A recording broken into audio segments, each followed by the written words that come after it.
Ladies and gentlemen, welcome to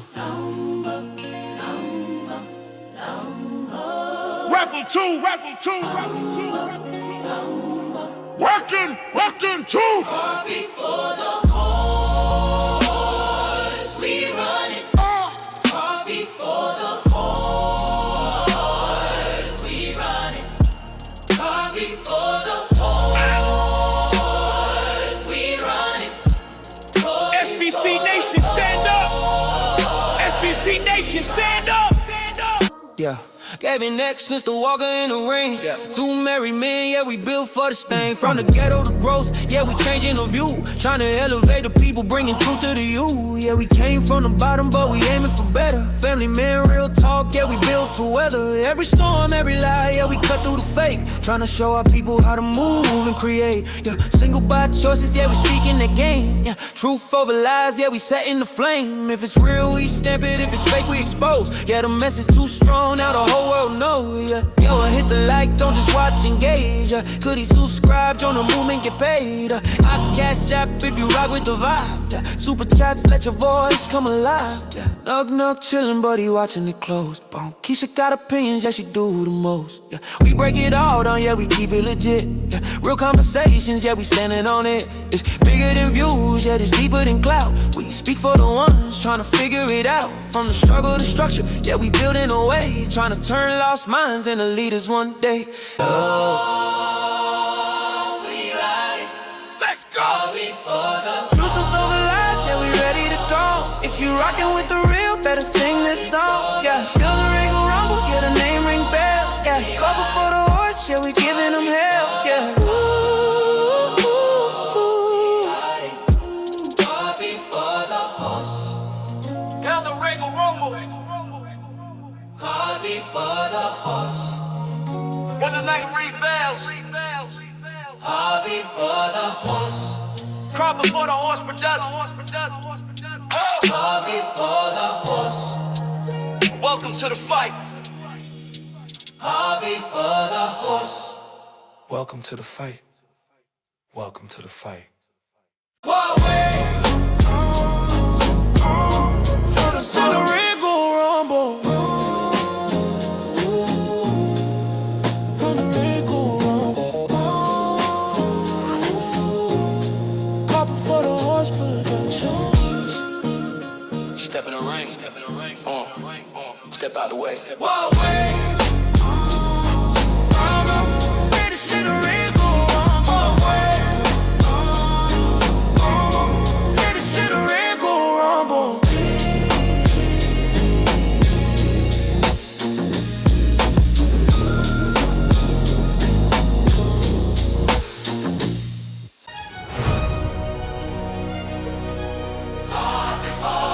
Hell in the car before the horse, we the voice of the streets. Gavin X Mr. Walker, bringing truth every week. From the bottom we rose, now we preach what we know. Married men, real life, trying to help people grow. Hell in the car before the horse, yeah, the movement is real. If you feel what we say, better like, share, and build. Hit subscribe, don't hide, let the message expand. SBC Nation worldwide, yeah, we taking a stand.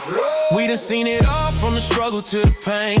Trying to break them cycles, elevate the whole game. From the ghetto, but we thinkers, we ain't stuck in the past. Trying to show the next generation how to build something that lasts. Single by choices, yeah, we speaking on the truth. Truth over lies, yeah, we reaching for the youth. No gimmicks, no cap, just facts in the booth. Trying to wake them all up, yeah, we bringing the proof. I hit the cash out, Support the show. I super chat tab, Let it flow. carry that light go. Don't be slow. We act subscribe now. Let's go. Yo, nug in the cut, yeah, you peeping the scene. Bonquisha talking loud, know exactly what I mean. We break it all down, yeah, we keep it a stack. Real conversations, yeah, we never hold back. Yeah, two married men still standing on cold, trying to guide our people off that self-destruction. The road is bigger than content, yeah, it's deeper than views. It's a mission for the culture, we got something Y'all to in the car prove. before the horse, we the voice of the streets. Gavin X Mr. Walker, bringing truth every week. SBC Nation strong, yeah, we locked in tight. Truth over lies, yeah, we ready to fight. Y'all in the car before the horse, yeah, the real ones relate. From the struggle to success, yeah, we changing the fate. Hit that like, subscribe, don't just sit and observe. If you rockin' with and support what you heard. Cart before the horse. Cart before the horse. Oh,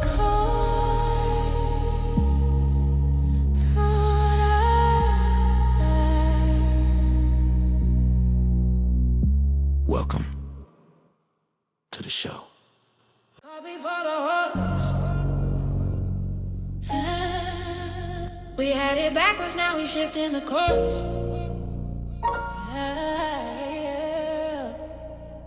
Yeah, Cart before the horse production. we live.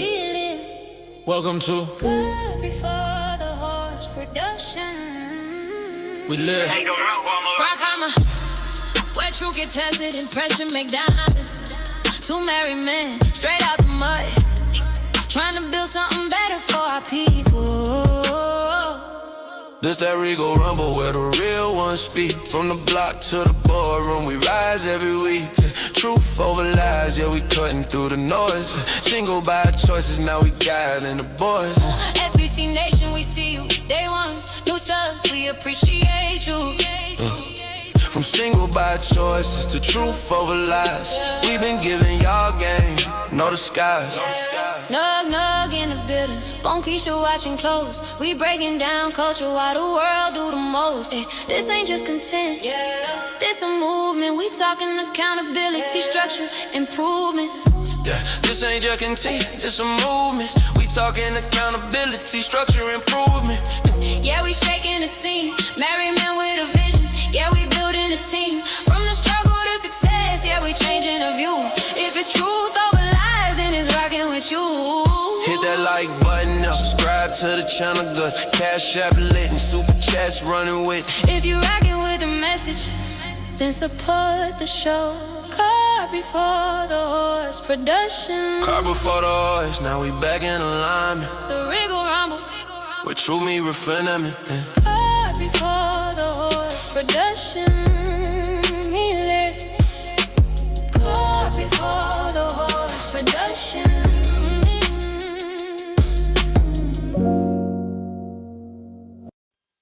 Yeah. Y'all already know what it is. Yeah, we back in the building, let's go. Yeah. Where the Regal Rumble at? Yeah, we back in the building, let's go. Yeah. Where the Regal Rumble at? Yeah, we back in the building, let's go. Where the Regal Rumble at? Real ones talking. If you know, then you know. Car before the horse, had to flip the whole vision. Now we lined up right. Yeah, we moving with precision from the gutter to growth. Yeah, we speak with intention. Married man, real life, not no internet fiction. Gavin X on the mic. Yeah, I stand on business, trying to build up kings, not promote these gimmicks. If it don't make sense, then we gotta correct it. SBC Nation, yeah, we highly respect it. Mr. Walker stepping in, yeah, the truth gets spoken. Lot of homes fell apart, yeah, the structure was broken. We ain't here for the games, we applying the pressure, trying to guide our people to a whole nother level. From single by choices to truth over lies. We've been dropping real game, cutting through the disguise. If it's real, we salute it. If it's fake, we expose it. Yeah, the message hit different when you actually live it. Nug in the cut. Bomb Keisha got opinions at the end. Nug in the cut. Yeah. Bomb Keisha got opinions at the end. Nug in the cut. Bomb Keisha got opinions. Ay, be breaking down culture while the world steady tripping. Ay, with a Regal Rumble. Yeah, the crown stay heavy, we don't fall. Ay, with a Regal truth over lies. Yeah, the story been told. Listen, two married men from the trenches, still standing, still building, trying to show you it's another way. This ain't hate, this is game. Hit that like button goes, don't play with it.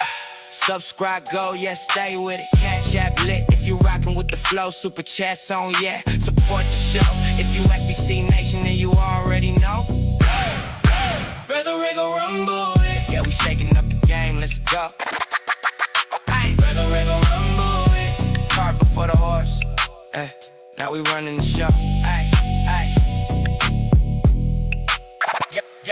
Yeah, we back in the building, let's go.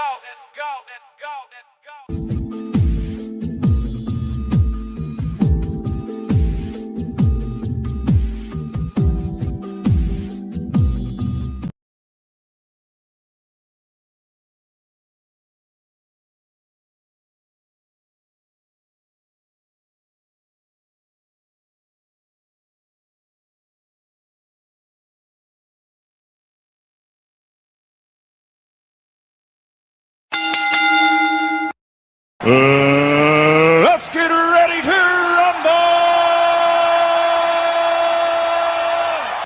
rumble! Welcome. Live Saturday night, Regal Rumble, brought to you by Caught before the horse production. We live. Welcome to Caught before the horse production. It's Saturday night, Mr. Walker. How you feeling, brother? Yes, sir. I am feeling freaking-tastic per usual. Good evening, ladies and gentlemen, El Nug Nugs and Le Bonquishas.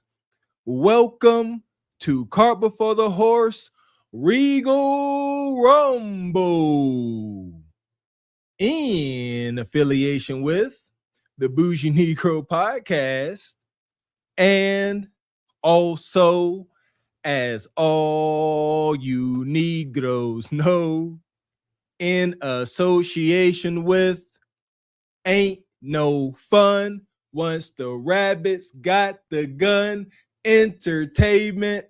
What's going on with you this fine Regal Rumble Saturday? In the big name of Jesus, you hear me? Welcome in, SBC Nation, Cart Before the Horse Nation. It is Saturday night, Regal Rumble. Make sure you guys are hitting the like button, hit the subscribe button as you come into the room. And we are simulcasting no matter which channel you watching on.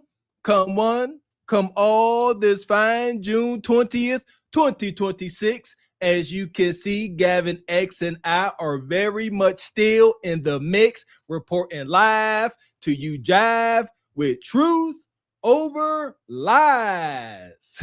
Yeah! Boom, shakalaka! So welcome in, and I see our freedom fighting sister backstage. Welcome up, Sister Ebony. How you feeling tonight? Hey, everybody. Happy Saturday. Welcome in, sister. Our glistening freedom fighting sister. Happy Juneteenth. Yes, happy Juneteenth, everybody. Hopefully everyone celebrated with their families and had a lot of fun yesterday. Big shit, still learning. Shout out to all the Juneteenth conversations taking place. Shout out to the Juneteenth conversations taking place in the Patreon. Shout out to everybody in the Patreon. All you non-members missing out. We learning, we laughing, we talking, we cursing.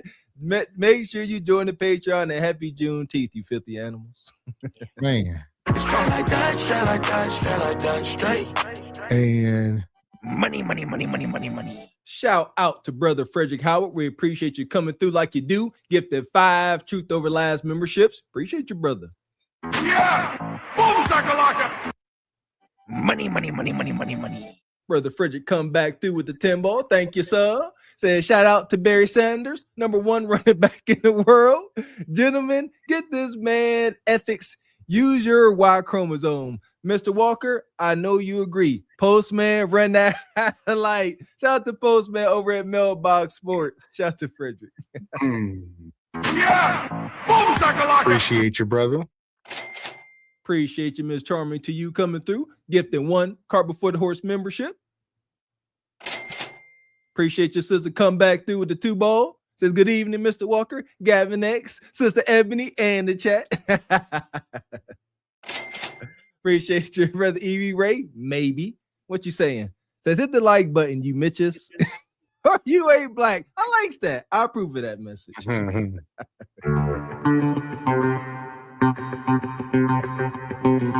Shout out to the OG Uncle Caesar come through with the dub. We appreciate you, sir.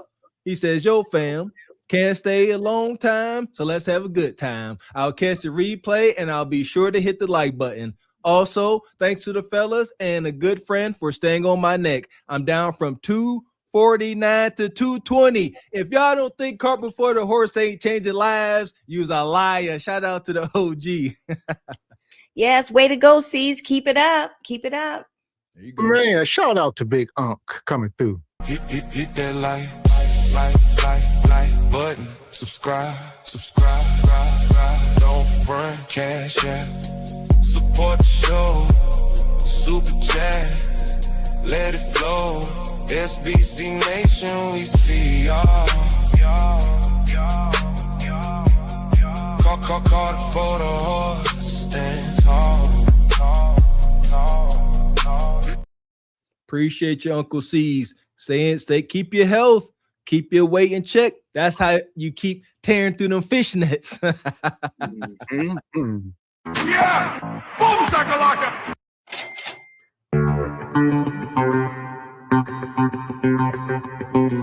Shout out to the brother James Burke, always coming through. We appreciate you, brother. Says, fellas, free Carmelo. You know the vibes. Don't get me triggered already, man.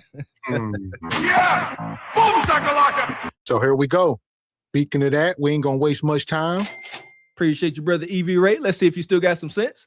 Says Walker has on Leon King shirt tonight. Yep, sense is gone as expected. Yep. Appreciate you. So here we are. We talking about tonight. All right, we're under attack because we're divided, it seems. So we're here to talk about fixing the culture, and we got a lot to talk about.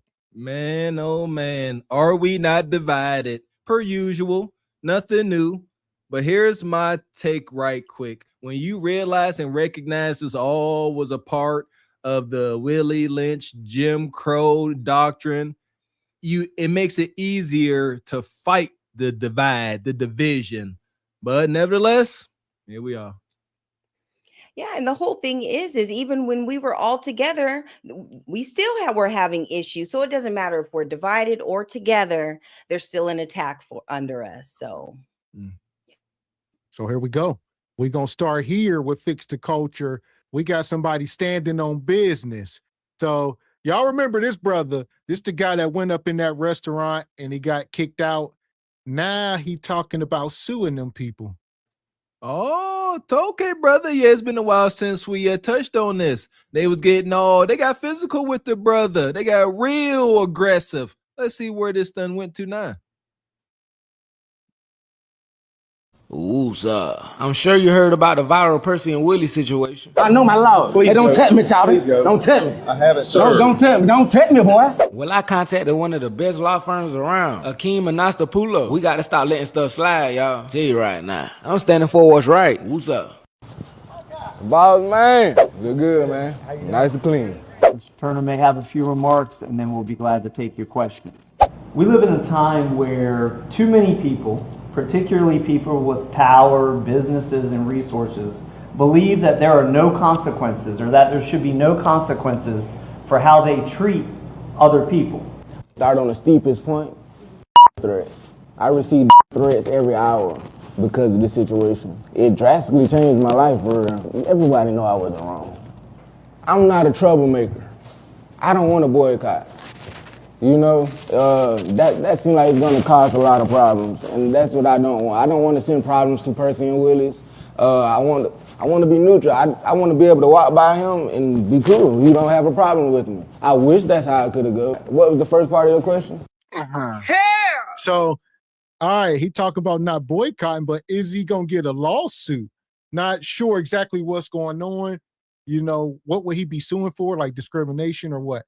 But he talking about he want to work it out with him. I don't know. Maybe maybe this is some type of, and rightfully so, some kind of social media scare tactic. He like, look, dude, look at me posted up, holding press conferences with Anastapulo law firm, however you pronounce that. Hey, I just want to settle. Otherwise, we coming. We coming for your old pickup truck, your dog, your shotgun, and your restaurant. So I think maybe he like, hey, settle, put some money in my hand, or I'm about to drag this out and cause more trouble. But I don't want to.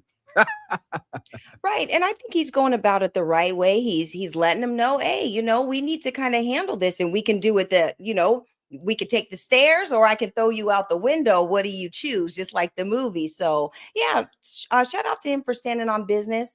And at the end of the day, when you get your money and you get all your grievances and stuff met, remember, we don't have to frequent their businesses. If they don't rock with us, we don't have to go to them. So done are the days of us just trying to have them accept us. We don't care, either way. So, but get your money, bro. Get your money. Amen.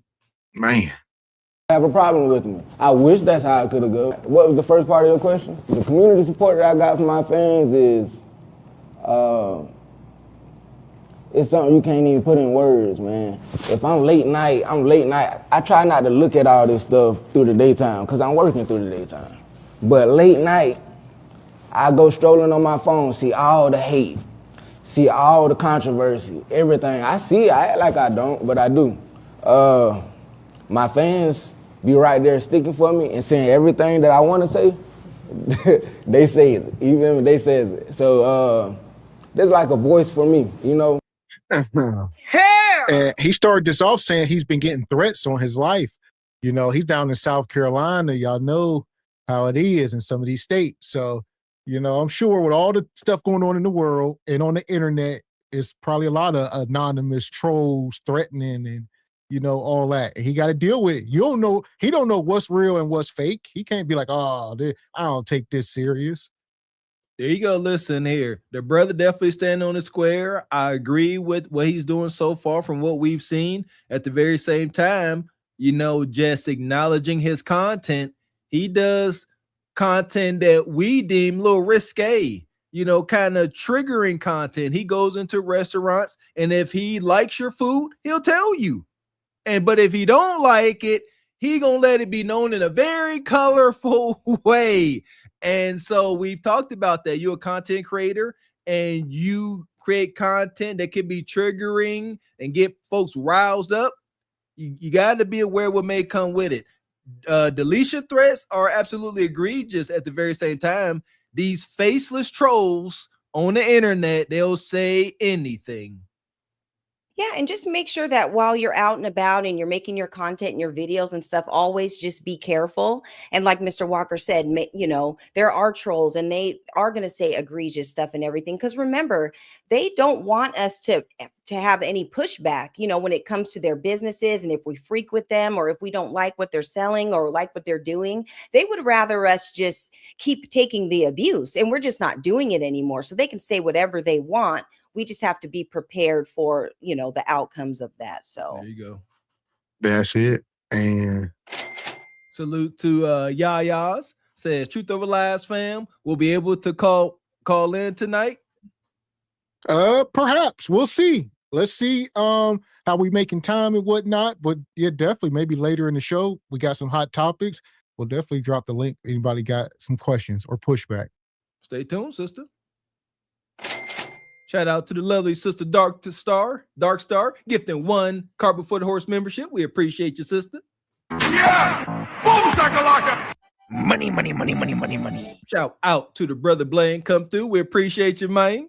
Says, keep it up, my brothers and sisters. Health is wealth. Amen. I'm a former Marine infantry. Ain't no such thing as a former Marine. I'm a Marine infantry officer, and SBC, Cart Before the Horse Nation, help keep me accountable. I train, eat healthy foods, get the checkups. Yes, we can. Hoorah, Ninja. That's what I'm talking about. There we go.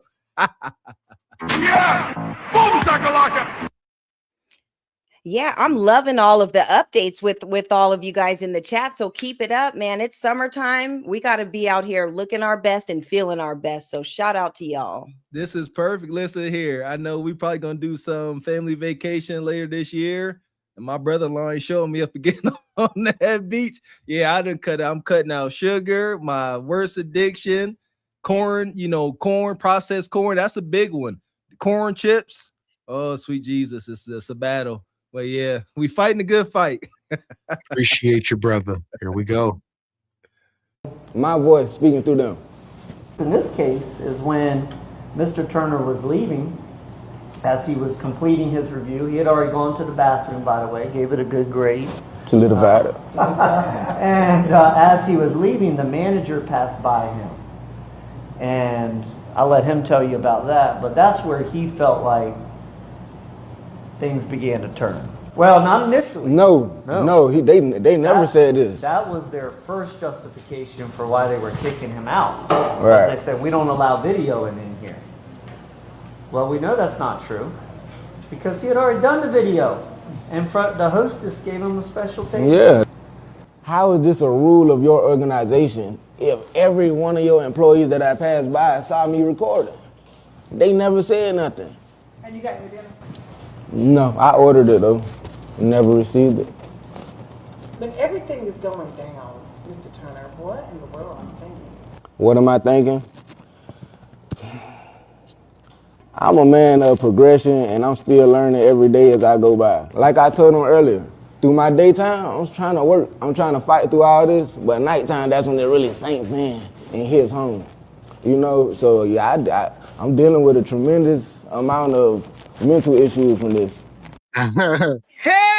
So he dealing with stress. My man try to get some bread. So they getting threats on his life and all of that. Negative publicity. All right. His Facebook page probably losing views. Who knows? So he up here like, look, I'm going through it. I'm going, look at me. This has been rough on me.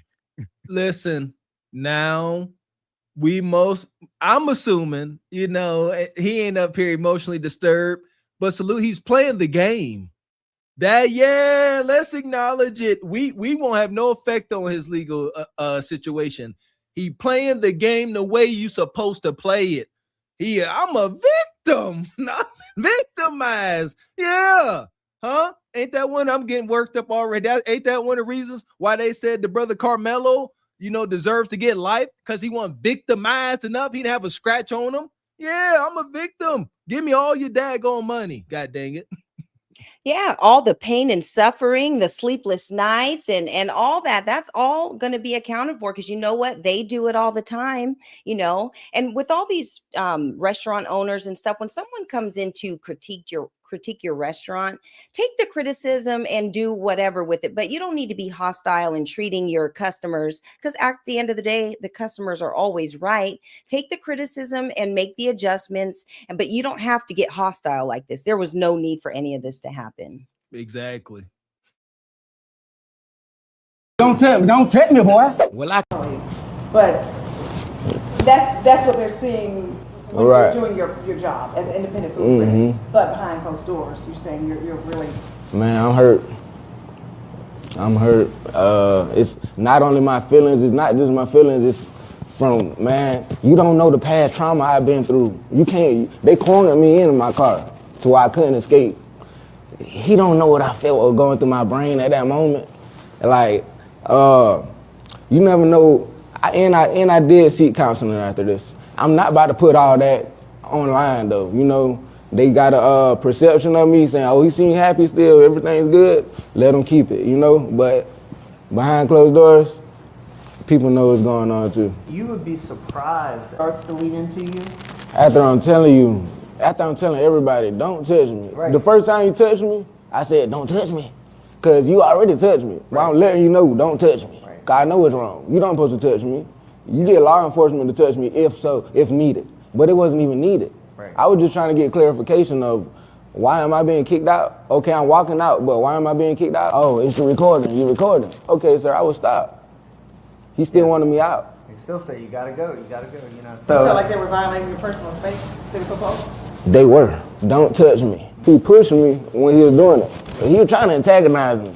That was the moment right there where he thought I would have probably swung on him. Right. But I keep better composure than that. You heard when the call was made. Yeah. Boom, shakalaka. Here we go. Shout out to my guy. You know, he trying to get the lawsuit going. A lot of people are saying, are these people insecure? Because he walked in the bathroom, like they said, because he grazed everything, the bathroom, the whole experience. He said the bathroom looked good, great. As soon as he came out the bathroom, that dude was walking past, and then it was up. Listen, he doing right. I see y'all. I'm not making for the brother classy. He doing right. Some of y'all too bullheaded the way I used to be. All right, I've been told y'all like, nah, I wouldn't be up there. I ain't nobody's victim. I'm a real ninja boy, a street ninja boy. Listen here. I halfway prayed that somebody might try to cost me out here in the world. I might just let them, go ahead. Let them, just be rolling on the ground. Oh, you hurting me. You're deleting me. I want to get paid too. I'm going to see if I could play the victim. Probably not. Right. And this just goes to show, it just debunks the whole we don't have impulse control, because he could have easily acted and, acted on impulse, but he knew, maybe there's something here. I'm not going to overreact or whatever. We're going to handle this in court. And he's doing exactly what he should. He got legal counsel. They're representing him. He's giving him the game on all the things that he could possibly sue for. And here's the thing, we're talking South Carolina here. People could have done anything to him. They're still, doing the strange fruit and stuff down there. People are getting found in all these different cities and stuff. Strange fruit. So shout out to him for knowing, what could have happened or whatever and acting on it. He's doing the right thing. So shout out to him. And South Carolina, I was going to say that's the state where the child guy just got off for deleting that kid. So, some of these states, man, be wary. Context. And sister, you hit the nail on the head. Impulse control. That is one of the things other cultures constantly use against us because a little empathy and understanding, because of our effed up past, we be quick, to nuck if you buck, but he suppressed that urge, and here we are. Salute to the brother. That part. So here we go. As far as Percy and Willie to the sub. To the sub, Willie. The passengers of the doomed Titanic sub spent their last moments in total darkness looking for bioluminescent creatures out of the small window and listening to their favorite music. The new details of the 5 passengers' final moments have been revealed by the wife and mum of the father-son duo. Wade in the water, diamond, wade in the water. Something's gonna trouble the water. You better wade in the water. Yeah, salute to that brother, man. He doing right. I think he's more comfortable, being a victim, because y'all see him. That brother ain't soft, not soft about him. That's why I was joking, like, yeah, like play the victim. It ain't gonna hurt my ego. Shoot, I'm up here acting. Yeah, and let's not forget he had his nice little suit on. It was tailored and everything, Rest in peace to Takeoff. He was looking like Takeoff in a suit, and and here we are. Yo, wow, y'all chat is a defeat. They say Takeoff out here making content. Y'all need Jesus and Moses, everybody. Here we go. Listen, we talking about fix the culture. All right, we under attack, and because we're divided, or people think we're divided, but we coming closer. All right, and yesterday was Juneteenth, so we got some stuff to talk about. Oh, here we go. What are you saying? What are you saying? Whose card is it? What card? Card. It's a Turo card. I just dropped it off. I'm waiting. Dropping it off for what? What's your name, sir? You're on my property. You answer my question. I asked you. Or get your car and leave. It's not a drop-off zone. Hold on. What's the name of this business? Hold on now. Move your arm. Move on. No, I ain't never had nothing like this happen to me. And I've been waiting on this all the time. If you want me to leave, I'll leave. I asked you if you want me to cars or drops them. This isn't Is that an issue? Yes, it is an issue. That he rents the cars here and drop them off? It drops them off. I'll leave if you want me to leave. I asked you if you wanted me to leave. This is a business. Hell! She done pulled a Mr. Walker. She said, I've been waiting all my life for this. Hold on. What? Relax. Everybody. So somebody's running a Turo. Shout out to the Turo car rentals. And they must be using this parking lot as their, enterprise parking lot situation. They like, look, I'm gonna have all my cars here. And this dude like, look, this is our business out here. Y'all ain't got to be, you ninjas out here exchanging cars. What is y'all doing? You know what?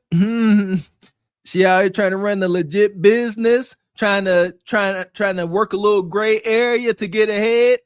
This is the kind of carrying on out. So be it. So freaking be it. Yep. Maybe she could be a little wrong. Maybe she could be a little, I don't give a crap. She ain't hurt nobody until something happened. Shut up. And look at the individual. Look at him. Look at the male Karen, because that's what he is right now. Ain't got no socks, got on blue jeans, got on running shoes and no socks, and a brown belt, black shoes. You all discombobulated. You see, he all messed up. That's why he came up there bothering this sister. She ain't bothering nobody. but his feet in there stinking up them shoes, and he had to go bother somebody. You know, that was the first thing I was going to say, Mr. Walker. He got socks and no shoes on. So, you know, it already stinks. He's got the wet dog smell and the funky feet. So, yeah, he's out of order. But to the sister, you know, he has his business there. It's kind of like how, you know, so, like my mom, she thought that she owned the parking lot in front of our apartment or whatever. She had her spot and she was like, no, nobody park in my spot. So is this really your parking lot or whatever? She has a business there. It's for everybody. So I think that they need to get that figured out as far as whose parking spot is for what business and maybe get them marked. But other than that, he can't tell her what to do if it's everybody's parking lot. Listen, there is no she don't have no business there. Let's get this understood. Bonquisha, I don't even think she's a customer from what I can tell. So some other guys using the parking lot, you know, imagine just like a little strip mall. So I guess, and they are using the parking lot to park rental cars in for their Toro business. And people, they use it as a drop off and pickup zone. And he said, I'm tired of y'all dropping and picking up these cars out here. So Bonquisha like, look, I'm just dropping this car off and I'm waiting for this guy. Oh, so that's it. So this ain't even her operation. She just she like you said, she just okay. Again, male freaking Karen. You know, there's no excuse for this. There just ain't. If I'm this guy and I'm a big brute, I'm gonna come there and ask questions and be polite. Hey, how you doing? You know, hey, what's going on here? You know, and I'm not gonna be, you know, disingenuous. Hey, I see what's going on here. Then you get some intel, you find out what's going on. Ain't no type of drug activity, nothing, you know, vicinerous going on. Okay, folks out here, like I said, working something out. Ain't nothing wrong with it. That parking lot belongs to everybody. Until Johnny Law come enforcing the law, leave folks alone. Right. And a lot of these situations can just be handled if you just go talk to people. So he can take him and his Wrangler jeans whenever that owner comes back and talk to him and work it out. But don't be harassing the customers. If she was told that she was to drop the car off there and to, you know, give the keys to whoever, that's where she's going to do it. And he needs to take it up with that business owner and not the customer. So and build a partnership. Like seriously, you might have some say, hey, I see you running this rental. Here's a QR code. Tell folks for every car, you know, I don't know if you got a restaurant. You see what I'm saying? Like, seriously, like, okay, they may be doing something a little offbeat in the parking lot, but it ain't violent. It's not criminal. Folks need to get some common sense, but we're divided. And here we are. And I was going to say the title of tonight's show, we're under attack.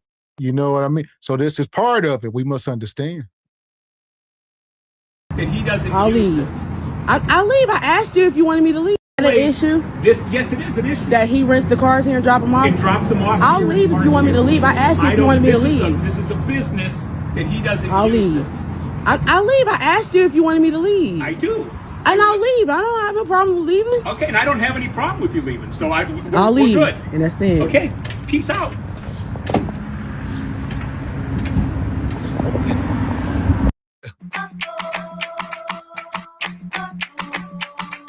Oh, Lord, white folks. He put an extra mayonnaise on that. All right, my man said, peace out. Too legit to quit. I'm down with OPP. You know, stop it. The hell is wrong with y'all? What was that? See what I'm saying? That ninja said, peace out, cuss. Peace out, homie. Goodness gracious. Listen, ain't no logical, healthy man about to walk out there and start bickering with no woman.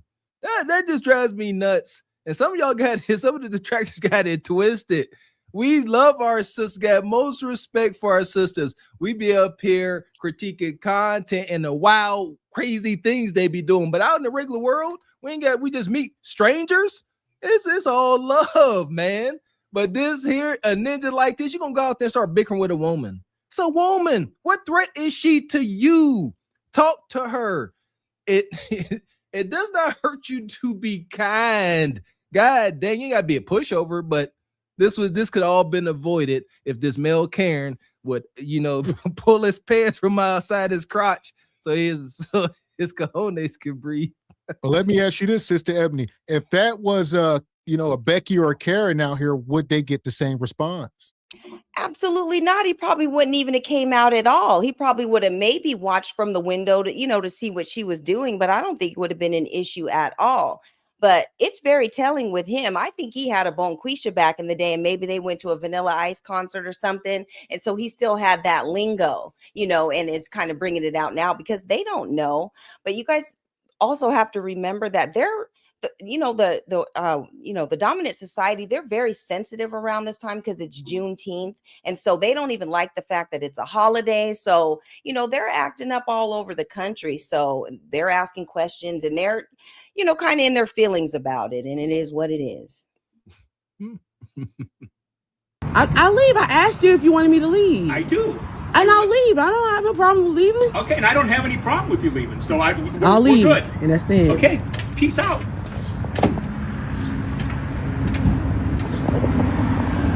Go. Why is he back? Why are you back? This is not my car. This is a drop off.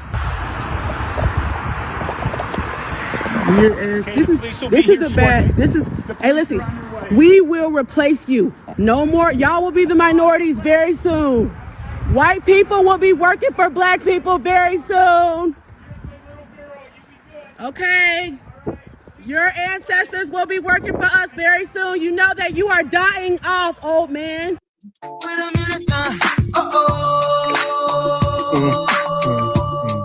So Bonquisha went full tilt. And my man come back out, getting the pictures of the license plate. This an old school ninja. He looking like Ric Flair, like he used to wrestle back in the day.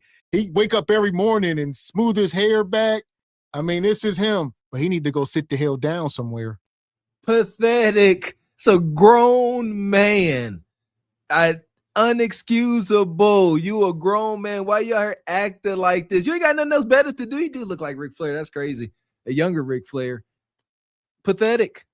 Adult male, grown as the day is long. Then got his dad going just for men going, Come on, brother. Go and get you a hold of a woman and calm your damn nerves.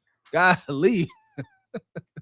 Yeah, and she's right, because they are dying off, and they're not producing enough babies or whatever. But if you guys look at those businesses, all the other businesses alongside of his has signs and has people, customers around there or whatever. His business has no sign. And when we were looking at it, it's all dark. Ain't nobody in there. And he's thinking, okay, well, if she wasn't here parking her car here, maybe a customer, will come. But they're not coming. They're not really rocking with you. What kind of business do you even have over there? So yeah, look at Buck's Tavern. Yeah, you pathetic. You serving up alcohol. You ain't got no customers, huh? Right. And he's probably sipping on his own product in there, so he needs to kind of chill out. So there she goes. Yeah, she put it up. Buck's Tavern. Not sure what state this is. Yeah, but what happened to the sign? Because it's not there no more. Oh, it's up there. It's down further. It's up. Oh, yeah, it's down. Okay. If you look down. Yeah, see, I Ebony, he walked all the way down the freaking, exactly. He walked all the way down the parking lot to mess with his sister. She ain't even in front of his business. My goodness, this is ridiculous. Yeah, that's just a Ken being a Ken, and he's doing way too much. So Buck's Tavern, all right, and Loveland, Ohio. That ain't too far from us. Or maybe it is a little whiles out, but Ohio, Loveland. All right, man. Some of these states, we need to quit saying some of these states. We in America, people. Let's just get that understood. You know what? This sucks. The racism, the prejudice, it sucks. Nevertheless, I believe that this is coming at the right time. There's no better time, a more critical time for us to start keeping our money and resources to ourselves, man. And then they're giving us a reason. Let's take heed to it and move accordingly. F these businesses, man. Let's start cooking. Bring back the cookout. Somebody live in Pittsburgh, invite me to a cookout. I'll come eat your food. So, man, here we are. Nonetheless, it's wicked. Shout out to Uncle Caesar. We appreciate you, brother. Says happy early Father's Day, amen, to the men that handle business full time. Yep, I'm patting myself on the back too. Amen. Happy early Father's Day to all my fathers. Yeah! Boom, shakalaka! Appreciate that, brother. Appreciate your brother, Classy. Always good to see you, man. Says if this was Indian, would be saying, "Thank you, come again." But see, Classy, that's the thing, because he wouldn't do that. They only mock us. They don't mock them. So True. That's true. Classy, wow. Appreciate you, Uncle Tall. Good to see you, man. Says Mr. Walker, Ebony Dean, color coordinate his shirt and background. Gee, come on, OG. Why you do me like that?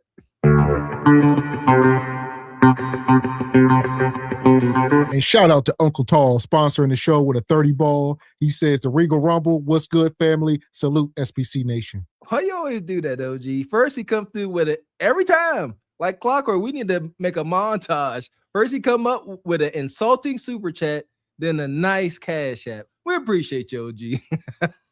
Come on, just bring it. I need you to stand up while y'all not moving. Come on. Don't make me push. Don't make me push. Thank you, sir. There go money. She's touching you. Where they get that money? Where they get that money? I can see money from a long way. Elder Gregory Kelly, That's right. Come on. $100. Everybody get something in your hand. Come on and put it right here. Elder Tall, hateful $5. Well, here we go. We ain't done. Hit the like button. This guy is going to learn a very hard lesson. I got in my car after paying for my drinks at 7-Eleven. You said you're going to call the cops because I stole. said you took the coffee. That's it, bro. You took the coffee and she told me. So are you saying that I stole? That's what you're saying, right? She said you took the coffee, but you said I got the soda. But why you lie? You shouldn't be lying. You got a camera, right? Huh? You got a camera, Yeah. right? I can show you. Come. No, I don't have time. Come. No, this is what we're gonna do. I'm gonna get your lawyer's information. No, it's cool. Exactly. So I'm gonna get your. No. Respectfully, I asked Officer Cassidy and Officer Hoffman to interview the lady. All right, because they own this property. It's private property. Okay.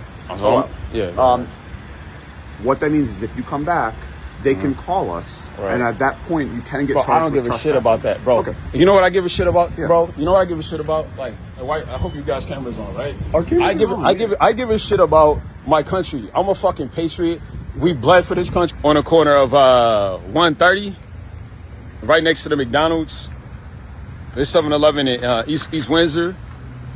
They're shut down. This is shut down.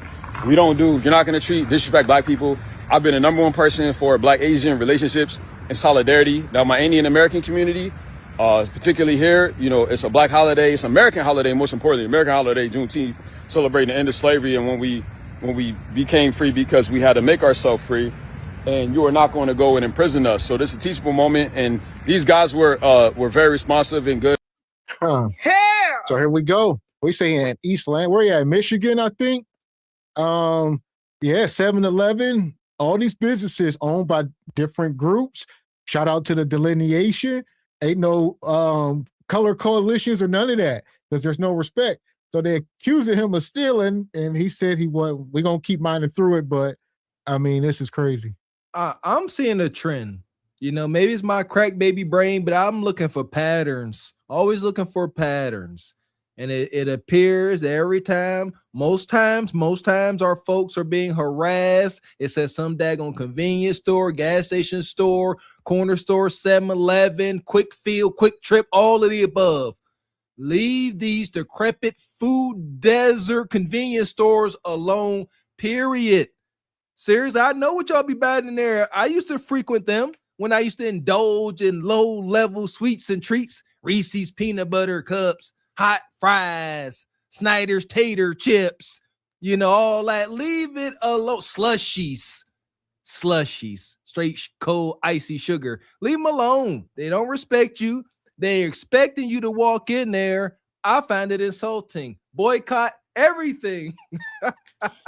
Right. And that just goes back to when we talk about go where you're celebrated. That man who owns that store, he needs to be figuring out why that Slurpee machine isn't working and getting ready for 7-Eleven because everybody's going to be coming for them free Slurpees or whatever. So worry about that Slurpee machine. And then to the brother or whatever, start making your coffee at home. We don't need to pull up to these places. You can make a great latte or whatever at home. 7-Eleven coffee is old and it tastes stale anyways. You know, you could get your donuts from somewhere else, but at the end of the day, just go where you're celebrated. And he's wasting, you know, these police officers' time. We're talking about a $5 coffee at the most or whatever, and then you're calling the police. There's all sorts of stuff going on in this country. He's wasting everybody's time. So mine. And these guys come up here. I mean, look at these dudes. They come from war-torn countries, might be from Iraq or Syria or some damn where, Ukraine, who knows? And they come here with this entitlement and that's how America wants it, though. That's why they give them a little bit of breadcrumbs so they can feel entitled more than other folks. Look at the dude in the back with the beard. He works there. He got the 7-Eleven hat on. Look how they keep it in the family, and look how they acting. I come to realize that's why, my resting face, I believe it's a defense mechanism. It's an adaptation. When I'm around individuals like this, I'm so cold, because I don't want you to think for 1 second that it's safe to play with me. I give a nonverbal visual warning. Like a daggone brightly colored frog in the rainforest. Do not approach. Leave it alone. Yeah, and then these are another group of people that you need to remind. You come from these war-torn countries, all the bombings and stuff that go on, and you guys are fleeing all over the place trying to get away from there. And again, if it wasn't for us, you wouldn't even have this business. You wouldn't even be in this country. So they need to be putting a little more respect on our name, especially this time of year when we're celebrating our freedom. So I keep forgetting that point. They only here because of us. Amen.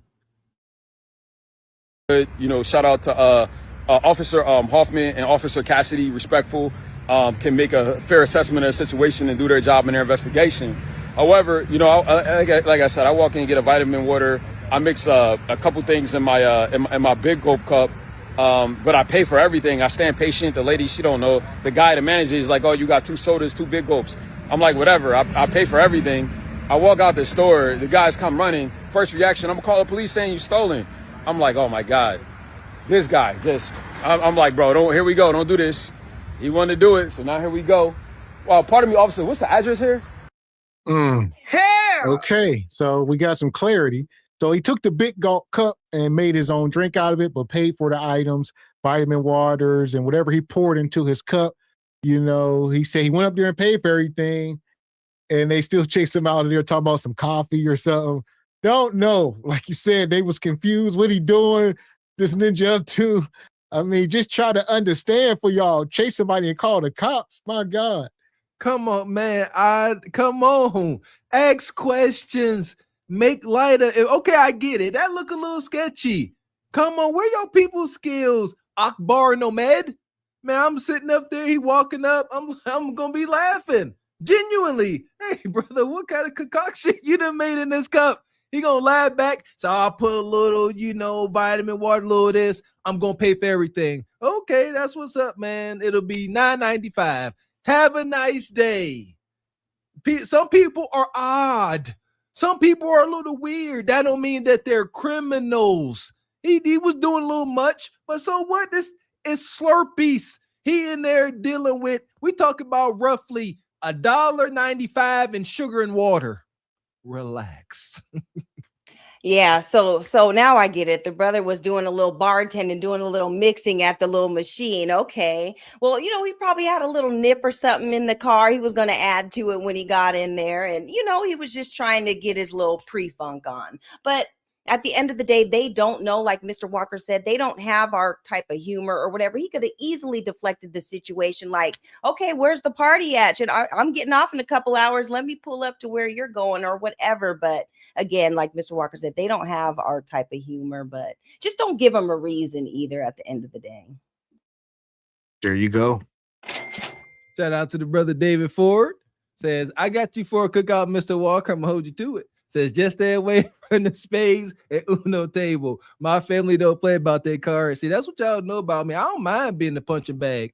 I'll be sitting there. Y'all can be clowning me. I got skin as thick as a daggone rhino. I'll be there playing spades, getting cussed.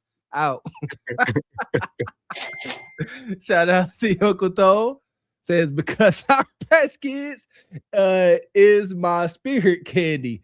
Salty and sour on the outside. Yeah, that is you. Sour Patch Unk. You got a new nickname. Shout out to Sour Patch Unk. You did it.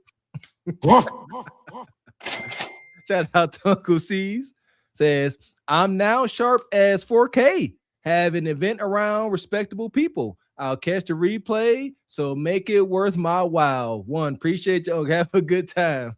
Appreciate you. Yeah! Boom, shakalaka! Yeah, have fun out there, C's. Don't do nothing I wouldn't do. There you go.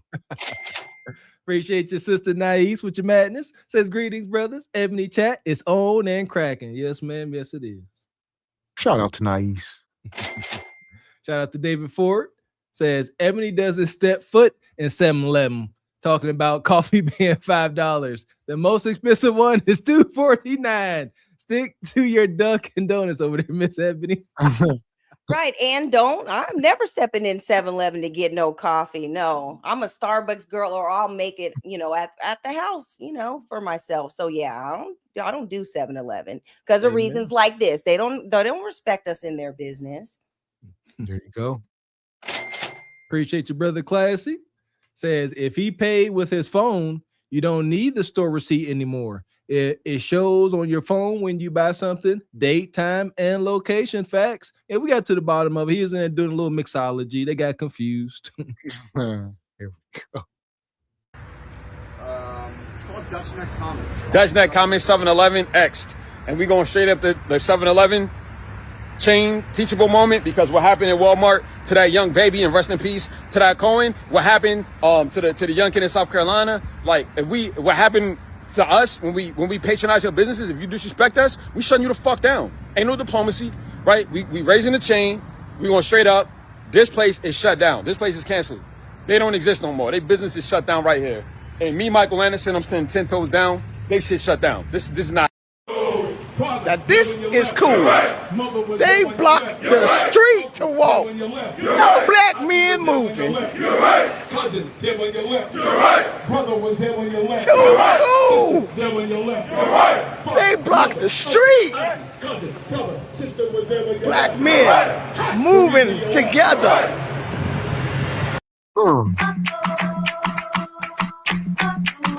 Okay.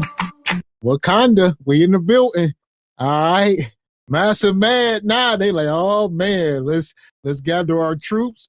We gotta send in splinter cells and undercover agents. Send them in. Let's figure out what they got going on. Exactly. That's why that's why we must delineate. Shout out to Sister Ebony Dean and stand on our own square. I love these displays. I really do. What is this? The Fruit of Islam or brothers like that? Love it. The visuals are empowering and I love it. At the very same time, we got to make sure resources and things are tied to these individuals so there's some real power. Like I said, it looks good. I love seeing it. But these men also got to be in position to be able to have some power and authority, not just to block off an intersection. Most respectfully, I'm just critiquing, but I love to see this. Yeah, and what are they walking? What is the reason for the cause? Is this for Juneteenth, or what are they doing? Are they standing for Carmelo or for all the injustices that are going on? Yeah, I think this was before Juneteenth, so I'm thinking all the stuff going on. Okay, well, shout out to them, because according, to the dominant society, we don't know how to act. We can't come together. All of our men are wild and off the hook. And this is just showing solidarity, and they're all together and they're all in unison for a cause. So shout out to them. I love it. Cousin, brother, sister was there when you Black left. men moving together. I love it. You've said enough, boy. I want to address this thing about Juneteenth. I don't support it because it is based on a lie. True history is important.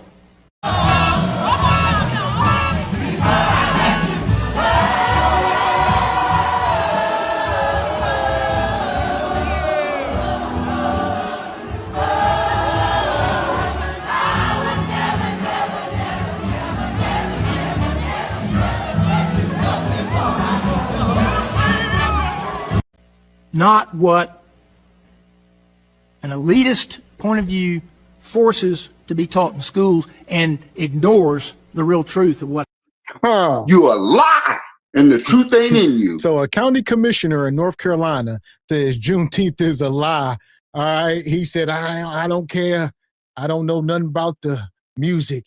Y'all got free when we all got free. You been free. What you talking about? It's a lie. They teaching it to our kids in school. Oh, they don't like that because we are nullifying the power of the 4th of July. That ain't that we want free.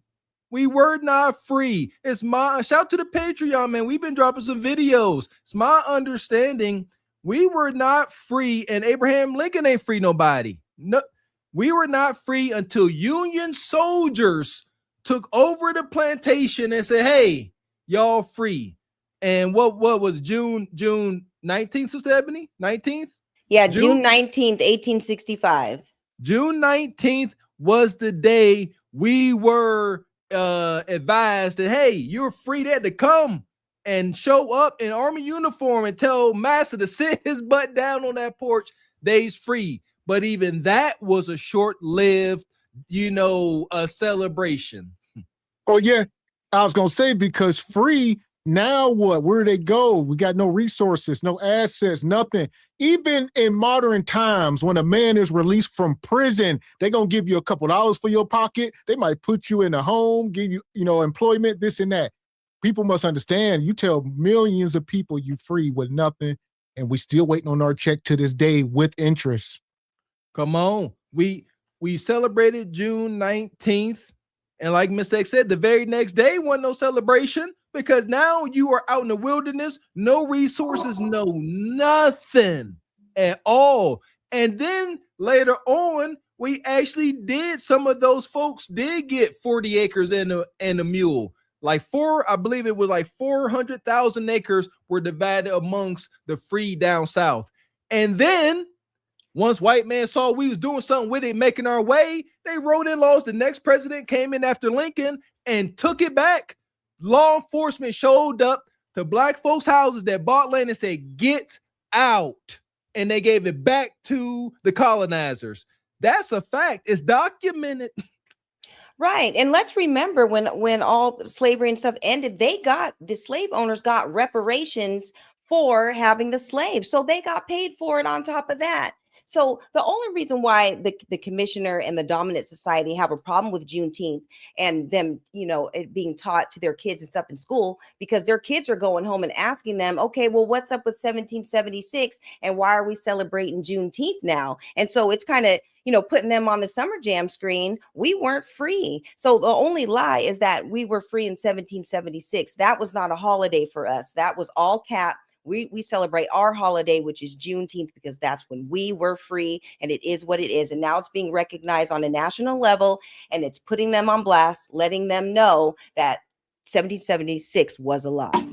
And that's when we got escaped chattel slavery. We still ain't free. You know what I mean? But yeah, shout out to Juneteenth. Shout out to the ancestors, man. You muted, Miss X. I was saying we had to go through Jim Crow and Reconstruction and redlining, etc., and so many more things. The crime bill and the crack era and you name it. We're still to this day we fighting. To this day. Happened. And do you admit this? And my son, hey, it is not your turn, sir. My son graduated from Wingate University with a degree in history. And I've talked to him about some of these things, and from his studies, he confirms to me exactly what I've learned by going beyond textbooks and looking at other sources. A lot of these things I learned by doing that when I was a kid. And it makes me sick what passes for history that is falsehood. And I will not just sit by and take it. You're a liar. That's a lie. Yeah, he trying to make his clan ancestors proud right now. General E. Lee and all them, they like, preach, brother, preach. But it's a lie from the pits of hell, and they know it. What's your source? He gonna say my son is a history teacher, and we only like to teach white history. All right. White history only. We don't know nothing about no Juneteenth. Y'all ninjas just made this up out of thin air. What are you talking about? We freed you on July 4th. We gave you your freedom. Be grateful. Do you not see how wild this? What is this colonizer's argument? No. After we had y'all bound and mutilated y'all and put y'all through some of the worst atrocities in human history, this is the date we freed y'all. Not this. Y'all lying. Shout to Farrakhan. Shut your blood-soaked hands. Shut your mouth up with your blood-soaked hands. He's sitting there just talking about, well, we freed y'all. Hush. You dare not speak. You just talking. And yes, I am triggered. Right. And this is another example, you guys, of I'm white and I say so. Just because I say it, it makes it true. But little does he know, we've been learning about Juneteenth within our families. We celebrated, we barbecued and did all that stuff even growing up. And, we were taught our history. So this is not just a new thing just because it became a federal, a federal and a national holiday. We've been knowing about Juneteenth. Y'all are just now, learning about it because it's being celebrated on a national level. But this has always been in our culture. And it needs to be recognized. Amen. I guess I've said enough. Yeah. You've said enough, boy. Boy. Man, see? What do you mean, boy? I mean, you act immature. Commissioner Wortman. Your mama. And now look, so yesterday they were flying this flag, and I guess it was a hybrid between Juneteenth and Pride. Why in the hell would they do this? Hell to the no. To the no. Hell to the no. We can't have nothing. So, yeah, here we are. There's so many angles to attack this from. The two do not go hand in hand. The two do not go hand in hand. This is what we talk about when we talking to our modern, distraught, miseducated, misguided sisters day in and day out. Y'all, they love glorify the weak-wristed ones. And now look at us. Look what they feel is appropriate. Seriously, these two do not go hand in hand. What the heck? So now if you FBA celebrate Juneteenth, you automatically associated with this. It's so intense now, Sister Ebony. These comedians on YouTube and things, they're making little skits about it. The one brother, hey, happy Juneteenth. He raised his hand, happy Juneteenth, happy Pride. He's like, whoa, man. Like, happy Juneteenth. Leave it there. Like, all of us ain't rainbow. Man, what the heck? Right. And we can't have nothing. Okay, you guys, you have your Pride Month or whatever. That's cool. But this has nothing to do with Juneteenth. Take that flag down for a day. We're talking about Juneteenth here, and you can raise it back up or whatever. This is our day. But notice the Juneteenth flag, you guys. It is red, white, and blue, just like the American flag. So all these other flags that they got with the African, the red, black, and green, and all those colors. I was actually at a Juneteenth festival out here in Washington, and I was going up and asking the vendors. I was doing hairline checks and lineage checks before I purchased with them because I was looking for the flag and the shirts and stuff to buy. I was trying to only buy with our FBA sisters and brothers and stuff. There were Jamaicans and Africans, all different types of people were there with booths, and they were selling things. But yeah, I was asking questions. So this is the official Juneteenth flag right here. So all that red, black, and green stuff, that ain't it. So this is our land. We have more stake in it than any other race. Our blood literally fertilizes the soil, man. This is our land, literally. You say what you want. We literally have leaked out our plasma all over this land. It's ours. Man. So anybody, whoever put this flag up here together, to the pit. Expeditiously. Madness. Fuck is you talking about? This is Sparta! You got to know when to hold 'em, know when to fold 'em, know when to walk away, know when to hide. You gotta count your blessings. You're sitting at the table. You hear me? Ooh, child, things will get brighter. It continues to confuse me. You know, we see it. You know, some of our sisters ain't nothing they like more than a limp wrist brother, but that'd be the first insult they throw on a straight brother. How can you love this group, but it's the most egregious insult you have for other folks? It's calling them you. See what I'm saying? Wicked.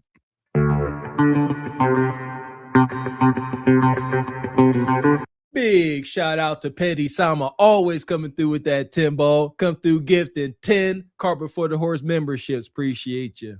Come on, just bring it. I need you to stand up. Why y'all not moving? Come on. Don't make me push. Don't make me push. Thank you, sir. There go money. She touching you. Where they get that money? Where they get that money? I can see money from a long way. Elder Gregory Kelly, That's right. Come on. $100. Everybody get something in your hand. Come on and put it right here. Elder Petty Sama, 10 memberships. Appreciate you, brother. Yeah! Boom, shakalaka! So here we go. We are talking about, fix the culture. We're under attack. We going to the hottest story out right now. We're going to talk about this incident at Walmart. We're going to mine through it. I seen a little bit of this, man. A shattered window and bullet hole in the windshield. The aftermath of a deadly police shooting in Senatobia, Mississippi that resulted in the death of 1-year-old Cohen Wiley. The shooting sparking outrage. I'm more angry because the situation that took place really was unnecessary. What I'm hearing from what happened, it was unnecessary. According to investigators, the shooting, which took place Sunday in this Walmart parking lot, occurred when officers responded to a shoplifting call involving 2 adults and a child. Authorities say the 2 adults, now identified by the family's lawyer as the boy's mother and her friend, tried to get away, driving toward and nearly hitting an officer. Another officer then firing at the car. In this video, officers can be seen running. One witness telling a local reporter of the 2 adults. One was carrying the child, the other a box of diapers. Policeman shot, open fire in a public setting over allegedly some Pampers. Investigators say the trio ended up at a local hospital where the 1-year-old was pronounced dead. One of the adults suffering critical injuries. No officers were injured. The family of Cohen Wiley now distraught and demanding answers. I don't know anything right now. My grandson gone. I just want justice. Tonight, the Mississippi Bureau of Investigation is now investigating the shooting. George Solis, NBC News.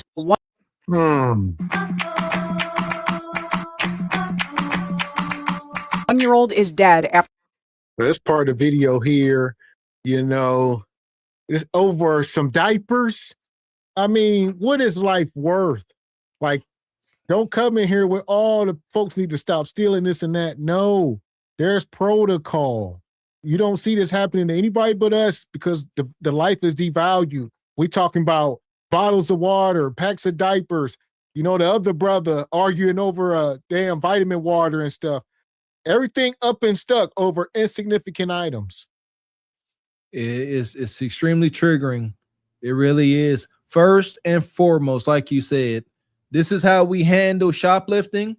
Shoplifting has always been a thing. It's a thing. The impoverished, downtrodden, they're going to steal because they can't afford things. They're diapers.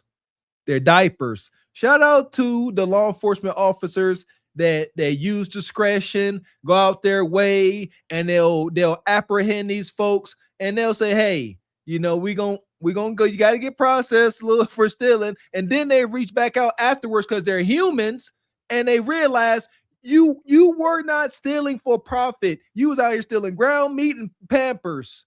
So we're gonna try to help you. Shout out to all law enforcement officers that do that. But secondly, come on, if you're gonna go out here doing wrong, don't bring your babies. I lived through stuff like this. My mom and her friends used to be boosters. My mom had a gang called Alibaba and the Four Thieves, and they stayed boosting, and we used to be with them.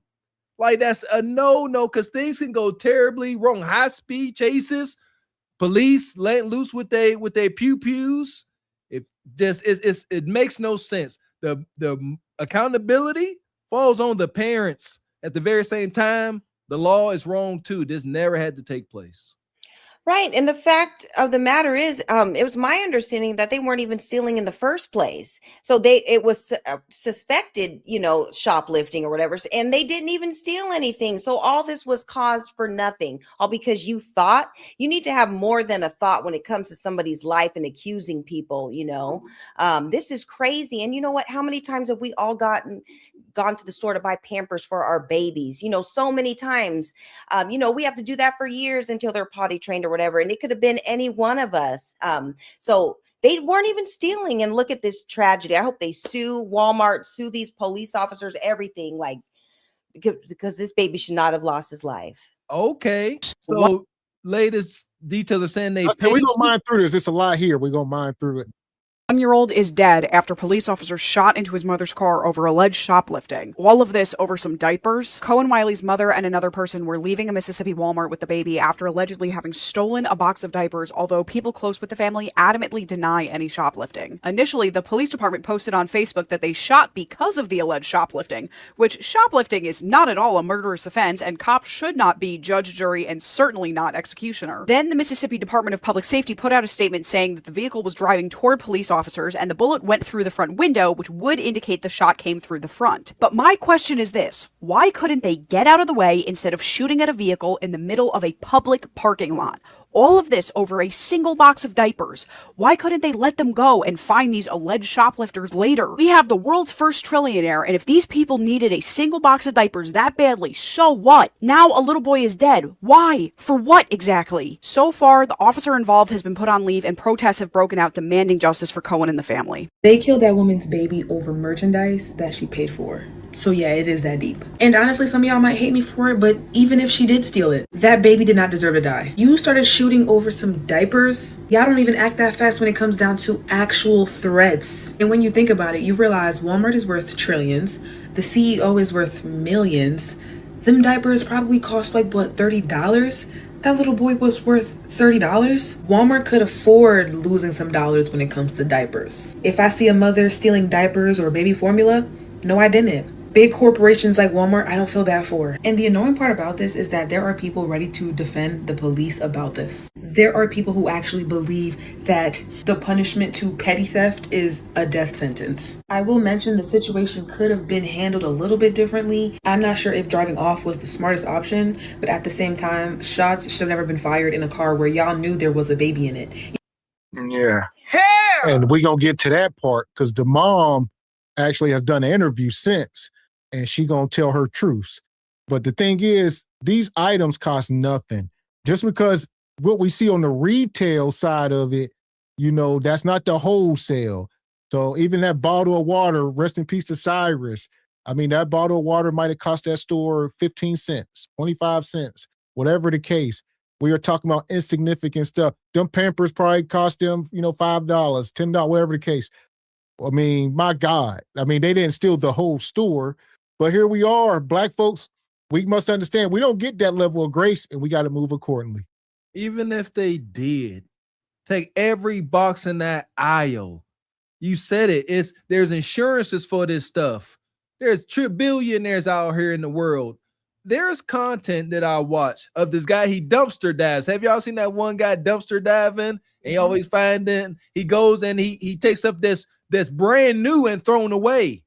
And today I saw a video, some refrigerator truck emptied out a whole 50-some foot trailer full of, lunch meat, bacon, cuts of meat, ground beef, and put it in the dumpster. Still cold and about frozen. My point is, this is the land of plenty. They threw away a whole refrigerator, semi-truck full of meat, sausages, and this dude was in there, he going brazen. He called his friends and they came, took it all. And but our life ain't worth some plastic, fiberglass, and cotton. That's how they treat us. Right. And, Mr. Walker's right about the insurance. This is Walmart. They have insurance for all that. I actually have an aunt that works for Walmart, and she was told during training that they're not to go after the people that steal. They don't care about the merchandise, whether you walk out with the TV or with the candy bar. They are trained not to do anything about it, you know? So the fact that they were even trying to go after for a box of diapers is ridiculous. And they actually paid for it, you know? So, man, this is crazy. And they were out of pocket. They were 100% wrong. It's wicked work. Like I said, the mom gonna come on here and expose the truth. Y'all knew there was a 1-year-old. Y'all knew it was for diapers. Alicia Wiley. Alicia Wiley lost her son to the negligence of law enforcement in Senatobia, Mississippi. Can you please tell what happened? It was me, my son, and another friend of mine was at Walmart. As we was leaving out the Walmart, they tried to stop her, but I kept walking because it had nothing to do with me. By the time me and my baby got in the car, she came, and then when we was backing up, they was running out to come. I raised my baby up because they withdrew their gun. She had no tent. I raised my baby up trying to show them that he was in the car. So she was backing up and she hit a car. As I was opening the door, so the door flew back in. By the time I sat my baby down, it was like 3 to 4 shots. One of the shots hit him in his rib cage, and the other shots hit her arm, and her thigh. And we left and went to Senatobia hospital where he was pronounced dead. And they told me I wasn't going to be able to see him until he get back from Jackson. Hell! So that's the facts. The mom held the baby up to the damn window, showed the cops that there's a baby in here, and they fired anyways. So as you see on one of these videos, you can see the mom was trying to get out the car. You see the door swing open, and that's what she was talking about. So I'll let it go. Rest in peace. You see here, the door opened and it shuts.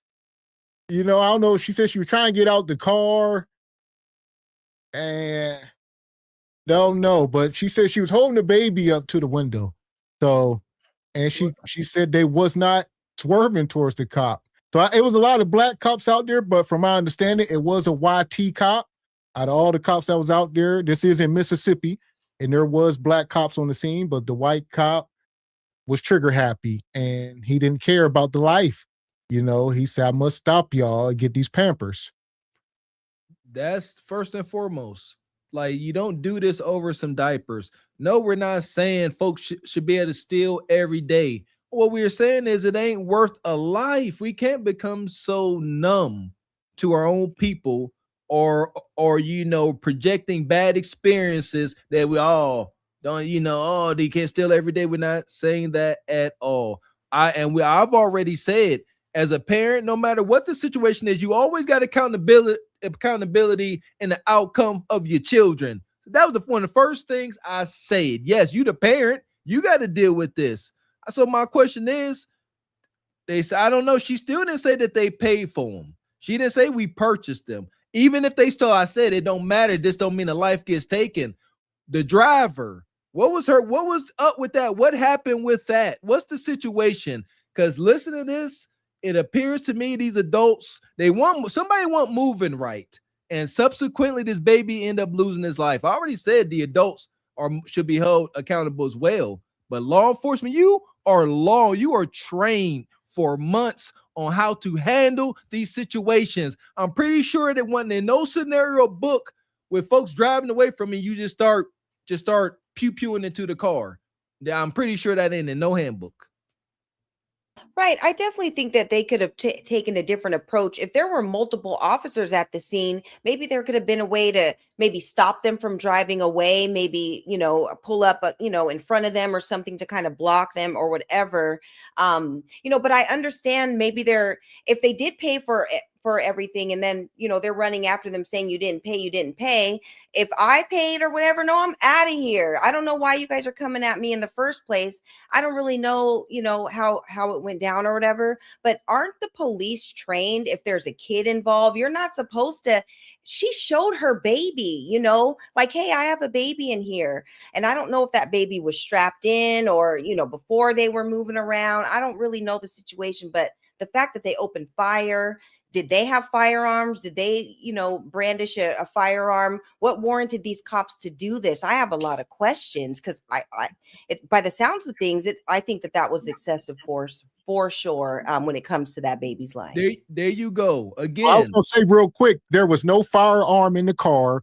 The woman has not been charged. The cop stated that they were heading towards him with the car, and he responded. It's his word, you know, they going to protect Blue no matter who, and that's what he said. So they going to stand on that. Number one, excessive force. Argue with your mammy. Number two, these two grown adults was out here. The peers moving wonky, and they got this baby deleted. Two things can be true.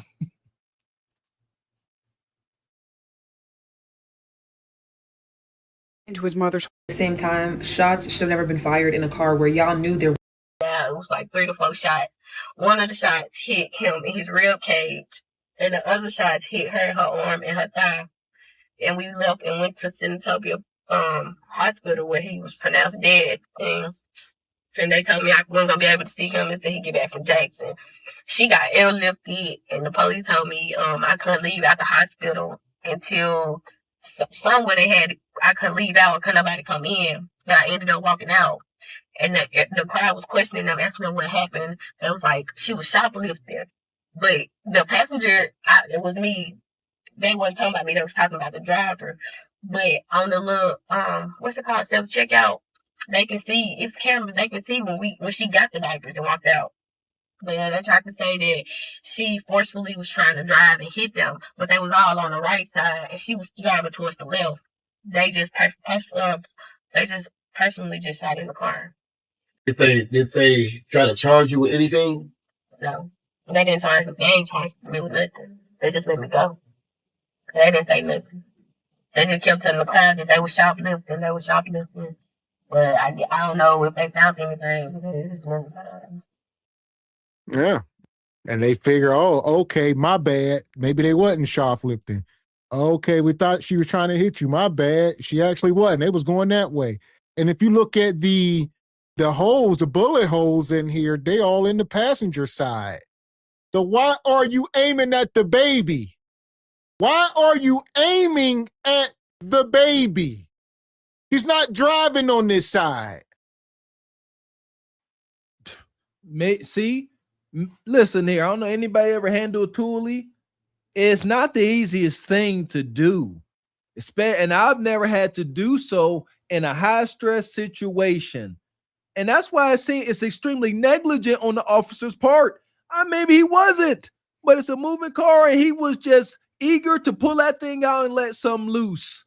So no matter what you say, oh, he wasn't aiming at the baby. Even worse. Now he was just laying loose, and no matter where it flew. You can't, no law enforcement officer could justify this at all. Get out the way. I'm sick of y'all. I done grew up with some law enforcement guys that were pretty daggone cool. They done dealt with some serious situations, and they never behaved like this. This is cowardice on the law enforcement side, if you ask me. And right now, people are demanding for them to release this body cam footage, and they won't even do that, Sister Ebony. So this is Walmart. There's cameras outside. All the police had cameras. They won't release nothing. Right. And this is kind of what happened, with the Carmelo Anthony situation. They don't want to put it out there. We need to see these body cams. That's why you guys have it. And this is, it's because of your word against theirs or whatever. There should have been no reason why, if you're having an issue with the passenger, with the driver, why are you even pew-pewing at the passenger? And you know that there's a child in there. So it's like you guys said before, it's about not respecting our kids' lives, our lives, or whatever. We're just something to pew at or whatever. And it's totally unacceptable. He needs to be charged. And shout out to that mother for keeping her composure, through it all. She lost her baby. We all have had infants at some point or whatever. And the fact that they didn't even shoplift, this is crazy, you guys. Oh. Yes. Shout out to Bernie's book tour. So that's called using the baby as a shield. If we open the lines, Brother Bernie, I would like for you to come up. I see you in the chat, man. Let us know where we got it wrong, brother. There we go. Yeah, I mean, two things is true. We are not excusing Bonquisha. What y'all doing is excusing the cop. You know, y'all trying to get some butter biscuits? I don't know, but we ain't excusing YT supremacy.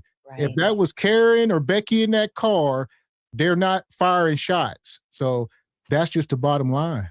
Find another channel where they call it down the middle more than us. I dare you.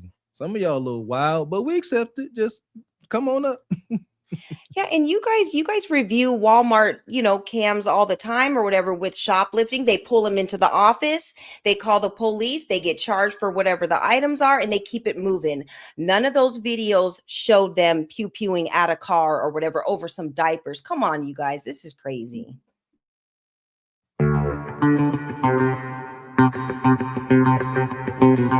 Shout out to Brother Stu Peas, always active in the Patreon. Says, I don't like or love police, but this baby might have survived this if the baby was in a car seat in the back. They just stopped. Or why didn't they just stop? Why was pew pew play needed? Walmart has the best AI security. I have many questions. Like, we called it down the middle. Yes, seems very wonky. Don't know why the mom had the kid in the front. Don't know. But the very same, it don't. Does that mean because the mom didn't put the kid in the car seat because $100,000 worth of diapers were stolen means that the kid got to go now? Yeah, he got to go. He got to go. You should have put him in the car seat or he got to go. Y'all black. Y'all don't get that. Y'all don't get that grace. I mean, think about how crazy that sounds. So, I mean, that's not true. He was just firing recklessly. So we can sit here and hope and wish that the baby wouldn't have got hit. But no, there ain't no certainty. He was just firing into this car and he needs to be held responsible. Amazing. Because I would say ain't no one item inside of Walmart worth deleting somebody for. Name an item. Name 5 items. Y'all can combine 5 items inside of Walmart that's worth pew-pewing somebody over. A child. Like you said, they could have easily got behind them, followed them until they ran out of gas or put out some spike strips. Quit being lazy. Quit looking at us as less than human. How about that? Please and thank you. Yeah, and another thing too, you guys, is, they're talking about, they're apologizing or whatever to, to her, for her baby losing its life and stuff like that. All these apologies need to come with a check. Not to say that can, compensate that baby's life or whatever, but we're no longer just accepting apologies. It needs to come with some money attached to it. When you do us wrong, you're going to have to pay for it at the end of the day, and it's going to cost more than just an apology. Yes, hit them where it hurts. Shout out to Stu P. Says, apologies for the typos. You are excused, brother. Shout out to Brother Classy, the smartest ninja in the chat. Says, Walmart has a lot of cameras, even on the light poles in the parking lot. Man, it was no need. Catch them later. Get the video footage. Pull up to that. Knock on the door. Say, hey, come on outside. We caught you thieving and stealing. But nope, time to just open fire. Exactly. That grace right there, Mr. Walker, is only reserved for humans. When you 3/5, you don't get that grace. Nah. God, come back soon. See what they doing to us, please. Firing at the car. And they just up because they were in the car. I don't know if they found anything because I had to stop her, but I kept walking because it had nothing to do with me. By the time me and my baby got in the car, she came, and then when we was backing up, they was running out the come. I raised my baby up because they withdrew their gun. She had no tent. I raised my baby up trying to show them that he was in the car. So she was backing up and she hit a car as I was opening the door, so the door flew back in. By the time I sat my baby down, it was like 3 to 4 shots. One of the shots hit him in his rib cage, and the other shots hit her in her arm and her thigh. And we left and went to Senatobia hospital, where he was pronounced dead at the scene. And they told me I wasn't gonna be able to see him until he get back from Jackson. She got airlifted, and the police told me I couldn't leave out the hospital until somewhere I couldn't leave out, couldn't nobody come in. But I ended up walking out, and the crowd was questioning them, asking them what happened. They was like, she was shoplifting. But the passenger, it was me. They wasn't talking about me, they was talking about the driver. But on the little, what's it called, self-checkout, They can see, it's cameras, they can see when she got the diapers and walked out. But yeah, they tried to say that she forcefully was trying to drive and hit them, but they was all on the right side and she was driving towards the left. They just personally just shot in the car. Did they try to charge you with anything? No, they didn't charge me. They ain't charged me with nothing. They just let me go. And they didn't say nothing. They just kept telling the crowd that they were shoplifting. But I don't know if they found anything, because it's nothing found. Okay. What's it called? Self-checkout. They can see, it's cameras, they can see when she got the diapers and walked out. But yeah, they tried to say that she forcefully was trying to drive and hit them, but they was all on the right side and she was driving towards the left. Hell! This is wild. I mean, man, like 2 things is true. Or 3 things. It might be 4 or 5 things true. But the loss of this baby trumps everything. Like, I mean, there's no way around that. I would like to hear this cop. They're trying to, keep the guy swept under rugs. They done paid him and dismissed whatever, but no, we need to see this footage. So people are up in arms right now. They simply want to see the footage, and you can calm people down. Show us this footage with Bonquisha going 30 miles per hour, hitting dead smack at this ninja, and he can't move. Or did he run in front of the dang car like Rambo or something? This sister got to live with this. She do. That was her child, and that conviction is on her without us being critical or not. She gonna have many sleepless nights. I don't know what her friend was on, backing up, hitting other cars, being wild. But now she got to sit here and she gonna keep replaying this in her head. She gonna be like, I put my baby up trying to save it, but I subsequently put it in harm's way. She gotta live with this. She may end up deleting herself. That's heavy. I know that's what I would be like, man.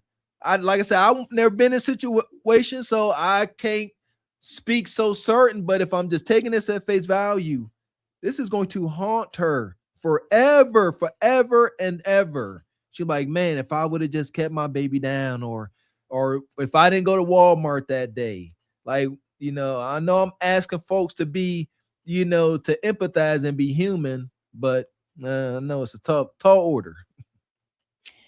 Yeah, this is so unfortunate. I'm a mother and have a son or whatever, and I couldn't even imagine going through something like this. But I'm looking at the narrative they were trying to present after everything happened. It was like, oh, she was stealing, trying to justify them pew-pewing at the car or whatever. And my question is, was the friend, the driver, was she charged with anything? What happened with the friend? If the friend was the one who was supposedly shoplifting and supposedly reckless driving and all that, was she charged? Or were they just trying to say, oh, they were stealing, they were shoplifting, and then they were reckless driving? Because there should have been a charge with that. And if they weren't charged and all of this happened, then they are 100% at fault. There you go. We're going to see yes. Let's see if some charges come out. Daggone right. They just personally just shot in the car. Did they try to charge you with anything? No. They didn't charge me. They ain't charged me with nothing. They just let me go. And they didn't say nothing. They just kept telling the crowd that they were shoplifting.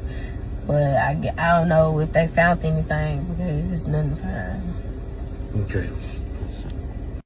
His mother, Valencia, put out a video with her attorney present saying what happened that day. Now, her perspective of the events is that she, her son, and a friend went into Walmart. They checked out. At checkout, the friend was being stopped, but Valencia said that she kept going with her son because it didn't have anything to do with her. As they get into the car, the police now are following them. They come to the vehicle. She holds up Cohen to show the police that there's a baby in the car, right? It wasn't clear if it was at the same time, but the friend who is the driver backs up and hits another car. Valencia says that the door swung open at that time, and that when she sat her son down, that the shots rang out, about 3 to 4 shots. One shot hit him in the rib cage, and then the other shots hit the driver in the thigh and the arm area, right? She said that they went to the hospital. Cohen, unfortunately, was pronounced dead, and that she wasn't charged with any crimes. When she walked out of the hospital where they were having like the, let's say, the media pit where the cops were being asked what happened, the cops said, oh, they were shoplifting. Valencia said, no, I wasn't shoplifting, right? And there is a clear checkout video. But what is not clear is what occurred with the friend. What she did say was that the storyline of them trying to run over the cops was in fact not true, because the cops were on one side of the vehicle and her friend turned out in the opposite direction of the cops. That's what I'm saying. It's like, man, and it's hard to hold the woman accountable if she wasn't stealing. Granted, she was hanging out with the other woman. It definitely need to go to jail if she was stealing. If she tried to actually hit the cop and all of that, sure. And then we need to see this body cam to figure out if this cop needs to go to jail. Like if he was dead smack in the road and they was like coming down and he was trying to go left and she swerved left, he went right and she swerved right. Like, what are we talking about? Like, show us. Teachable moment. You know where I'm always going to go with this. How do we honor, this little boy's life? To heck with the RIP and all that. How do we move forward and make sure this don't happen? Mothers, don't be out there going to the stores with sketchy individuals that may be a little wonky. This driver sounds a little wild, but again, it don't mean a baby's life was supposed to be taken. Nevertheless, the driver backing into cars, I don't know what that was about, but I know if I care for my kids and I need a ride to the store, granted, we got to be more critical about who we are dealing with, man. This is worst case scenario. This sister apparently didn't do anything outside of the law, and her child lost his life. And I it don't matter. I don't care if they tried to take the whole Walmart like a grew off Despicable Me. The child does not deserve to be deleted. Right. And whatever happened to just taking a picture of the license plate or whatever, and then maybe going to the address wherever the car is registered and finding them. If you have them on camera or whatever, you can do an arrest later. We're talking about a $30 box of diapers. Even if they were stealing, say that they were, that's not even something that they need to be arrested for. I think they get a fine or whatever. They may have to appear in court, maybe do community service, something like that. But the fact that all of this took place because of that allegedly stealing, this is so sad, you guys. So that's the update so far. We need to see the body cam footage. I'll keep you posted on any other updates. That's it. Bye. So you and your friend, I'm assuming maybe it's two women, but y'all go into Walmart and y'all decide that y'all want to steal. And of course, I'm going to say the uncomfortable thing, but we're going to get there. So y'all decided that y'all wanted to go on Walmart and steal, right? And in this process of stealing, they decided that, you know what? We're going to call the police and we're not going to just let you shoplift and take stuff out of the store. Now, a lot of people feel like it's okay for you to steal and that the stealing is not as severe because it's coming from a major corporation, especially a major corporation that's profitable, right? So because you are dealing with a major corporation that's profitable, it's okay for you to steal and you should be able to get away with it and they shouldn't chase you because your theft having life is more important than the merchandise that you're taking. So, and I will tell you that this is the same mentality that got Los Angeles and California messed up. It's the same mentality that got Seattle jammed up. It's the same mentality that got Oakland jammed up. And that it's always somebody else's fault while you stealing, right? Because I'm going to preach the same message that I've been preaching when it comes to the Carmelo Anthony case, when it comes to the Cyrus Carmack case. The end result is going to be the same. And let me just tell you what the ending is. We never have a conversation on how we can prevent ourselves from being in this in the first place. The only thing that we have is to be able to react, and we always make it a race-based conversation. It's never, why were you stealing? Why were you carrying a gun? None of that stuff. Why did you bring a knife? None of those questions need to be answered. The only thing that we need to focus on is what happened after you committed the crime. What happened after you decided to bring in a gun. What happened after you decided to do whatever it is that you wanted to do, right? Fuck is you talking about? Man, listen. We need a mental health hospital for raccoons like you. We need a mental health hospital for raccoons. Huh. Goodness gracious. I mean, my God. Don't care about the life, poor folks. I get it. So a lot of stuff is race. Then we get down to class. And when you mix them together, you black and poor, it's rough. My goodness. Right today, I feel as if Black folks, we got a line to toe, right? You got to work hard, become productive, work your way out of poverty and generational curses. But within that, you also must remain connected to your roots. You can't just disregard your people, maybe because, like an Anton, you've been victimized in instances by your people. I don't know.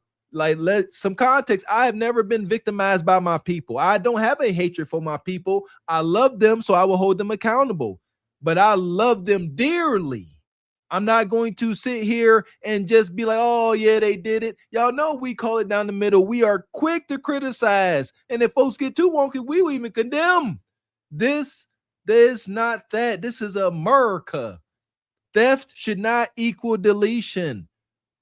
Seriously. And I was going to say, shout out to Sister Crystal that used to come up and she used to talk about throwing out the baby with the bathwater. That's where we at. So folks, it's like the hell with Bonquisha and anything attached to her. That's not our message. We don't wish deletion upon Bonquisha. We are up here for correction, shame, accountability, trying to correct behavior and actions. But at no point have y'all ever even heard us utter anything close to that. This just ain't that platform. This baby being deleted, I can't stress enough. This could have been me and my little sister time and time again, as many times as my mom and my folks went shoplifting with us in the car. So I guess we deserve to be perished too. Guess I should just be a damn ghost up here. Excuse me, I'm triggered. Right. And the drop with the coon thing, that's Anton all day, because he doesn't even have the facts of the situation. They weren't, allegedly they were not stealing or whatever. It's not a crime to carry a knife, a pocket knife or whatever. That's not a crime. It's not a crime to carry a gun if you have a permit or whatever. That's not a crime. So all of these things that he's bringing up, it doesn't even really have anything to do with the case. It's unfortunate, but even just going back to looking how they don't even value our babies' lives. They used to use our babies as gator bait, a long time ago and stuff, especially down south or whatever. So they've never had any regards to the lives of our kids and even our lives or whatever. They look to their pets as being more, of a person or a family member or whatever than they think of us. So, it is what it is. If the cops would have pew Karen's dog, there would be more outcry right now. And Karen could have been going 100 miles per hour directly at the cop, and they could have pew-pewed the dog in the back seat, and there would be more outcry. We must understand. Yeah, look at that. That's what they used to do to our babies, back in the day. So they never had any regards for their life. That's just the facts, yes. Shout out to the brother James Burke. We appreciate you. Says deletion done on purpose by white male. No. They do nothing wrong. History has shown they never do anything wrong, James Burke. What you talking about? Shout out to the brother Deshaun coming through and re-up his membership. Appreciate you, brother.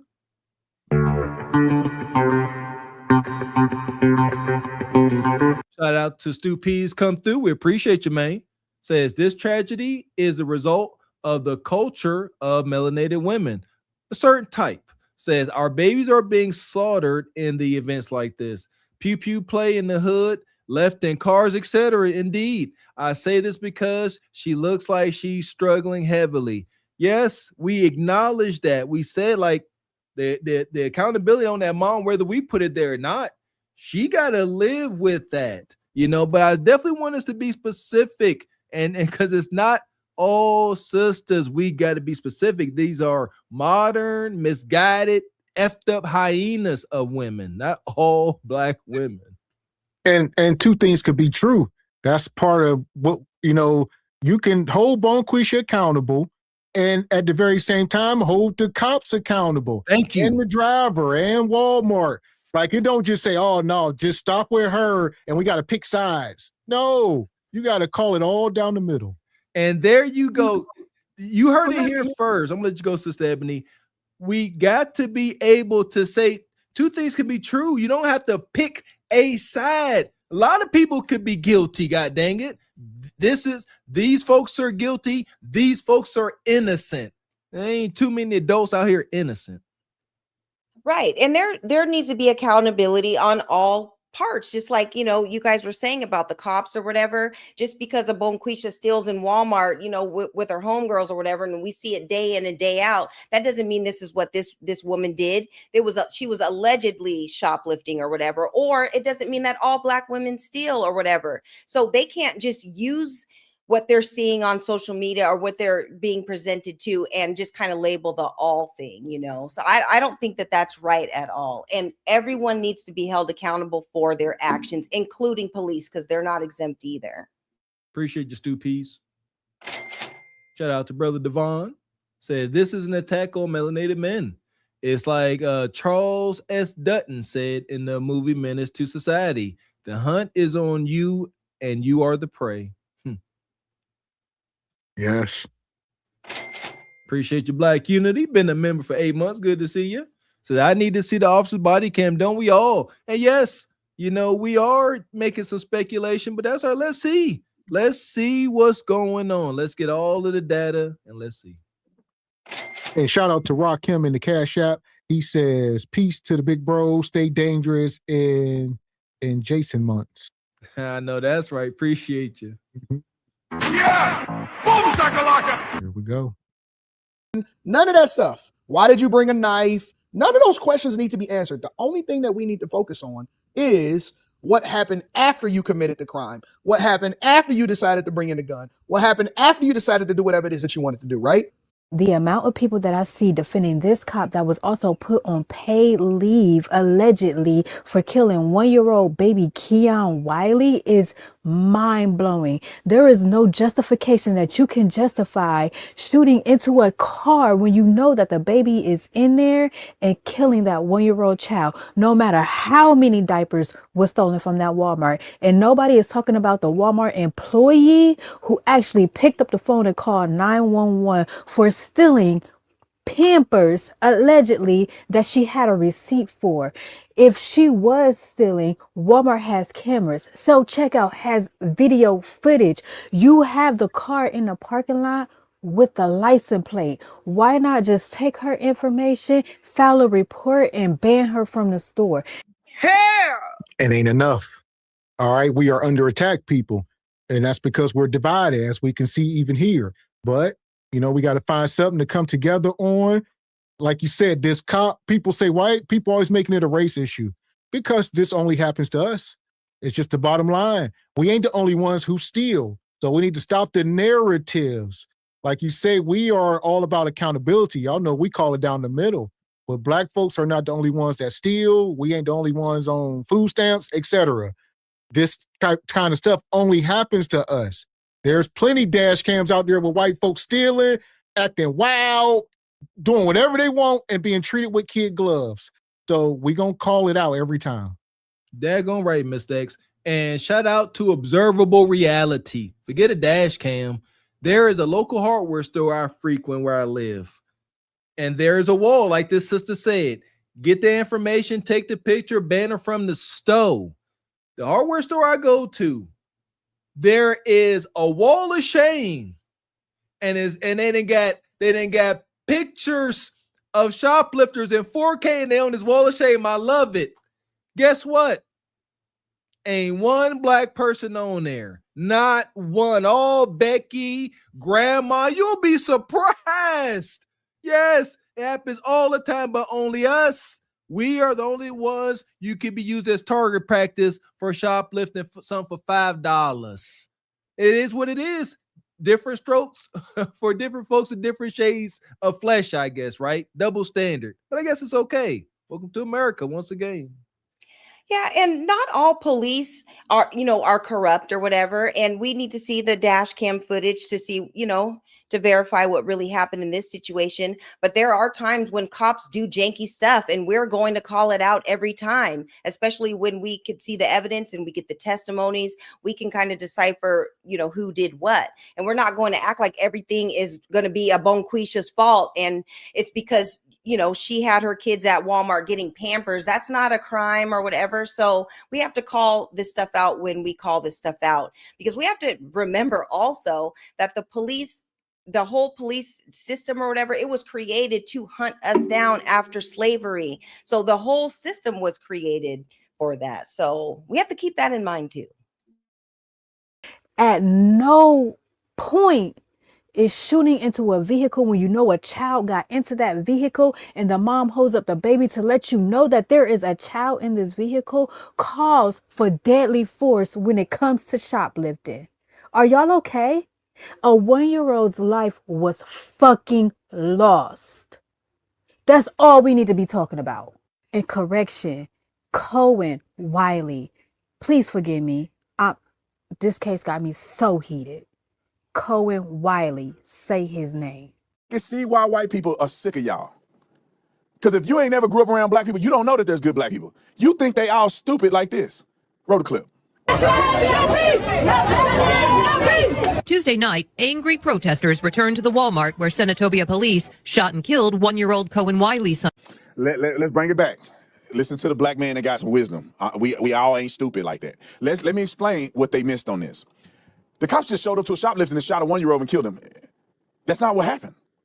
These people in here stealing. They jump in the car. This girl got a baby in the front seat. They drive off, try to run over a police officer, is what is alleged. And it looked like the cop maybe fired one shot into the car, ended up killing this 1-year-old. It wasn't one shot. Now, this is why cops shouldn't fire without knowing what they're hitting. So there's some accountability that need to be had on the police side. But y'all create this whole situation that never should have happened. Cohen Wiley was a baby, he said in a statement Tuesday. His mother, who has not been charged with any crime, says she was trying to communicate to officers that there was a baby in the car. They fired anyway, leading to the death of an innocent 1-year-old. We intend to seek justice for baby Cohen and the life that was stolen from him. Make no mistake. First of all, hold on. His mom and them stole his life way before this happened. His life was not going to never be nowhere. Well, at least the chances were very slim. Oh my God. His mama tried to tell him it's a baby in the car. And what circumstance was she saying? She was yelling through the window? I look at the window shattered. We need a mental health hospital for raccoons like you. We need a mental health hospital for raccoons. I mean, they need help. It's like they sit around waiting for these moments so they can, this is COINTELPRO. These are agents. These people are paid. Him, Futon, they have been propped up by the powers that be. And here we are. They got these platforms. And white men say, yeah, y'all look the part. All right, y'all got beards. Y'all look more like the masculine black man. You don't look zesty, even though you is. But y'all can carry on our message. And look, so these guys will be platform and y'all cheer them on.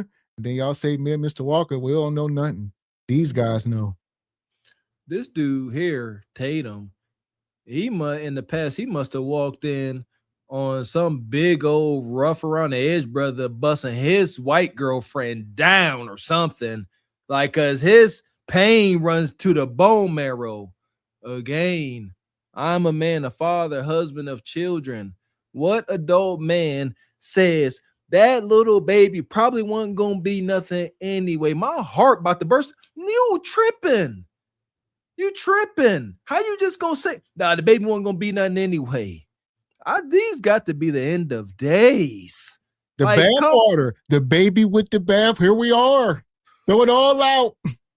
It's amazing. It's over, Sister Ebony. It's over. Yeah, and see, his thoughts are not my thoughts, and not our thoughts or whatever. We don't look at Black lives the way that he does. Like Gavin X said, they are being used. The dominant society loves for melanated people like this to talk about our people like this, and because it looks like, look, even the other blacks think this about their own people. But no, there are actually people who are on code. There are actually people that see that there are issues with our police and everything, and not everybody is committing crimes, and not everybody is fitting the narratives that they try to push and try to promote.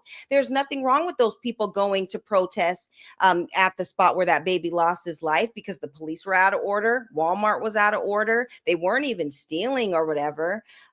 So there's nothing wrong with what they were doing, but there is something wrong with people like this speaking about our people in the context that he is, and Anton too. Like, these are just coons, you guys, and they don't speak for us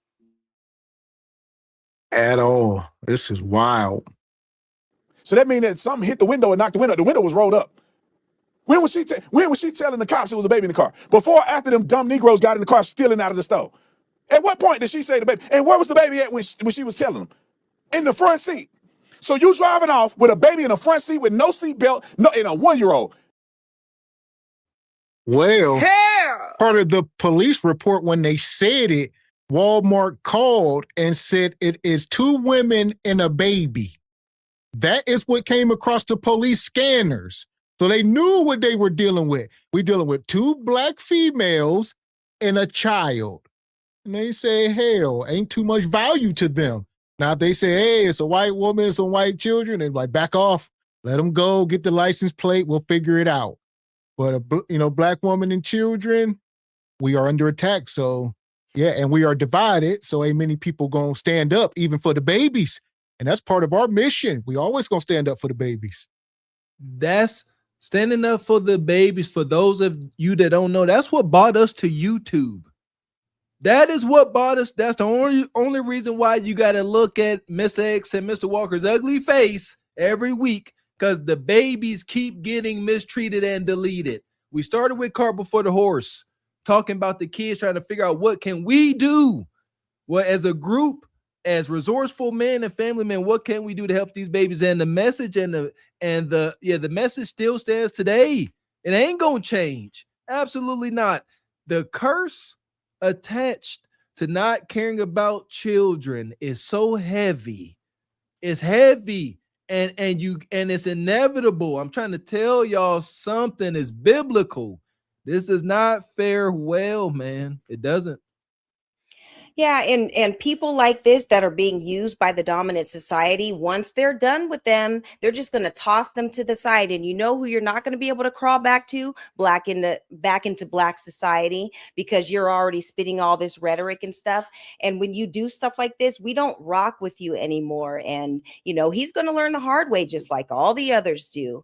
But we were talking about this last week about, how the dominant society, like the white supremacists or whatever, they always go after the women and children. They don't try to go after the adult men or whatever. It's always like something that has to do with the kids and the women and them using excessive force and all that, and it kind of just shows the cowards that they are at the end of the day. That part. Ain't nobody think that's a problem. She was trying to say it was a baby in the car. Yeah, how was she saying it? She had him up like this. It's a baby in the car. You should have told the thug it was a baby in the car. That baby going on to heaven now and going to be happy. Y'all was getting rid of his life up anyway.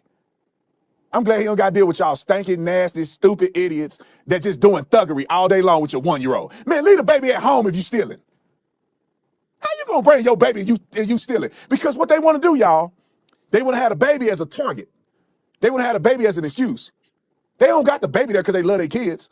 They want to be able to thug and be like, oh, I got a baby in the car. Don't arrest me. I got my baby with me. I got a baby. You can't arrest me for committing a crime. They use their kids as props. That baby should have been at somewhere at home. You should have been at home with your baby. No car seat, no nothing. Why don't the news report that part? This is amazing. I mean, the coonery. We need a mental health hospital for raccoons like you. We need a mental health hospital for raccoons. It's not even making sense. The hatred you can have for your own people, to not be able to see both sides of things. Like, you got to take some of that hatred you got for Bonquisha and, make sense of things. We are about solutions. We can't sit up here and laugh and be projecting deletion upon the babies. That is wickedness. To sit here and say what was going to happen to a 1-year-old child that could have been anything. Like, let's stop. Let's stop this. The fear of a greater power, the healthy fear of a greater power is gone. Like, in my crack baby brain, I truly believe and live by, I will have to answer for all of my actions and words at the end of this journey. I believe that someone's going to roll back the footage and be like, what was you thinking at this point in time? What was your motive? Huh? What was you trying to accomplish here? You sitting up here with such a light heart talking about the loss of the precious life of a child is wicked. Absolutely wicked. It is unimaginable to a crack baby like me. And I keep saying that, driving that point home, because I ain't the sharpest tool in the shed. But goddamn, you a whole educated law enforcement guy. You supposed to be accomplished and have something about you, some honorable gravitas. But again, you was most likely victimized by your own people at a younger age, and you can't get over it. It's all right. Becky didn't like you anyway. Let Taquan have her. Yeah. And does he even have kids? Or what if this happened to, if his wife or whatever was out getting diapers? There are times when moms, we have to take our babies with us to get diapers if dad is at work, and, we got to do what we have to do. There's that, that's not a crime. But what if that was his son or whatever? Like, doesn't he value the people in his own family? Like, this is why you don't put your job or your career or whatever before your people, and so he's just taking on the ideology of the dominant, society and police officers, when these are your people, and look how you're talking about them. At the end of the day, when the police, when you're no longer a police officer or whatever, who's going to be the group that's going to have your back because you kind of excommunicated Black people in general? No one's going to rock with you after this when they're done using you up. And I'll say this, it ain't even worth reasoning with people like this. So it don't even matter if they have children, because they're not going to answer the question. They're going to be disingenuous and double down on whatever stance they got. We have witnessed these ninjas. They will, throw their kids into the swamp. Look at Futon. Look what he did with his kid. They don't care. That's collateral damage at best. Mr. X, man, you always right, brother. My wife and I was just having this conversation. I said, my problem, we were talking about the Carmelo case. And I said, my problem is I be trying to reason with folks. And Mr. X keep telling me, stop trying to do that. And you ain't telling nothing but the truth. It's just tough, man. But you're right, because they don't care. They're broken people. Appreciate the Stu P's coming through like you do. Says, this is why I'm here, for straight up journalism. We appreciate you, brother. Money. Shout out to Black Unity with the best picture on YouTube. Says, if the car was being driven at him, then the officer would get off and the driver will take the fall. But if he tried body blocking the car, then he was reckless and needs some accountability. I'm pretty sure it's up to their discretion to say what's body blocking. Appreciate you, Black Unity. Shout out to Black Unity. Come back through. Says, Tatum is a jackass. I'm an attorney. Okay. Says, my father was a World War II veteran. Man, salute to your father. Beautiful. His father was a convicted deleter out of his life at 8. You never know the future. See what I'm saying? Salute to you, Black Union. Blessings to you and your father. That's beautiful. See what I'm saying? Yeah. Where you going? Talk to your daddy, Tatum. Man. Well, good luck. See if we got payphones down in this pit. Fuck is you talking about? This is Sparta! You got to know when to hold 'em, know when to fold 'em, know when to walk away, know when to hide. You gotta count your blessings. You're sitting at the table. You hear me? Ooh, child, things will get brighter. Wicked.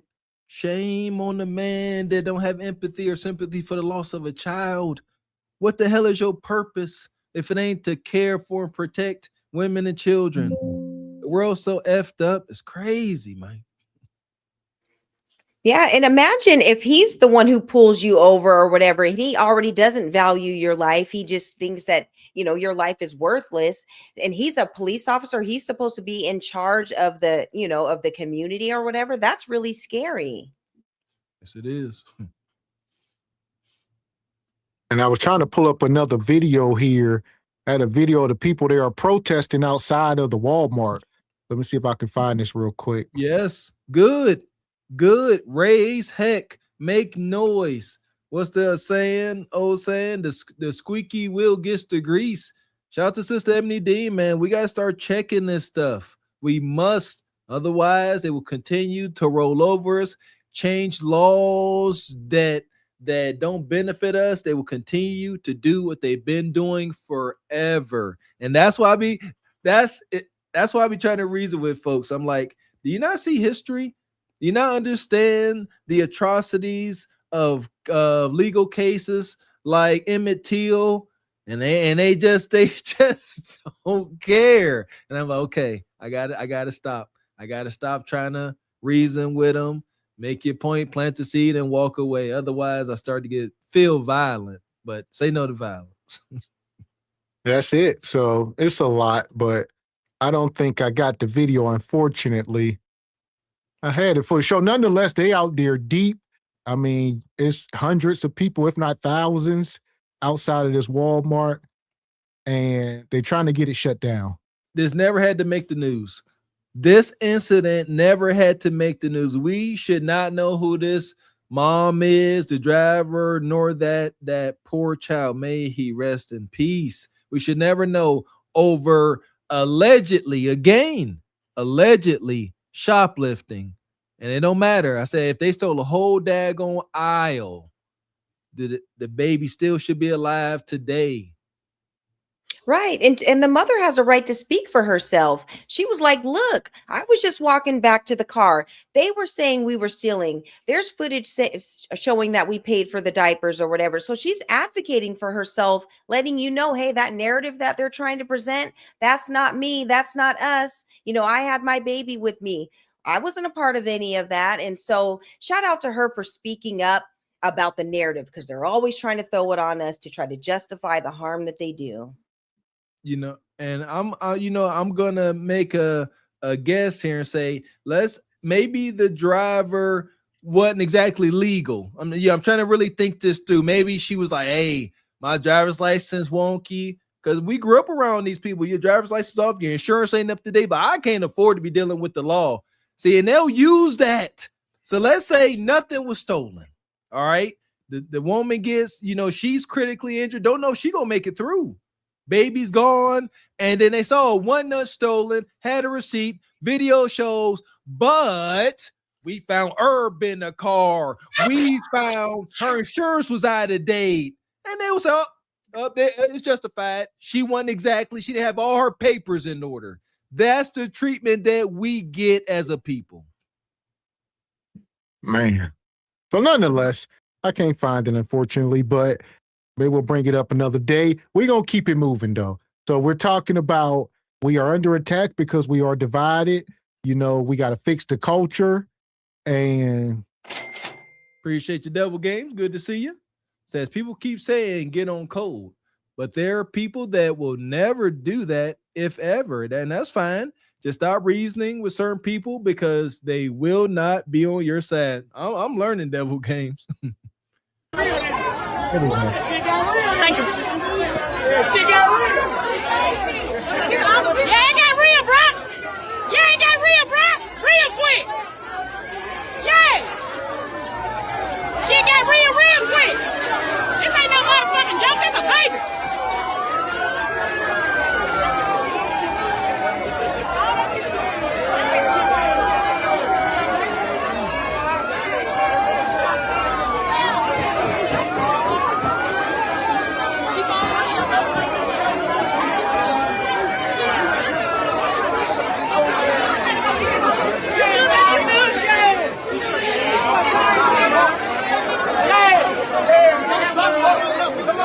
It got real. in pajama pants. Get them. Shout out to our people. This is Mississippi. So y'all know how it gets in some of these counties. We did a whole show a couple weeks ago on some of the poorest counties in Mississippi.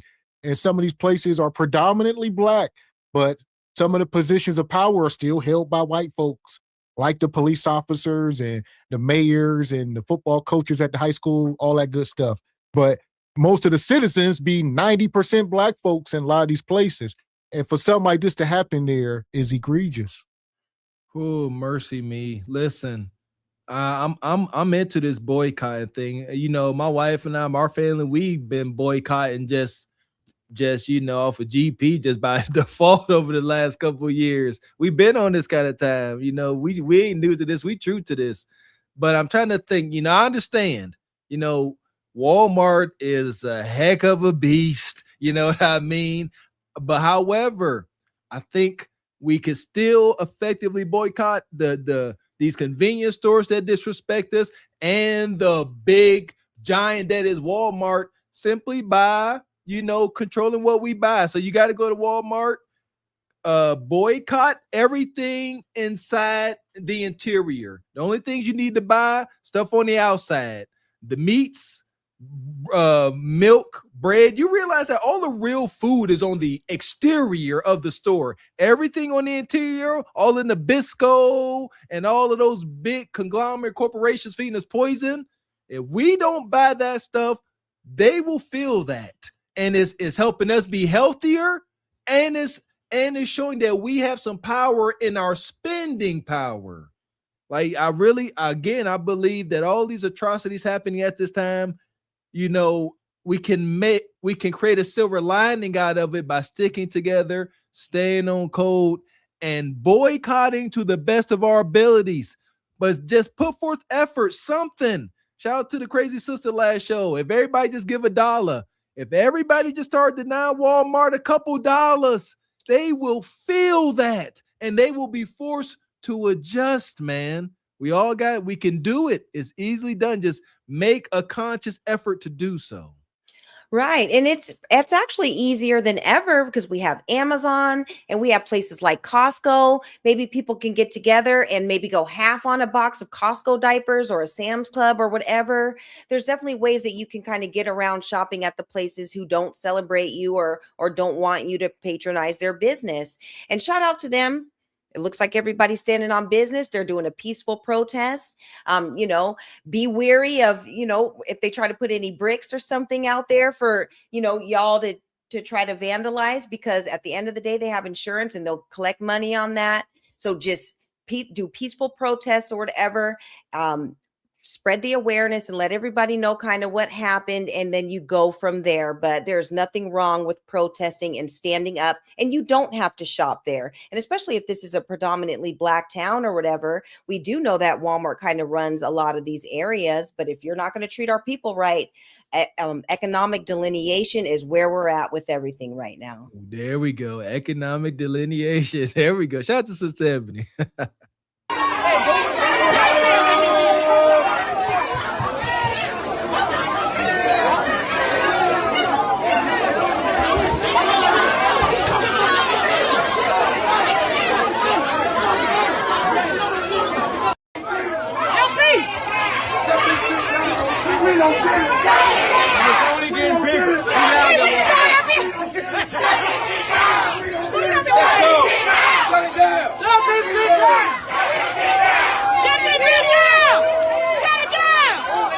Oh, they in the whole parking lot. They deep. Okay. You need some meat first. Your mom tail. Your motherfucker flew by me. I said, go to Walmart. I put my merch lights on the Gavin had one of the police cars. I was gone with them. They would have thought I was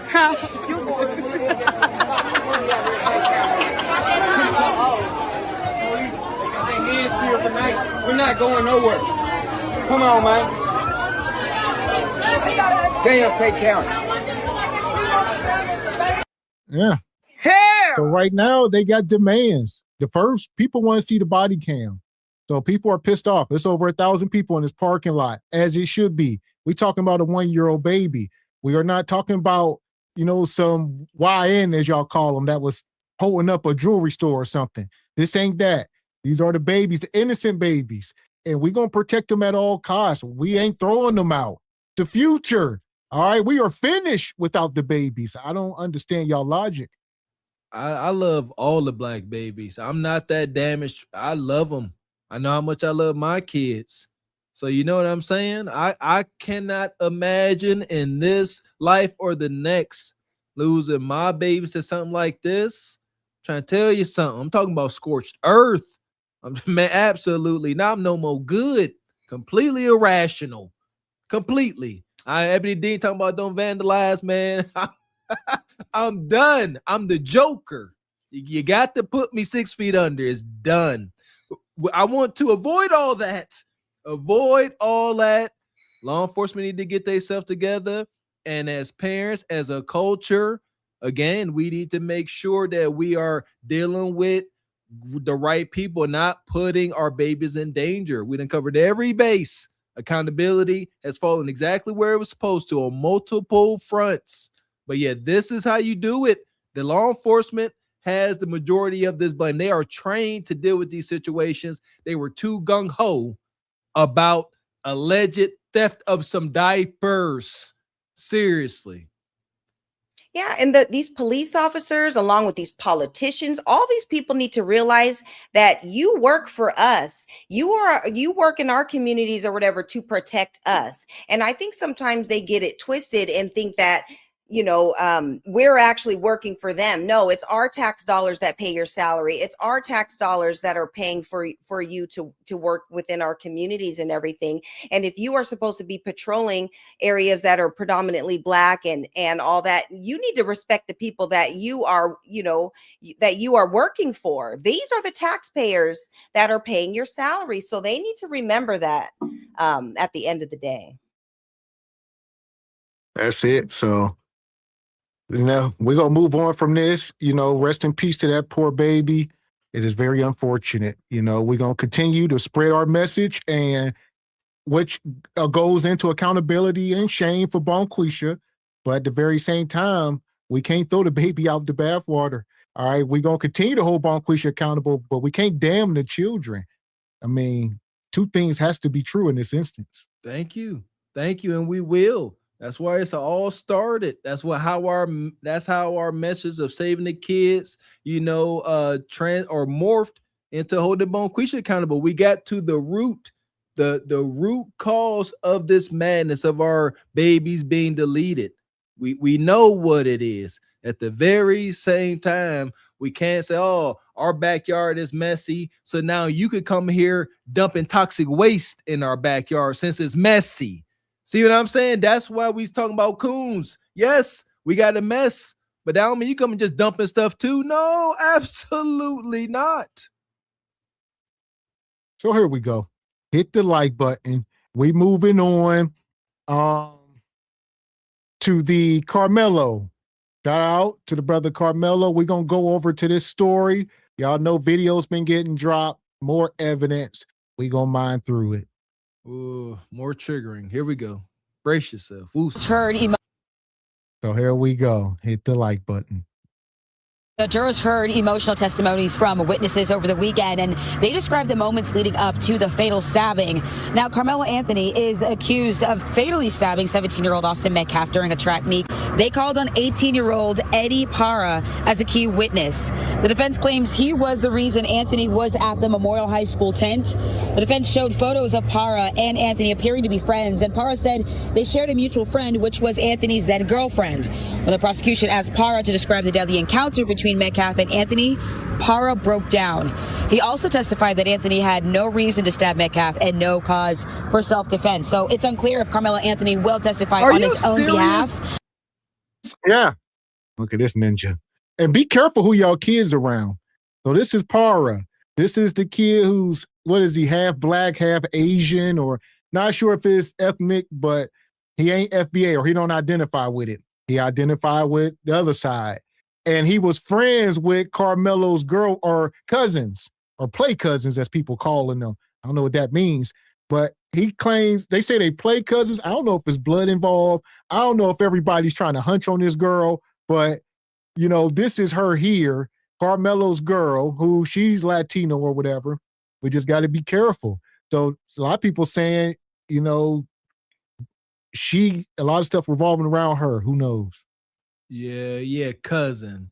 Play cousin. We know how that is.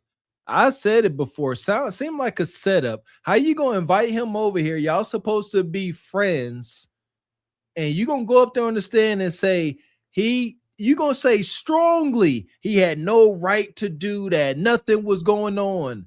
I mean, considering how the injustice system has done us in the past consistently, this does not sound, you telling me this don't sound like a setup that has happened time and time and time again?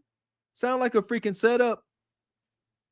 Right. And I thought that was her cousin, because it was my understanding that he got on the witness stand and said that he didn't know Carmelo or whatever, but in fact, he actually did, because his cousin was dating her. And Gavin X, like you said, you need to watch who your kids are around and who their friends are, you know, because when it comes to our people or whatever, especially our young men, they don't like, you know, the people from their culture and the dominant society. They don't like to see their women with dating a black child, whether it's a young man or an adult or whatever. They don't like to see that. So there's always like an issue when it comes to stuff like that.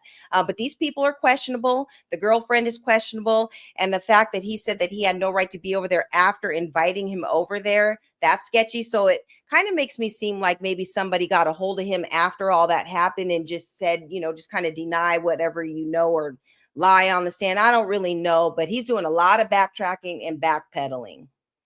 Man.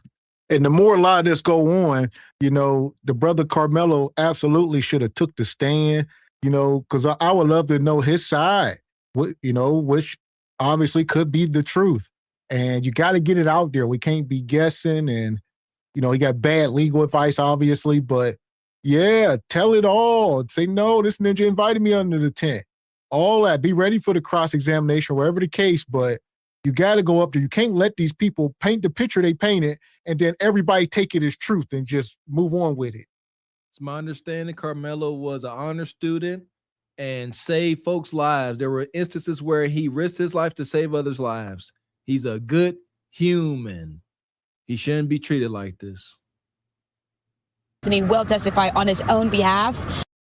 It's only because Austin Metcalf's dad is white that people have a problem with the things that he's saying. You people hang your hat on the dumbest shit I've ever seen. Let me make one up. Y'all can let me make something racist up so y'all can go viral. I got a new name for Mello, okay? Because he was such this little boy y'all were trying to portray. How about watermelon felon? How's that one strike you? Say it right off the bat. I don't like that he said it. I don't think he should have said it. I don't think it helps his cause by saying it. But right off the bat in the clip, he said, "I'm gonna say something to get y'all riled up." And the reason why this is not as crazy and offensive as it would be in other circumstances is because the way that people are talking about his dead son is absolutely insanity. They are mocking his son, saying he was a bully and that he deserved to get stabbed in a Listen, two things.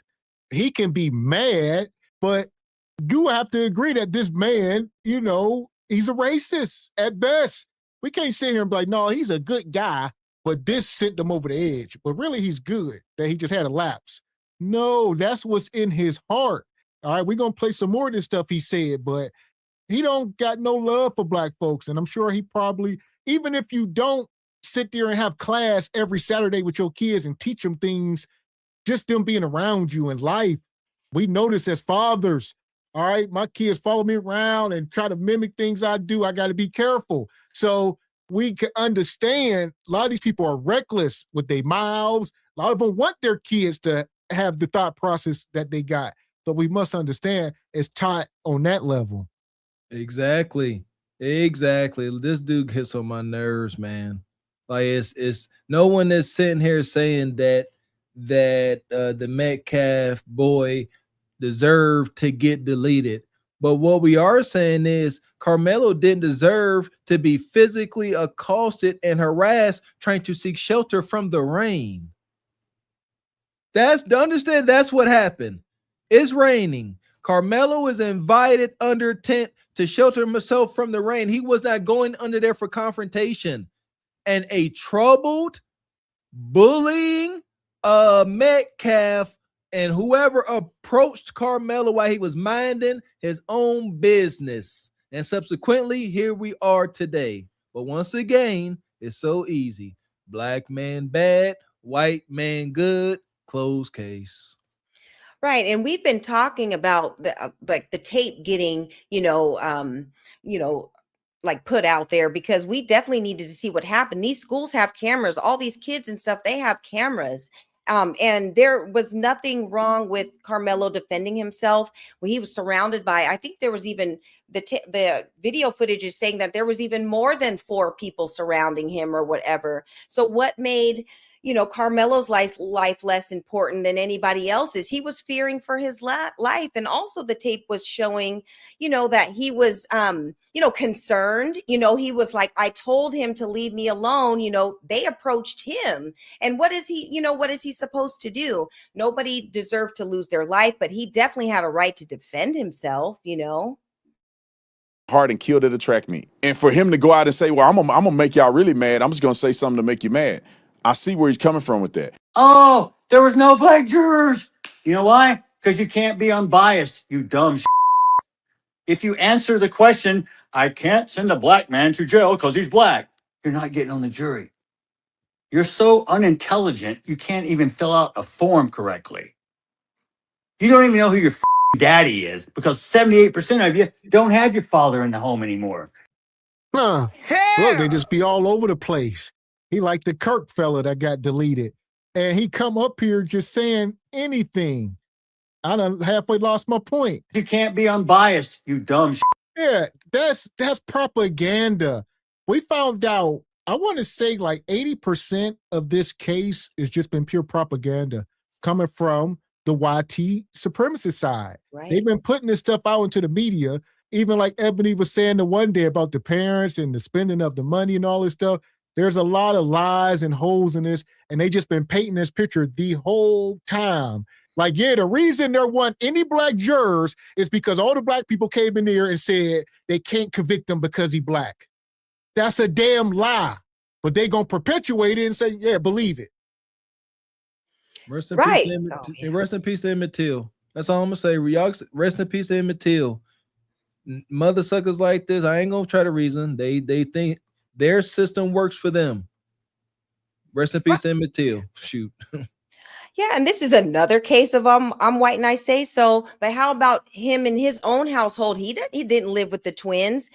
Him and the mother were separated, and he did not live in the home. So while you're talking about our homes, he needed to fix his own home and fix the relationship that he had with his own boys or whatever. And yeah, this is crazy. He came out and showed his true colors because the media was trying to portray him as wanting to, asking them for forgiveness and all this stuff and showing up to the press conference and everything, trying to show solidarity, when in reality, he's like a drunk and at the end of the day and saying all these hateful things about Carmelo and black people in general. And he's getting called out. And I'm actually glad he did this because it just goes to show their thoughts. And at the end of the day, I think Carmelo's parents were right not having him in the conference or whatever. Maybe they knew these people and kind of knew their thoughts and didn't want them anywhere around what they had going on. Yes. And that was the judge. So the judge was looking out for the family. The judge gave him a gag order and said, shut up, because you're going to mess this up, because I know you because we are friends. I know you, and I know you can mess this up. We got them where we want them. But if you go out there and start saying this stuff before the case over, you're going to make people believe that your son thinks like you. All right. Even though you on the record saying you used to listen to Kirk and all of that, your kids was around this environment. You was fostering it. So, I mean, it is what it is. The only half point this evil buffoon is making is, we talk about it. We've already checked ourselves on this. Being predictable and being overly emotional, something we already talked about. I ain't giving him no daggone credit, but like I said, listen to your enemies. I beg of you all, Listen to your opposition. Listen to them. If they are ignorant enough, they will tell you their next move. They will let you know how they play chess. They will let you know what they use against you. Just take note. As easier said, just take note and move accordingly. Right. And we can't forget the symbolism with the fact that they released the tape on Juneteenth, you guys. There was some symbolism there. And I think it just kind of painted the picture where, yes, this is the day of your freedom, but one of your, your brothers or whatever is being locked up for 35 years. And look what we still have, are capable of doing to you and your people. So we have to keep that in mind also. There was a reason why it was brought out on that date, and we just have to stay focused on the case at hand. That's it. Appreciate you, Devon Mitchell. Says in Texas, multiple assailants doctrine allows you to use self-defense, including lethal force, against the primary attacker and others. Multiple assailants. That's what Carmelo was dealing with. That part. So we're going to definitely pull that video up here in a minute. Shout out to Devon. Appreciate your brother. Says in Texas, you need a unanimous decision from the jury to get a conviction. That's why there were no black jurors. A black juror might have voted not guilty. Yes, amazing. But no, we're wrong. We're wrong. Yeah, and there were black jurors, but they dismissed them and didn't let them participate in the in the jury process or whatever. And they tried to say it was because they were teachers or whatever. But there were people there, but they pushed them all out to create this narrative. Shout out to Cousin Walker over at Juice Drop Entertainment. Appreciate your cousin. Come through, been a member for 6 months. Says thank you both. Thank you, sister. Man. Yeah. Boom, so here we are. I mean, I think it's amazing. Obviously, we in America, white man been brainwashing folks for so long. You can get folks to say, well, black folks can't be on the jury because, they be biased or emotional. But we will allow white folks on the jury with the history they got. Like you said, you keep bringing up Emmett Till and some of this stuff. It's like, when have they shown a history of being on the jury and being honest and, being equal, whatever the case? It's like, why? It makes no sense, but it's the white ice is colder. I get it. People are brainwashed. It's such a double-edged sword, Mr. X, because, we are all about accountability. That's at the core of our message every day, all day. But I get it. I can understand why some of us are so emotional. Look at our history. That's me trying to reason again. Expecting folks that don't recognize or know our struggle to give a dang about it. And now I'm learning fast. Yeah, and it's so hard to believe that they can't even look at the past and look at the reason why we say the things that we say and think the way that we think, knowing all the stuff that we've been through. It's not like we're just talking out of the side of our neck. We could just look at history and see how, how we're treated or whatever. And it still happens today. It's not like just because Juneteenth happened, everything was all erased and we were free and everything was kumbaya. No, that's not the case. We're still having to fight for our rights. We're still trying to fight for our reparations. We're still trying to have our babies not be deleted in the streets or whatever. And it doesn't have anything to do with our behavior. It has to do with that our skin color is the crime. And this is why we come up here and advocate for our people. Amen. If you answer the question, I can't send a black man to jail because he's black, you're not getting on the jury. You're so unintelligent, you can't even fill out a form correctly. You don't even know who your daddy is because 78% of you don't have your father in the home anymore. You got baby mamas running around with 8 kids so they can get EBT cards to feed you all. Hell! Which is wicked. Because he's not even in the house with his children. You are a non-custodial father. So if you was in the house with your son, maybe he wouldn't have got deleted. Maybe he would have, had more emotional control. Or maybe not. Maybe he'd have been worse off being around a feminine man like yourself. So it's just all bad. So, yeah, you ruined your son. I don't care what transpired under that tent. That plasma on your hands, Paul. You said... It is impossible to spew this kind of hate if it ain't inside you. Also hating yourself.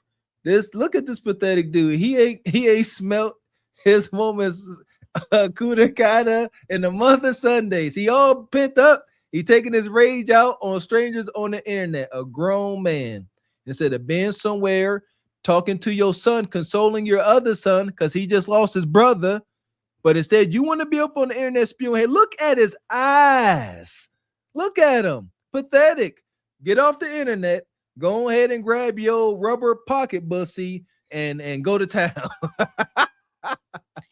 Yeah, and I can tell in his face. I know he has a lot of regrets. I know that there are things that he probably feels that he could do better in regards to his sons. Maybe it was the way that they were raised or whatever. We don't know why they ended up being bullies. This is not the first time they had an encounter with other students from different schools and bullying and harassing or whatever. But that has nothing to do with Black people and welfare or whatever. And he's talking about welfare. White people are the number one people that get welfare in our country or whatever, and it is what it is. So stop blaming us and start kind of looking within as to what maybe you could have done differently, because Carmelo's parents, they're probably having all sorts of thoughts, and we're all having thoughts about how things could have been done differently. But instead of him doing it, because everybody played a role in something, he's trying to deflect and put it all on us. Yes, ma'am. You think I'm being racist? No, I'm being real. Because they ain't only Black people. White people do the same shit. I'll call them out just as hard as I'll call you out. Anybody who doesn't work, who wants free government handouts, who wants to live in a socialistic society, move to Russia. And normally, I don't normally attack people like this, but I have been cooped up and caged up in this anger. And this is something I'm trying to work on. I need to develop it and funnel it into a more constructive way. Just say you're racist. It got nothing to do with that. You are bringing up issues that you got with a whole group of people now, all 45 million of us or whatever the case. You got a problem with one person that deleted your son. Granted, if you want to take an issue up with him, that's on you. But now your racism is showing. Pull your skirt down. Now, baby mamas, fathers, you going all over the place. When we talking about a specific issue, you are showing your true colors. I ain't gonna hold you. I kind of got a guilty pleasure. I love being in the presence of individuals like this because I tend to rattle their soul. I would love to just be around them, at a restaurant, walk past them with my beautiful, beautiful Black family, and just seeing a ninja like this, just see us walk past. I'd be seeing them, and they get all weird, and they get all tightened up. But they know they bet not say a daggone thing because all hell shall break loose. Just a coward, an absolute coward. Go out, you a man. You a grown man. Go out into the streets like your buddy Chud the Chode. Go out there and be a man about yours. Go out there and tell it to their face. But you want to sit here drunk, with ED, yelling at your phone screen, you pathetic imbecile. And this is another, time that they're trying to paint the narrative that the family, all Black people are on welfare, where Carmelo's family was not on welfare. In fact, they had employment or whatever. And because of this case, they lost their employment. So all of the narratives they're trying to throw after the fact has nothing to even do with the people involved or the case. So we have to kind of take a look at that too when listening to this rant, because it's all trying to justify what happened. But tonight is the one time I'm going to allow myself, it's okay. Tonight I'm going to allow myself to say what I really want to say. Because most of the time I don't say what I want to say because it's not correct. Hell! Tonight I'm going to say what I really want to say because I can't say this all the time. I can't just be overtly racist like this. I mean, just all in y'all face. I can't be smearing it. But tonight I'm going to do it. This is what I always felt. I always wanted to call you a ninja. I'm going to do it tonight. Oh, boy. He's so upset. His old lady got her a sneaky link from the Mandingo tribe. He can't talk this mess at home because his old lady don't play that. Don't you be talking about them. They're good people. be mad as heck. I'm telling you, an individual, that's what gives me some peace as much of a warrior spirit that I got, and I like to be hands-on.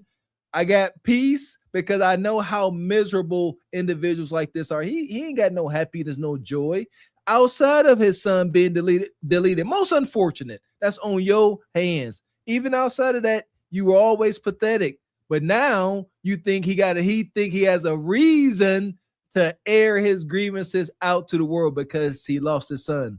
You play a huge role in that, you pathetic individual, if not the whole role. Yes, your son did not become that on his own. Like Mr. X said, your children follow you around. They mimic you. And kids don't treat themselves how you treat them. Kids treat themselves how we treat ourselves. That's why we hear these sisters, these single moms up here talking about the struggles of their mom, and then they end up going through the same things. It's a weird phenomenon. But my case in point, this coward is pathetic in real life and on the internet. Yeah, I definitely think he was speaking out of his liquid courage that he had that night. And you know what? This is what I do appreciate about his rant, is that we're seeing his true colors, and we know, exactly how to move when we say the things that we say about, what certain, white supremacists or whatever think about us. This is why, because these are their true thoughts. So let them keep talking and they'll expose themselves or whatever. I think this is only helping Carmelo's case and helping, for the call of an appeal and retrial, because this is what he's up against. So. Yes. Appreciate your Devil Games. Says, so is there a solution? What all this, or are we done? Not sure, Devil Games. Well, yeah, I mean, we are constantly planting seeds. So, I mean, only time will tell. That's all we got on our side is time. We don't have a magic ball, but we got hope. We can hope and pray at this point. But as far as on an individual level, we're going to be good. We're going to take care of our children, but, it's too hard to speak for everybody.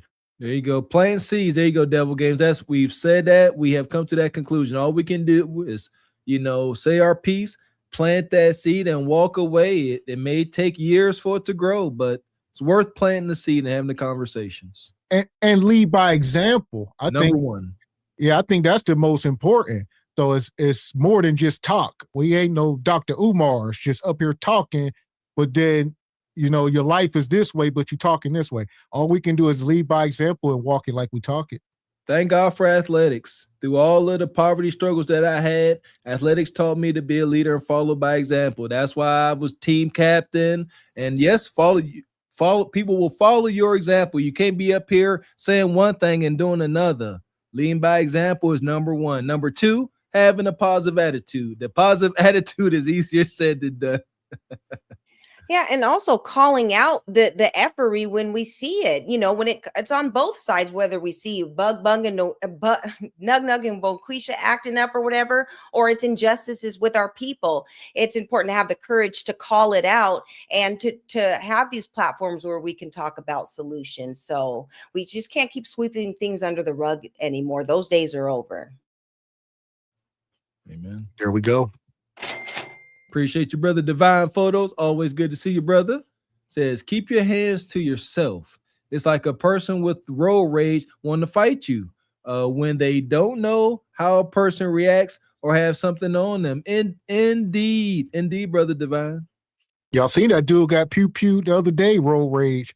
Some of this stuff we can't show on YouTube. We got a whole collage. That's fine because we got a Patreon show coming. But it was road rage and yeah, the dudes, it's wicked. Just pew-pewing at each other right there in broad daylight. One dude in the work van, this other dude hopped out. It go left. I'm like, man, y'all really tripping. That's what helped me get rid of my road rage. I used to be bad. And it was a time when some stranger was being all aggressive, honking at me. That used to take me to a place.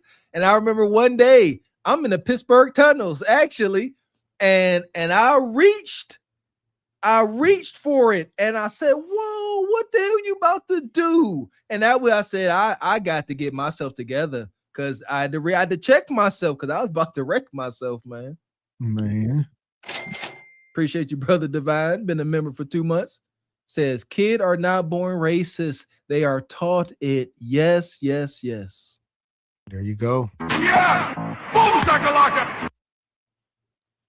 Just because you think something doesn't mean you believe it. Doesn't make it right. Doesn't make it wrong. Doesn't make it a fact. There's no black jurors. You know why? Because you can't be unbiased, you dumb You're so unintelligent, you can't even fill out a form correctly. You don't even know who your daddy is because 78% of you don't have your father in the home anymore. You got baby mamas running around with 8 kids so they can get EBT cards to feed you all. You think I'm being racist? No, I'm being real. I was on here apologizing because I felt bad that I wasn't sympathetic enough to these people. And real quick, he said, you think I'm being racist? Yes, you are not being real because you don't care. You're coming from a place of just being pure racist. They're baby mamas and this and that. No, and people will say, well, he's stating facts. Well, a broken clock is right twice a day. All right. When me and Mr. Walker are talking about some of these issues, we coming from a place of trying to find a solution. We ain't just sitting up here wishing more chaos among people. That's his position. He ain't sitting here like, oh, it's 78% this, but if y'all just do this, and no, he don't have the solution. He hopes it gets worse. All right. He's sitting here from the position of wanting things to be worse. He ain't. So yes, you are being racist. 100%. Don't hide it. Say it with your whole chest. Shout out to Brother Divine Photos. Keep saying it with your whole chest so that this appeal can get more legs to it. Come on, hurry up. Keep talking. Let them go. Yeah, because it's all about creating that narrative at the end of the day because he needs something to justify what is happening and what's going on. You imagine! And the only reason it's coming out is because he feels like he has a valid reason to voice it. He is in his truest form right now. And I felt bad because I couldn't sympathize. Because I was struggling with all the hate that these people have done to black people, to people of color. And I said, you know what? I can't say that they were racist. I can't say I don't know for sure. But guess what? Once again, proving that the justice system is crack. Their children abuse, misuse, spit their disgusting narrative to our children defend themselves, and then our children get the book thrown at them. And that is exactly why I am so frustrated, so angry about this case and about many other cases. 35 years is ridiculous. We know the truth. We know that his son and those other 3-4 freaking hoodlums, they did something to Carmelo. And you know what? I'm standing on that. I am standing on that. They show their face every single time. Then you have the nerve to bring God into it. Saying God said there will be trials and tribulations. You are literally the weapon formed against the world. Your people, no other race, nobody can say that they have not been victims at the hand of your people. Y'all are not the people of God. Y'all are hateful. You teach your children to be hateful by nature. And now we're shocked and surprised that a black child snapped. I can't even believe that I almost allowed myself to forget the type of people y'all are. Yeah. It's brainwashing, Bonquisha. All right. They've been doing a heavy dose on you. You got to snap out of it. Come out of that sunken place.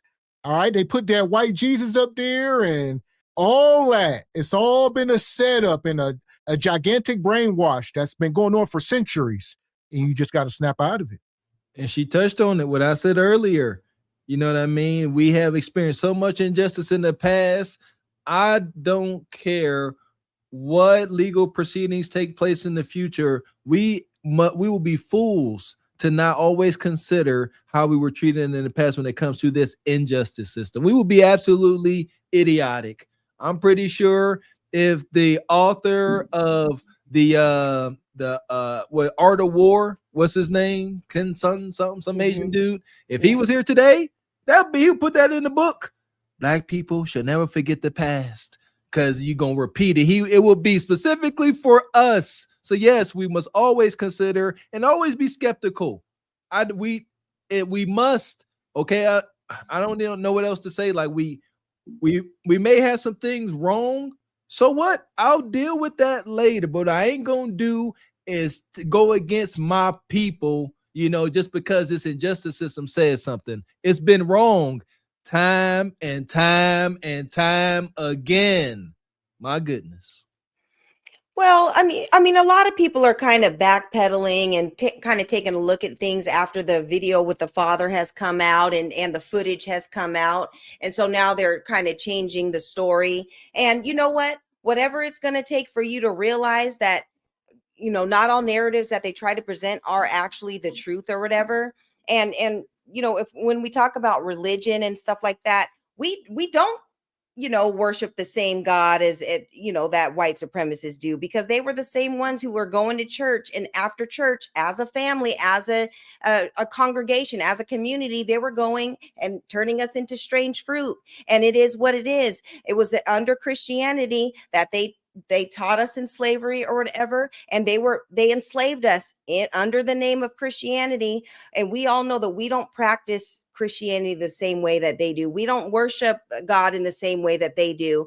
You know, there's something to definitely look into when it comes to religion and how they worship and how we worship. Amen. Shout out to the brother Team Peterson. Always good to have you. Been a member for 32 months, a day one since day one. Says, at what point will he say his son was wrong also? No, you sound like me. Never. Never. What is you talking about? Ever. I'm sorry that it came to that for your child. Maybe if you would have raised a better child, maybe if you didn't have a racist heart. Y'all are the heathens, okay? I'm so irritated.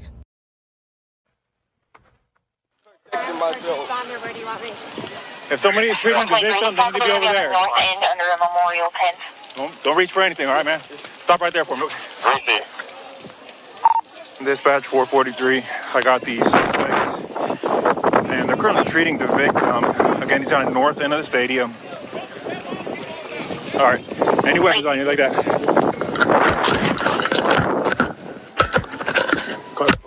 I'll look here. How long? He put his hands over. I know I'm not. 4-4, copy. I'll be in route. Help me. Y'all back up a little bit. Come over here for me. Over here. I'm going to put your handcuffs for now, okay?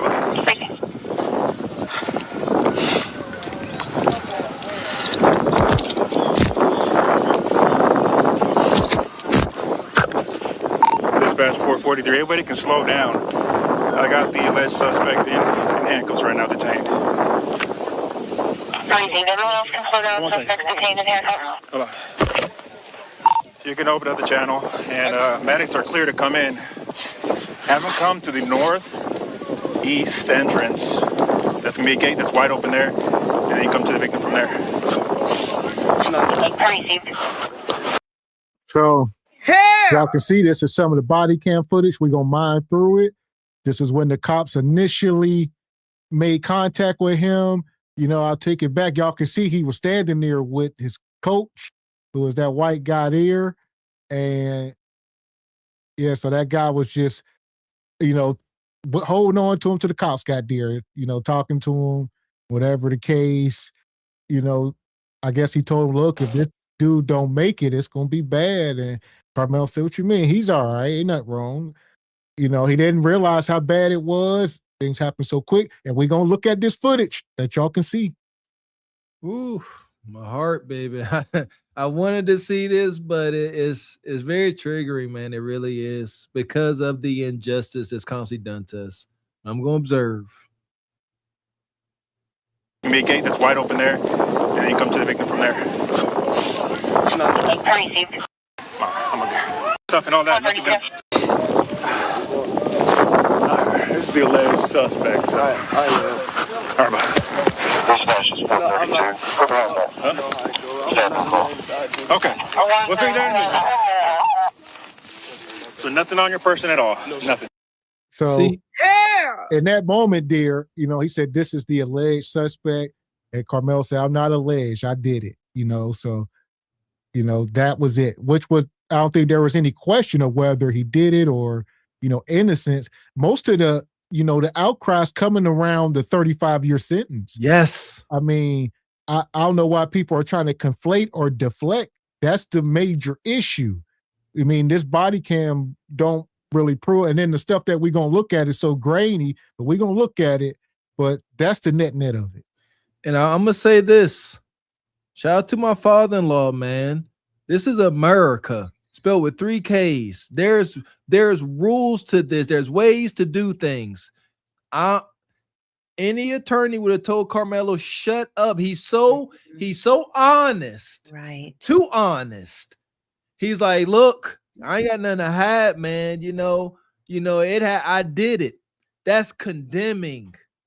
Like this is the United States law. You're not supposed to say anything at all. I feel for this brother. Our ignorance of the law does not exclude us from it. Shut up. We got to be quiet. But this was a good kid. He ain't a criminal. Criminals know how to be quiet. Carmelo, like, I didn't mean to do it. Hey, I did poke him. And that takes away what?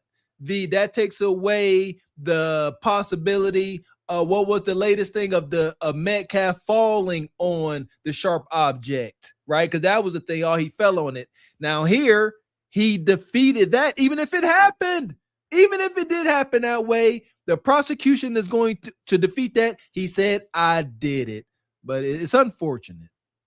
Right. And a lot of us are raising kids like Carmelo Anthony. They're great kids. They're honor roll students. They're doing sports and they're doing good things in the community.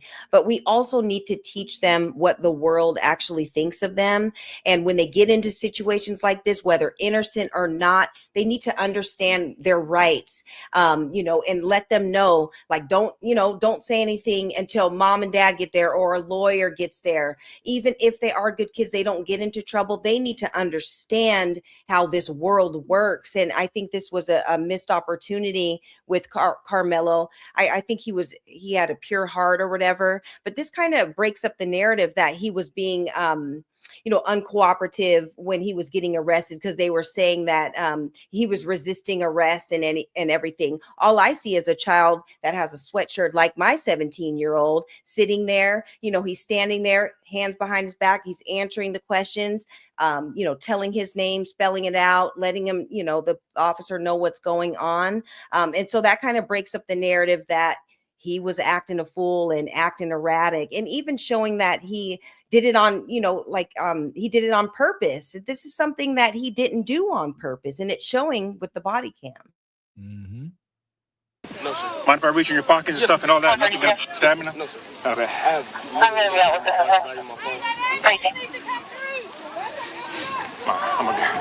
a little personal there, okay? Just to make sure. My car's right there. Okay. Yeah. You want me to get up now? Go. All right. The victim's going to be underneath that tent over there, so I'll get medics. I think he was analyzing. Memorial tent over there, guys. All right. He put his hands on me. I told him not to. He put his hands on me. What's happening right now? Victim is over here on the north end. They got staff standing to him right now. This is the latest suspect. All right. Already? No. Already searched them. Got nothing on I don't know what happened. 4.3. Checkers everything with that CPR process for a witness. Crazy. Yeah, that's the wrong thing. Yeah. Well, that's him. They walking him out the stadium here. Y'all heard him crying. He put his hands on me. I told him to leave me alone. Like I said, this definitely ain't no thug or it wasn't cold-blooded. He didn't deserve the time he got. And rest in peace to the young brother. Obviously, he don't deserve to lose his life. But at the same time, the precedents have been set with the case in Allison. That's the one thing we were talking about all last week. So, like I said, it's never been a question of whether or not he did it. It's just this is a lot of what we were talking about. And, that 35 years just don't sit well in nobody's spirit. It is what it is. And if you're an individual that think you should got more time, I hope you get what you deserve. Seriously. I just pray that whatever correctional facility this young brother wind up, I pray every day that he get around the Muslim community and they shield him from the madness that is prison. That's my prayer, because he got to sit down. He already behind the walls of the beast. He already, as we say, had these debates. He's enduring. He's currently enduring. And I just pray every day that Muslim community take him, protect him, tell him get himself in the law library, get his nose in the Quran, and they shield him from the worst atrocities of the correctional facility, because that's what folks want. Wicked folks want this young kid to go in there and be victimized. And again, everybody that feels that way, I truly hope you get exactly what you deserve. Yeah, and not only the Muslim community, but the Black community as a whole that's behind bars. They're going to rally around our brother because they understand, the facts of what happened. And as these body cam footage and stuff comes out and these videos are getting released, it's actually showing the human side to him, and that he's not the narrative that everybody is painting him as. But I would suggest to him, like you said, getting into the law library and just kind of learn, how everything works. But I do believe that he will be protected in there by the ones in our community, because we tend to, look out for the ones who we know deep down are innocent or whatever. So I think he'll be okay. And with this retrial and everything going on, I don't think he's going to be sticking with that 35-year sentence, because this video is showing otherwise. I don't either.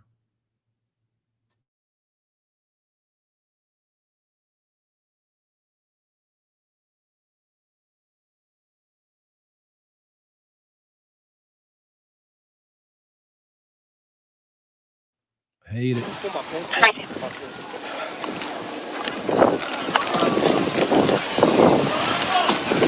Sorry, over here. It's up to you. It's up to you. That's fine.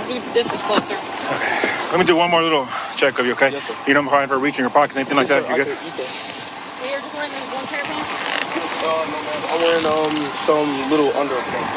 Oh, yeah. How many times you get thirsty, bro? What's your name, man? Carmelo Anthony, K-A-R-M-E-L. Okay.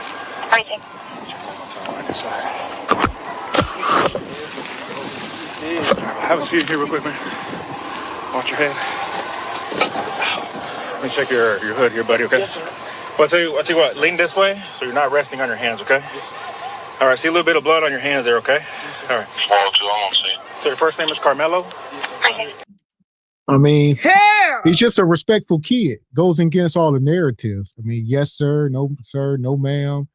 I really don't have an issue with the cop. The cop just doing his job. I mean, he's showing up. Somebody got stabbed. He don't know this kid from a can of paint.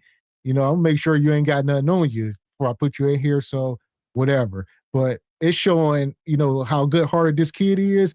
And, the sentence should have reflected that. It's not to say he didn't do anything, but come on now. This other kid we talked about 2 hours up the road, this case in Allison was a real menace. And it was premeditated and all that, and 1,000 times worse. That's just the bottom line. And it's just how they willingly spin the narrative. So in Carmelo's case, the prosecution, is my understanding, made the argument that Carmelo saying, hey, touch me and see what happens, counts as premeditation for Carmelo. But whenever that case and demon, said, I want to see this dude on life support and I'm going to hank you down, that was a warning. That wasn't premeditation. That was a warning. He warned him. See that? I want to hear the rebuttals. White boy says it, it's a warning. Black boy says it, it's premeditated now, not a warning. Why? What's the difference? Any difference other than this? Right. It's that complexion for the protection. And we talked about the judge and how they were, in cahoots with the prosecutors and all that. There's so many things at play here. And unfortunately, it's all fallen on this he was 17 at the time.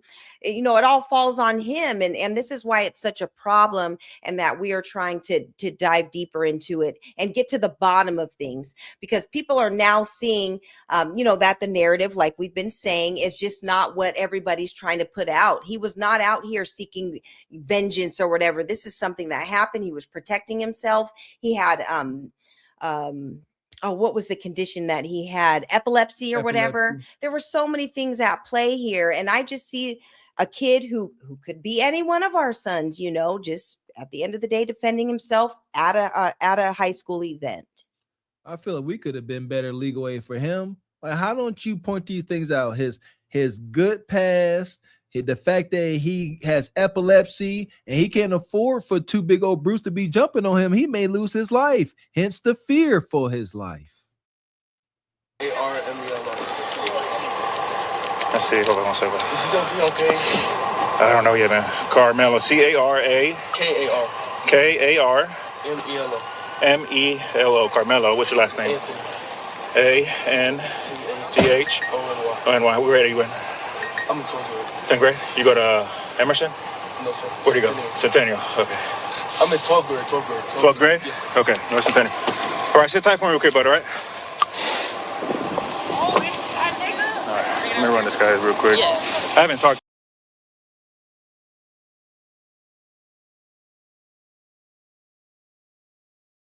And in that, don't look like I see any blood tells, like somebody got thrown. But hey, like I said, it's just all opinions. We can't see none that's blurry, so this is a little clearer footage for y'all. All right. He put his hands on me. I told him not to. He put his. So we'll take it back a second.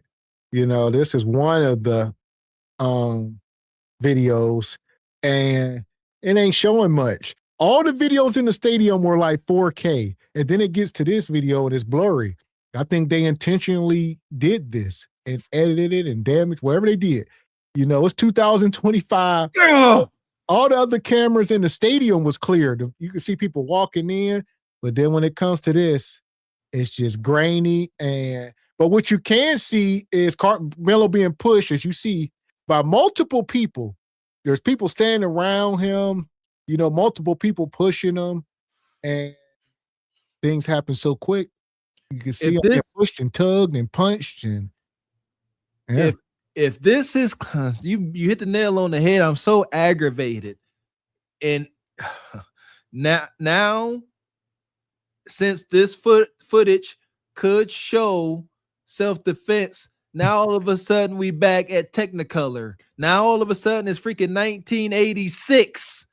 And it's Dolby Digital, like, you know what I mean? Just pixelated.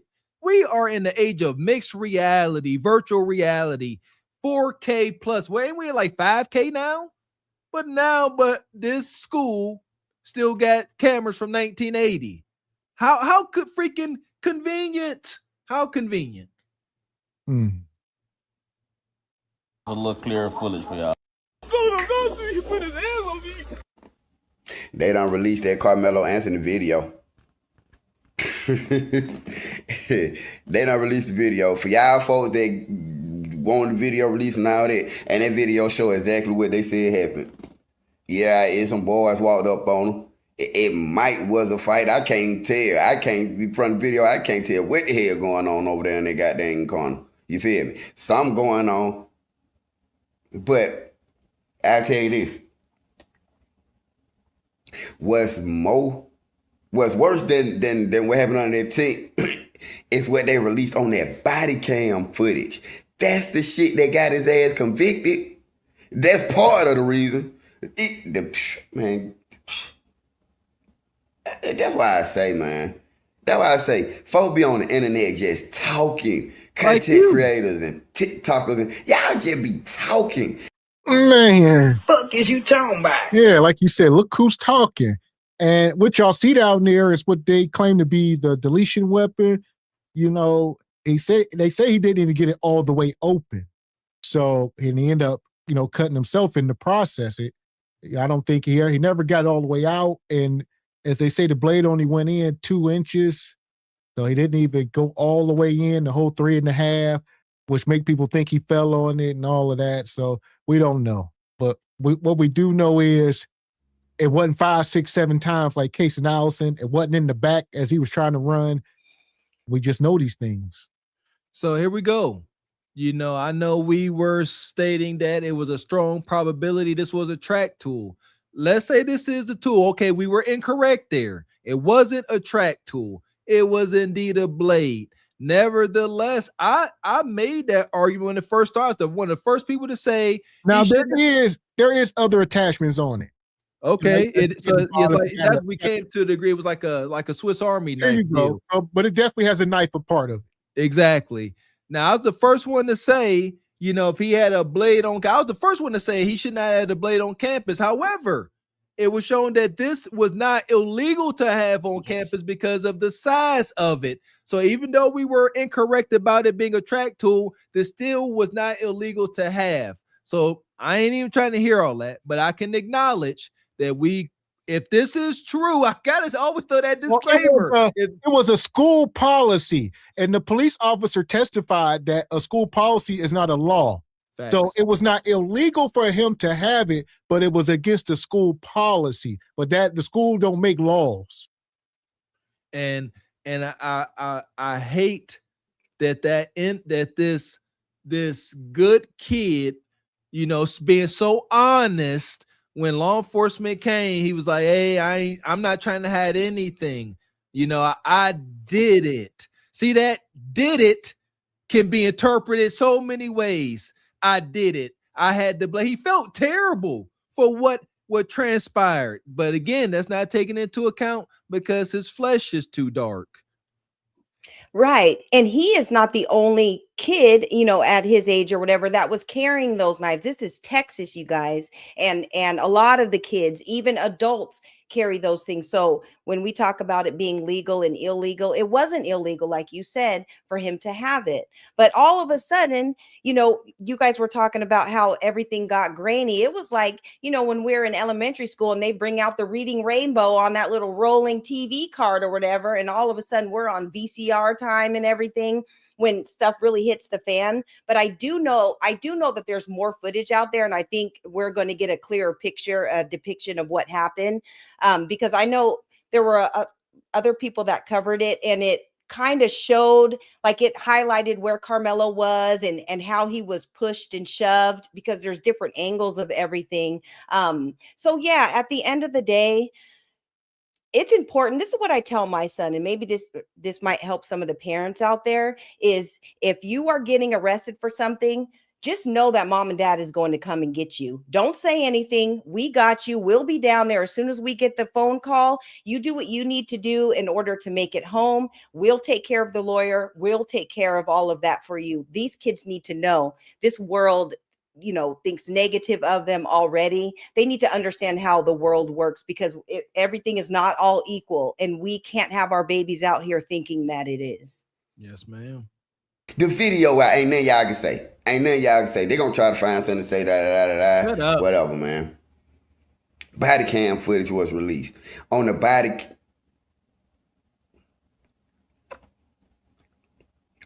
cam, the police told Carmelo, you got a little blood on your hands. I believe Carmelo said, oh yeah, or something he said. But he said, he put his hands on me. He put his hands on me. You hear him saying all this stuff on the body cam. Man, appeal my ass.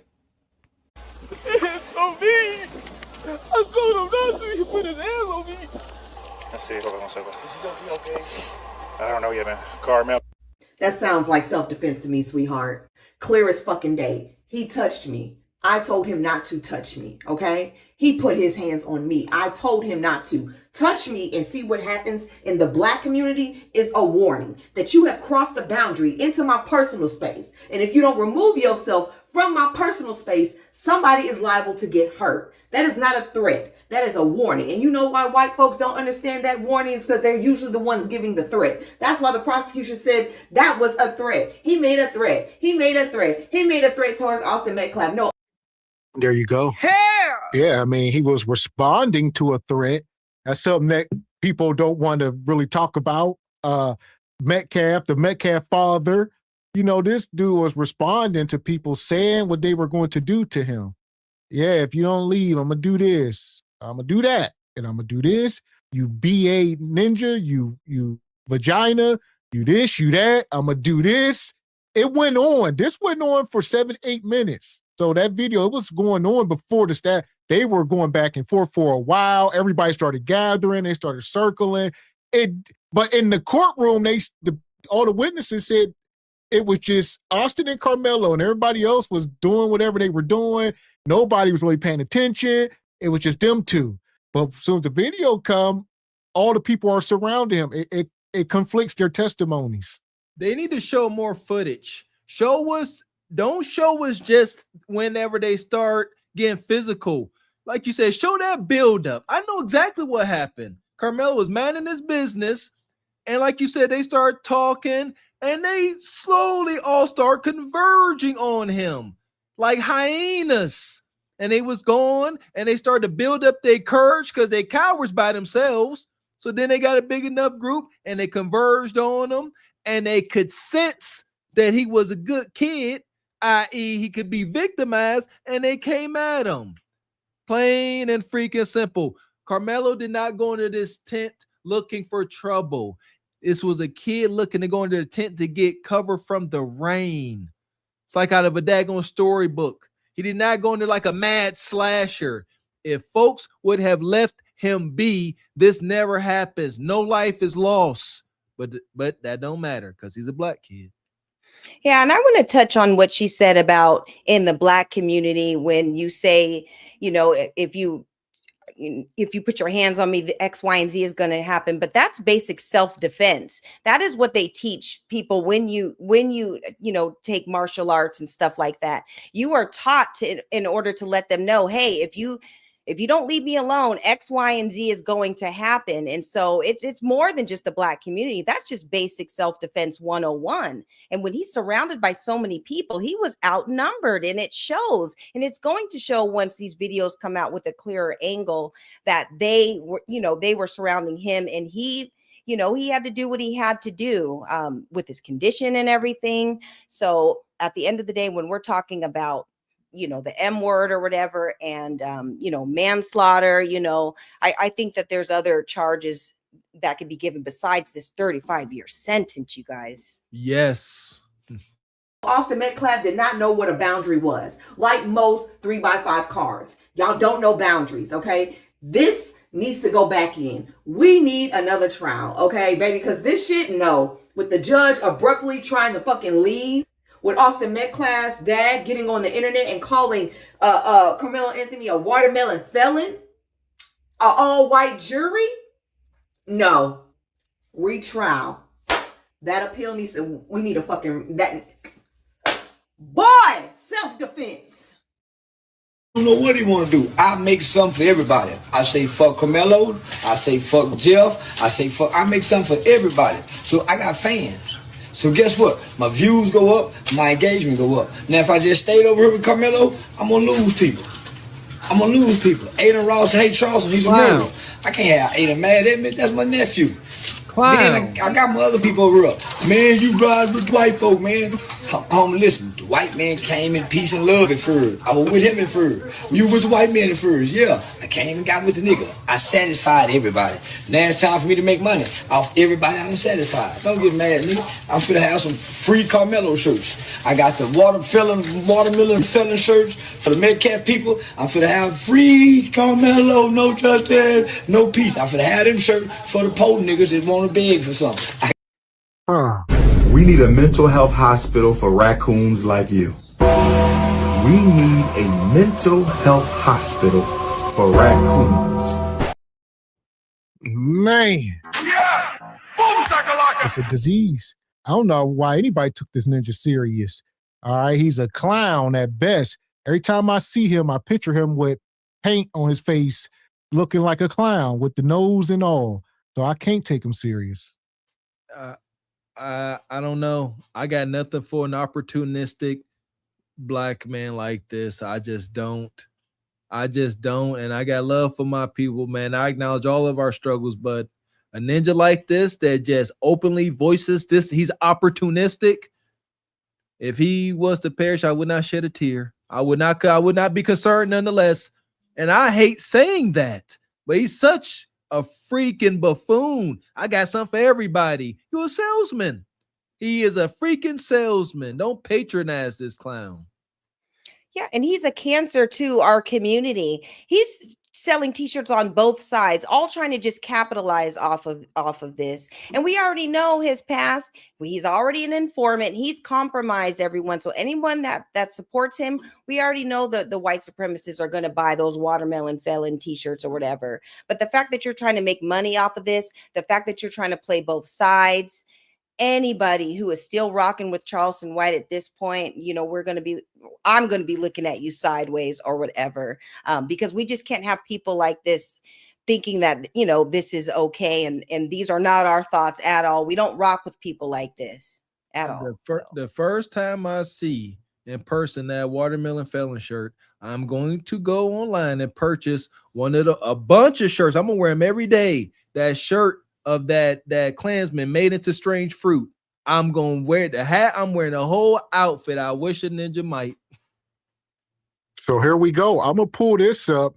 This is another part of the footage from the school and showing part of the fight. But like you said, some of them kids got the cell phone footage up under that camera. That's what people really want to see. There was one kid that walked, you know, this kid y'all see walking back down. I believe he was standing there before and he was filming.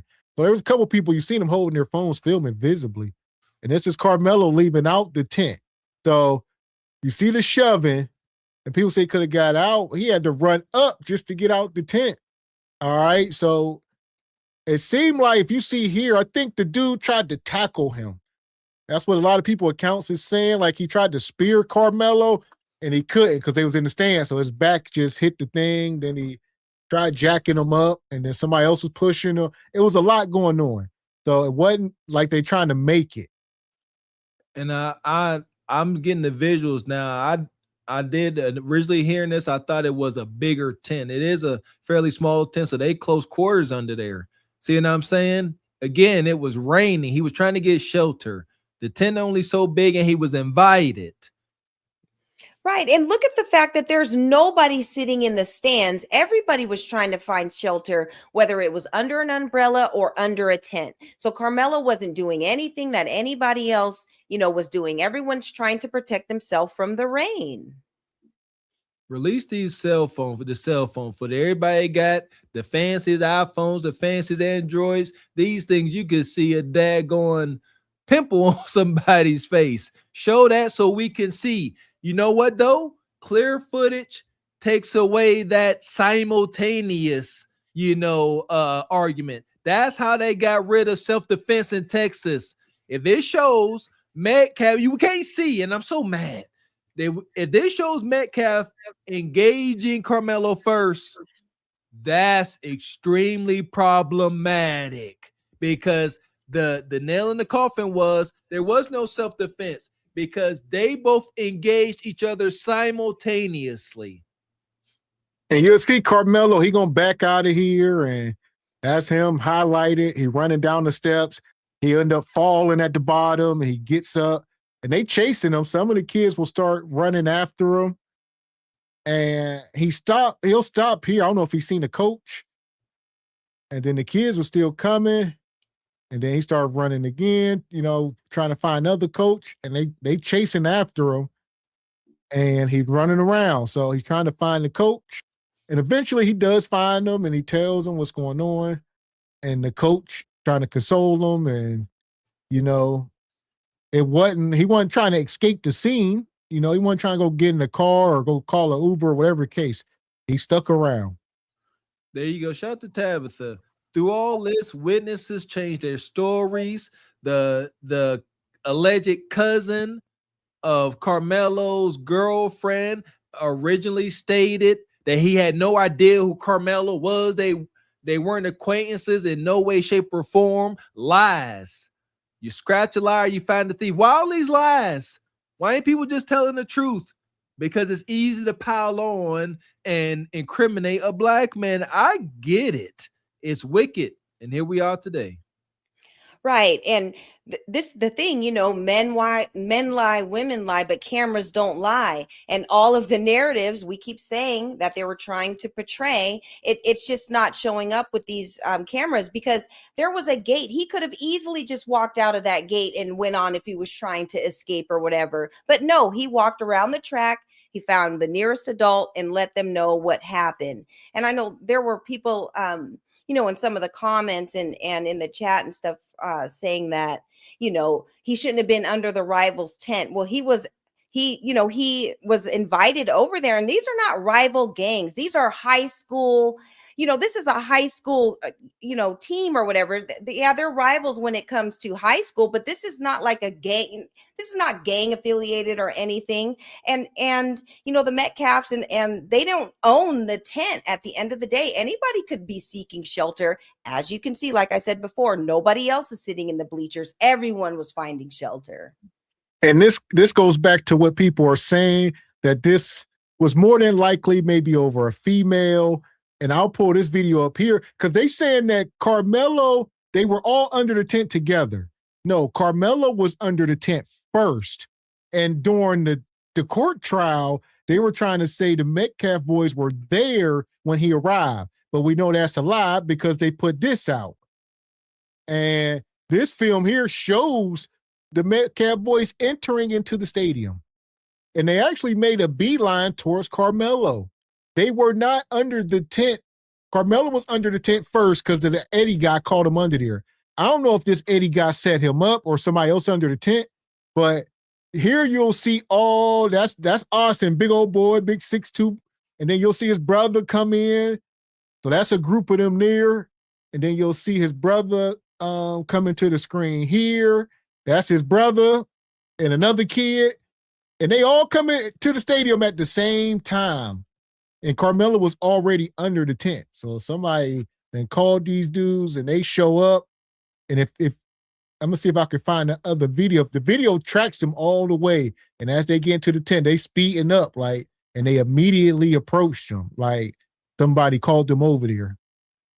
I can't help it. I know we ain't supposed to try to reason with folks, Mr. X. However, how do the detractors, what do they got to say about all these inconsistencies? Well, come on. Too many inconsistencies. And that's the crazy train I'm riding. This seems like a setup, an immature high school setup. Yeah, hey, look, this dude up under y'all tent, he said this, he said that. This kid, this supposed cousin of Carmelo's girlfriend, already was caught in a lie once. Why you lie? Why would you lie? What do you have to hide? A motive. Oh, yeah, I don't like you. I like her. I want them Latino cheeks. Yeah, come on, you big brutes known to be bullies. Come on. I got pray for you. He said something about your mama. Come on over here. We'll never know. And shout out to the chat. Some of y'all don't understand how these attorneys work. I know all these kids said they testified and all of their stories matched. They were coached up for over 8 months. This is part of being an attorney. They will have all of the kids meet up. We meeting up at the hall, and we are going to recite y'all story. That's legal. Come on, we're going to coach you. Well, they said the dad was having cookouts at his house. So, the dad and a lot of the witnesses were at the cookouts. So who knows, what they was doing there, getting their story together. Do y'all really think they were at these cookouts and gatherings talking about, hey, guys, let's make sure we're telling the truth. Let's make sure, you say what you saw. You don't have to coach people to tell the truth. I'm going to say it again. You do not have to coach people to tell the truth. It comes natural. Yeah, and these boys were all at an impressionable time. They're probably juniors and seniors, probably going off to college or whatever. And maybe they were being coached, if you don't do X, Y, and Z, something like this could maybe affect you going off to college or whatever. That's something to take into consideration also.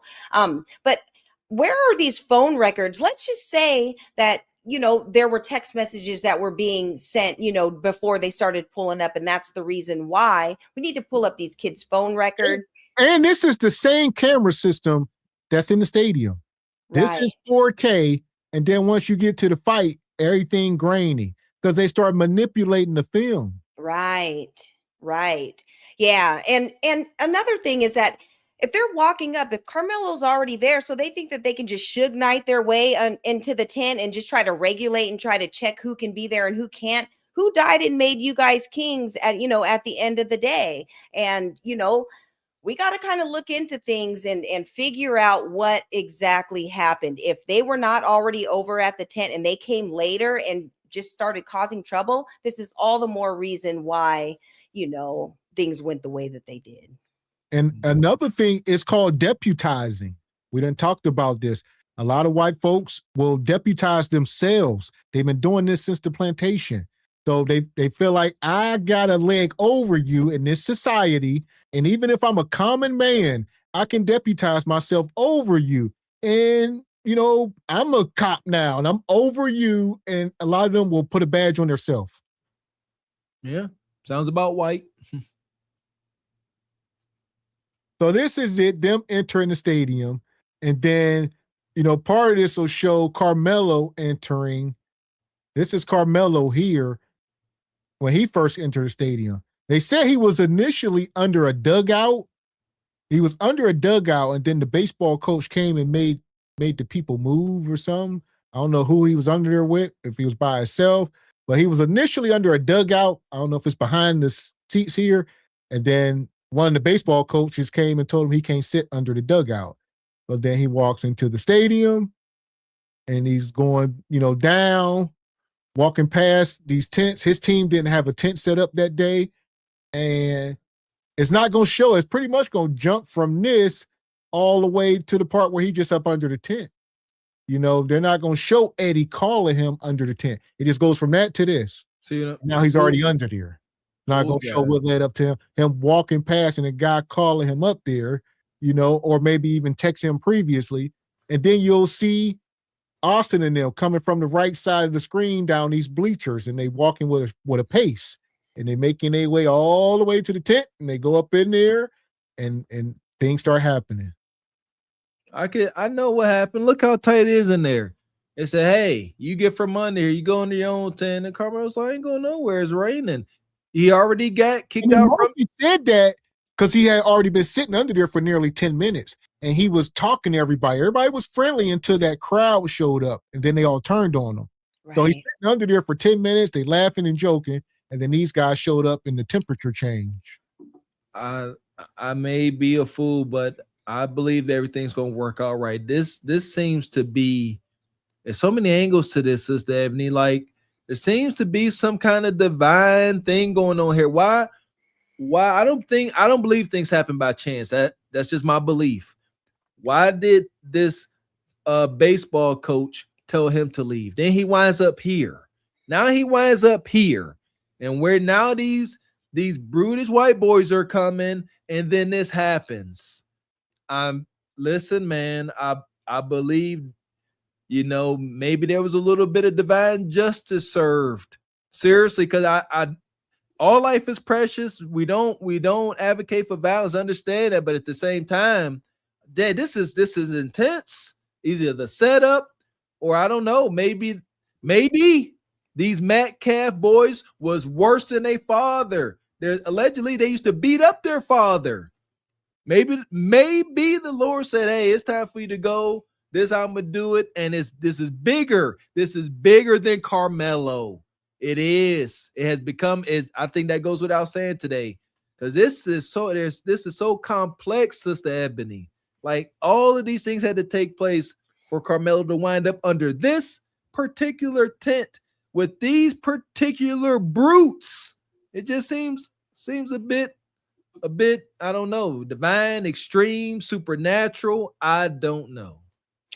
Well, another angle that I want to take a look at, and even whatever lawyer that they hire in order to do this retrial, and everything, they need to look at because there's software out there and there are programs that can detect if a tape has been altered or not, or if things have been omitted, because you can look at timestamps. All of these videos have timestamps, and if it jumps from one timestamp to another, and you can just tell that something's been deleted, that's the angle I think that the lawyer needs to go. And if we can figure out if it's been altered or not, then we know that there's some janky stuff that went on. We need to get these phone records. We need to get, maybe the locations, if they were meeting with these kids and telling them what to do. There are so many things, that, and people and so many players involved that is going to, explain exactly what happened. But there are timestamps on these videos. And if there's anything missing, then we know something is going on. And here we go. And this video been playing the whole time. So this is a time lapse. All right. He was under there, like I said, talking to all the people, still talking with peers. And eventually another gang of kids show up. And like you said, they trying to move him from up under the tent. And just makes no sense. You know what I mean? And like I said, nobody's saying Carmelo is innocent. Whatever. I mean, there is a loss of life. I definitely got respect on loss of life. But the 35 years was absolutely egregious because it was not, first degree. This was not cold-blooded. I mean, at best, it's boiling down to an accident, you know what I mean? Or negligent, whatever the other guy, negligent deletion or whatever. Yeah, we're saying at most, give him the same sentence you gave that white boy that hanked that the other young man down the bathroom 5-6 times. You see, my goodness, like good if that, but if there proves to be collusion, which seems to be clear as day, in lies due to omission, free that man. You see what I'm saying? No. If I hope that some judge sees all this and says, you know what?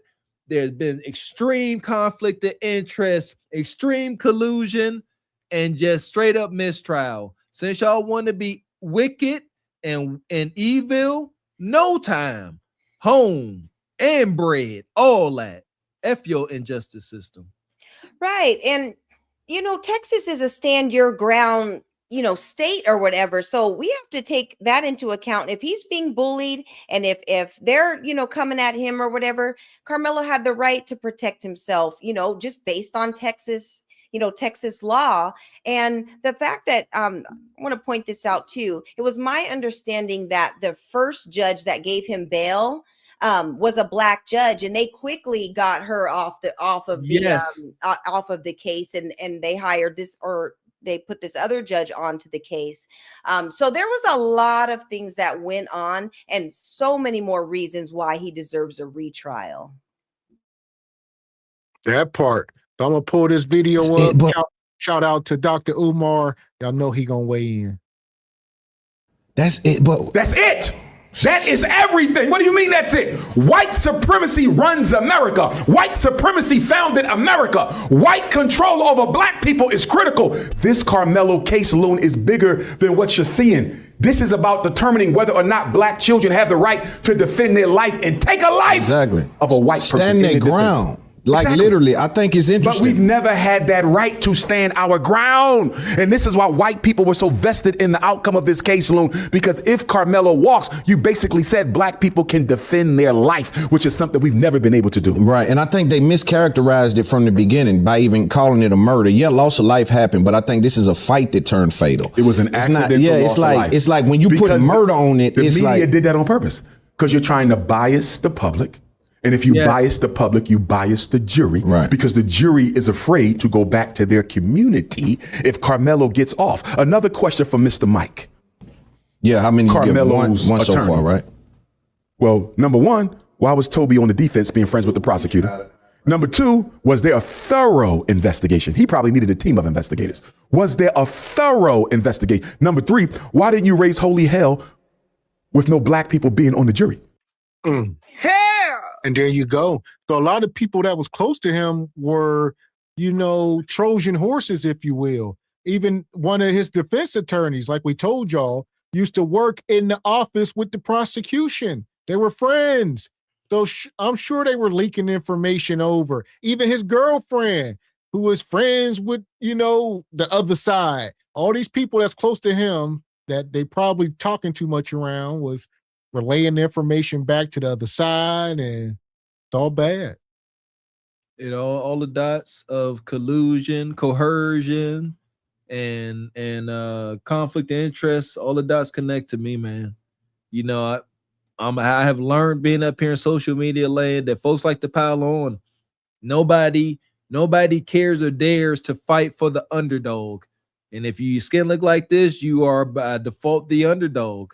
I can see how the girlfriend and the alleged cousin of the girlfriend all just say, oh, they got enough phone calls and probably deletion threats, just like Carmelo Anthony and his family, and say, oh, okay, we'll play along with the get along so that we don't get piled on as well. To heck with a coward. A coward suffers a million deletions. May it be so. Yeah, and I'll have to agree with Dr. Umar when it comes to standing your ground and stuff.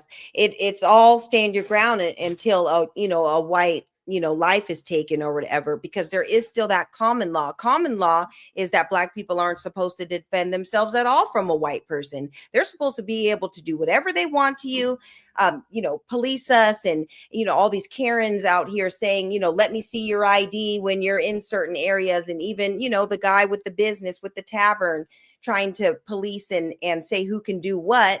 Common law is that we're never supposed to be able to protect ourselves when it comes to a white person. And so shout out to Umar for calling that out, because it is true. It's a common law. Facts. At that point, Loon, guess what should have happened? This should have been a press conference. This should have been a press conference, and I would have invited, even though we can't trust them, but I would invite the NAACP, the Urban League, every Black minister. We're going to talk about this jury. Loon, I would have played up that jury situation so big because the jury decided Carmelo's fate. Yeah, man. He supposed to press the gas on that. But he belongs to the community on trial. That's crazy. Listen, when you fight one white person, you fight all white people. Let me give you one more question I would have for Mr. Mike, Carmelo's so-called attorney. Why did you not fight for a change of venue? Maybe he did, Loon. I didn't see it. There's no way Carmelo Anthony could have gotten a fair trial in Collin County, Texas. Why wasn't this case moved to another county so Carmelo could get a fair trial? You can't charge him in the same county where the situation took place. Right. The lawyer was incompetent. I didn't understand it. Because he was working for the opposition. This was an inside job. And I'm glad the family is appealing the verdict, though. I want to say this to the family, and I love them, mom, dad. Carmelo was dating a bunny. Salsa bunny, I believe. Rice bunny, it's a bunny. I need them to tell their son, you cannot communicate with her as we go through this retrial. Do you know why, Loon? They'll flip her. No. Who was the mystery witness that could have exonerated Carmelo and instead turned into Carmelo's Judas? Eddie Parra. Yes. Remember him? Yes. Who was Eddie Parra?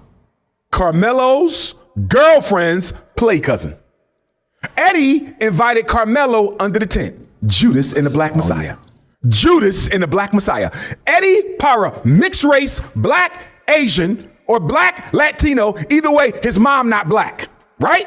He invited Carmelo under the tent. He's play cousin to Carmelo's girlfriend.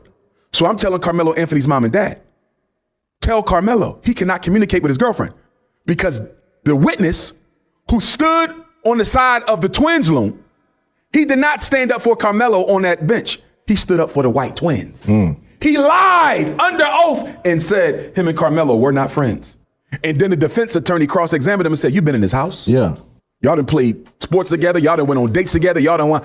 He tried to say he didn't even notice. Right. Yeah. He tried to separate And this himself. is the girlfriend's play cousin. Guess what, Loon? Carmelo needs to understand something. She ain't your girlfriend no more. I'm not saying she did nothing wrong. I'm not saying she did nothing wrong. I'm saying we cannot risk you being legally lynched again because you pillow talking on prison phones with a girl who could be feeding the enemy.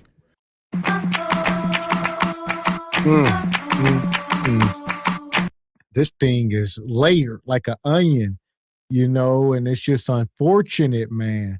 Like you said, we hope and pray this brother can get, justice served and get a retrial, get the sentence reduced or not at all.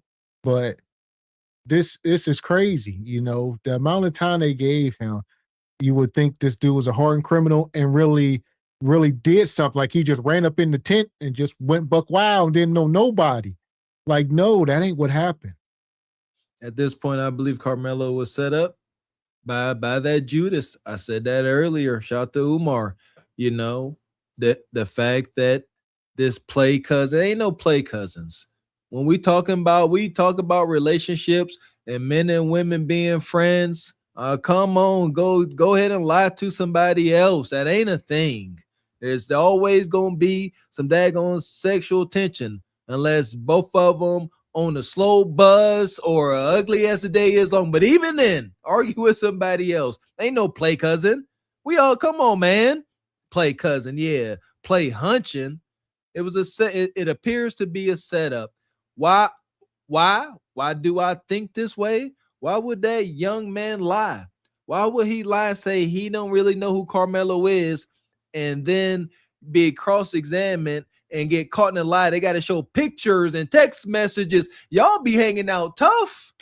Y'all tight. What do you mean? That alone should have had everybody like, wait, what's going on here?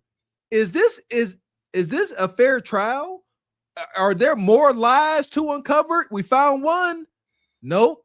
We're not going to consider it because it's a black kid and he's going to fare well in prison, unlike a little white boy. That still grinds my gears, Sister Ebony. They will sit up here in the cases of young white men who commit these crimes. The attorney will sit there and say, he should not go to jail because he won't fare well in prison.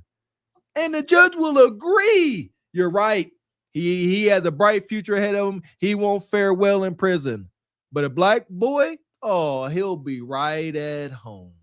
Right. And they get tried as adults, even when they're, 17 and underage or whatever. And we talk about this, a lot on the Truth Over Lies channel about how, people that come over from different countries, side with the dominant society. And this is just another case of that. It seems like that Para, the play cousin or whatever, kind of went along with the dominant society and took sides because, a lot of times they want that acceptance. And a lot of times, they go off of that and who knows what they were told or maybe they were bribed or whatever. We really don't know. But that's why it's important for us to teach our kids, what people might think of him, especially when we're talking about people from other cultures, and not to say all, but there are some that have these thoughts. And when our kids get jammed up and put in these situations and they're thinking that, oh, that's my boy, that's my friend or whatever, and we're not teaching them how other people might look at them, that's setting our kids up for failure. Our kids need to always have that in the back of their mind so that they're not surrounding themselves around people that, could harm them eventually at the end of the day if something does go wrong. To make your point about that, Sister Ebony, about Latinos and folks wanting to be white so bad, via the 2020 census, out of 61.1 million Hispanic or Latino residents, approximately 10.7 to 12 million self-identified as white alone. 20%. Shame. Yeah, and when we think about people from other cultures and other countries and stuff, we talked about the Somalians saying that they're dark Caucasians and all that. We have to, this stuff, we don't just be talking out of the side of our neck. This is coming out of their mouths and what they put on the census records. And they've even said it even on video. When we come over here, we go along with the dominant society and we go along with whatever they think. And that's why there's a lot of people who are against us because they know that the dominant society already is. I don't know if she's guilty or not, Loon, but we're not taking no chances. Do you feel me? Right. The only person Carmelo Anthony should be talking to in that jail, mom, dad, and lawyer. Mom, dad, and lawyer. We can't trust nobody. You can't get no damn conjugal visits. Because do you want your life or are you worried about loneliness? You see this? Carmelo, you're going to have to be lonely right now, my brother. Because talking to her and she feeding Eddie was the Judas in this case. Eddie could have told the truth. But you know why Eddie didn't tell the truth, Lou? because Eddie know he helped instigate the conflict. Eddie was one of the ones with the twins egging Carmelo on. You ain't got nothing in that bag. They dared him to pull the knife out. And Eddie, Carmelo's fake ass friend, is part of the reason this situation happened. You invited him under the tent, you instigated the fight, and that boy lost his life. And then you got the audacity, after inviting me under the tent, after instigating the crisis that led to this boy's life, you got the audacity to come to court, sit on a stand, and tell the world you don't even know me. Yeah, that's crazy. This is Walloon. And you know me, I accept and I embrace our mixed race Africans. But if you have black children, all black children, if you have black freedmen as children, and they got mixed race friends, you better find out what the non-black parent thinks about black people. Because I'm gonna tell you what I think. I believe Eddie's Asian or Latino mom sat his ass down and told him, you're gonna side with the white boys. Yes. Because we ain't gonna get nothing out of siding with no ninja. Let me ask you, what do you think about the father of Austin Metcalf's behavior? He got on the internet yesterday or the day before. I'm assuming it's real and that it's not real. AI. I seen the whole thing. Hour And long. he called Carmelo Anthony's mother a drunk bitch. He called Carmelo Anthony a watermelon felon and called his father a pussy. Drew Anthony, you're a and a coward, and you raised one. Kayla, you drunk. What'd you do to that boy to make him stab somebody? My God, what kind of mother are you? Hey, Kevin Hayes, you fucking liar. Day after it happened, how many lies did you sit and type up on your keyboard, you big keyboard warrior? You a big tough man. You still live in Baton Rouge? Remember you said you'd come to Frisco, buddy? You were supposed to find me. I told you we could sit down and talk. That's all you do. Talk, Mr. Squeaky Clean. He's the only one in your family without a damn record. I guess that's something to brag about in your culture. You people hang your hat on the dumbest shit I've ever seen. Let me make one up. Y'all can let me make something racist up so y'all can go viral. I got a new name for Mello, okay? Because he was such this little boy y'all were trying to portray. How about watermelon felon? How's that one strike you? But let me show you the Machiavellian military mindset of Caucasians. Let me show you the Machiavellian military mindset of Caucasian. What was Daddy Metcalf doing before the trial, Lone? He was being very aggressive. No, before the trial started. He was going to the press conferences, extending an olive branch. Well, no, one of them he went and he was standing they kicked him out. They did, but he said he came there to be supportive. So he tried to act like he was. He tried to act like a friend to the Anthonys to get inside. What's the movie coming out right now, Lone? Odyssey. Everybody need to go watch Odyssey. What was the basis of Odyssey? It was the Trojan horse. We're going to pose as a friend, send them a gift. And once the Trojan horse is behind enemy territory, let loose and destroy their ass. That's exactly what Daddy Metcalf was going to do. How do you go from going to the press conferences, trying to extend an olive branch, trying to establish some sort of conciliatory agenda, trying to achieve solidarity with the boy who accidentally took your son's life? How do you go from being a friend to the Carmelos to calling them watermelon felons and black bitchs? He was never a friend. You cannot trust that part. He doing all this after the sentence, after he got 35 years. You would think he'd be satiated because we all know that was an over sentence, but here we go. He's still, like you said, this been a setup from the beginning, and they've been trying to get all their ducks in a row. And I see some of y'all saying like Carmelo and his family may have been a little green, which ain't nothing wrong with that. Everybody ain't from the hood or in the streets. And like you said, you can't sort of teach some of the stuff. So I know a lot of times, we say, oh, we got to teach our kids this and that. Yeah, we can teach them and, cross our fingers and hope and pray for the best. Because some of this stuff is just life experience. It'd be hard for me to teach my son a lot of this stuff. I'm just going to shelter him from a lot of the stuff I had to go through. But the rest of it, you can teach some stuff, but, a lot of this, what you do after you stab somebody, protocol, and unless you're from the streets, these kids are shook. They're going to be talking or whatever the case. It's just unfortunate. Yes, it is. This is the Umar I like. This is the Umar I was originally introduced to via the documentary Hidden Colors. Yeah, come on, Umar. Just keep him away from you know, the Cinnabons and the 5-5s, you know the rest. But man, he up here talking about Shannon lost my train of thought. Yeah, go ahead, sister. I lost my train of thought, what he was saying. Yeah, I'm piggyback off of what you said about this is the Umar, this is the scholar, this is, you know, the representative that we like. This is Umar before the North. You know, he didn't take his little daily whatever, you know, allegedly or whatever. But Umar is right about everything that he's saying, as far as us teaching our kids and us as adults. We have to study people who you know, I'm not saying all white people are our enemies, but they definitely have a predisposition about us, and it's good to study them and study their tactics and study how they think. And it's also important for us as parents to teach our kids. Like one thing that I do with my son, he has friends of all races, but there's just certain things that I don't let, you know, go down. Like as far as you go into your friends of other races, you do not spend the night over there or whatever. If you're going to some parties with the dominant society, you need to have one of the bros go with you. I always ask, you know, are, you know, the top 5, you know, the homies, the homeboys, are they going? Because I know that you're going to be able to look out for each other because you guys grew up together. All of our parents, you know, our families are cool.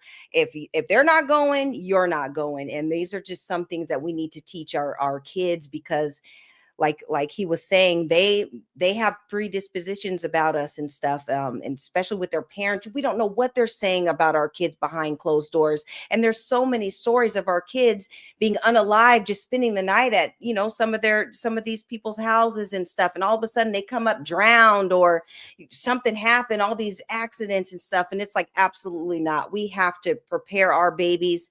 This world is not a nice place. This is not kindergarten. We're not all holding hands, kicking cans. You know, this is a real thing, and we have to prepare them for the real world. There you go. That we always say that first and foremost, it comes back to parenting. You got a good point there. And what I was going to say earlier was, you know, it is easy, you know, to sit here observing this and criticize Carmelo's parents. You know, it's easy to sit here and observe, say, oh, they moved a little wonky. But to sympathize, can't empathize, because I know I will hope too many of us, none of us have been through this. You know what I mean? We could easy for us to say, oh, they should have did this, they should have did that, dealing with deletion threats, moving, losing their jobs. You know what I mean? Like, it's very easy to sit here and critique what they did wrong. Are they moving ahead? Did they move a little wonky? Perhaps. But the sympathy is like, golly, like they going through heck and high water, literally, you know. So with the critique, I think it pays to be a little like, come on, man, their kids is about to go to prison. They even good, well put together folks are gonna, you know, kind of lose their mind a little bit. Not making any excuse if they did like misappropriate funds, but I'm just saying, like, I don't expect them to make all the perfect moves in this situation.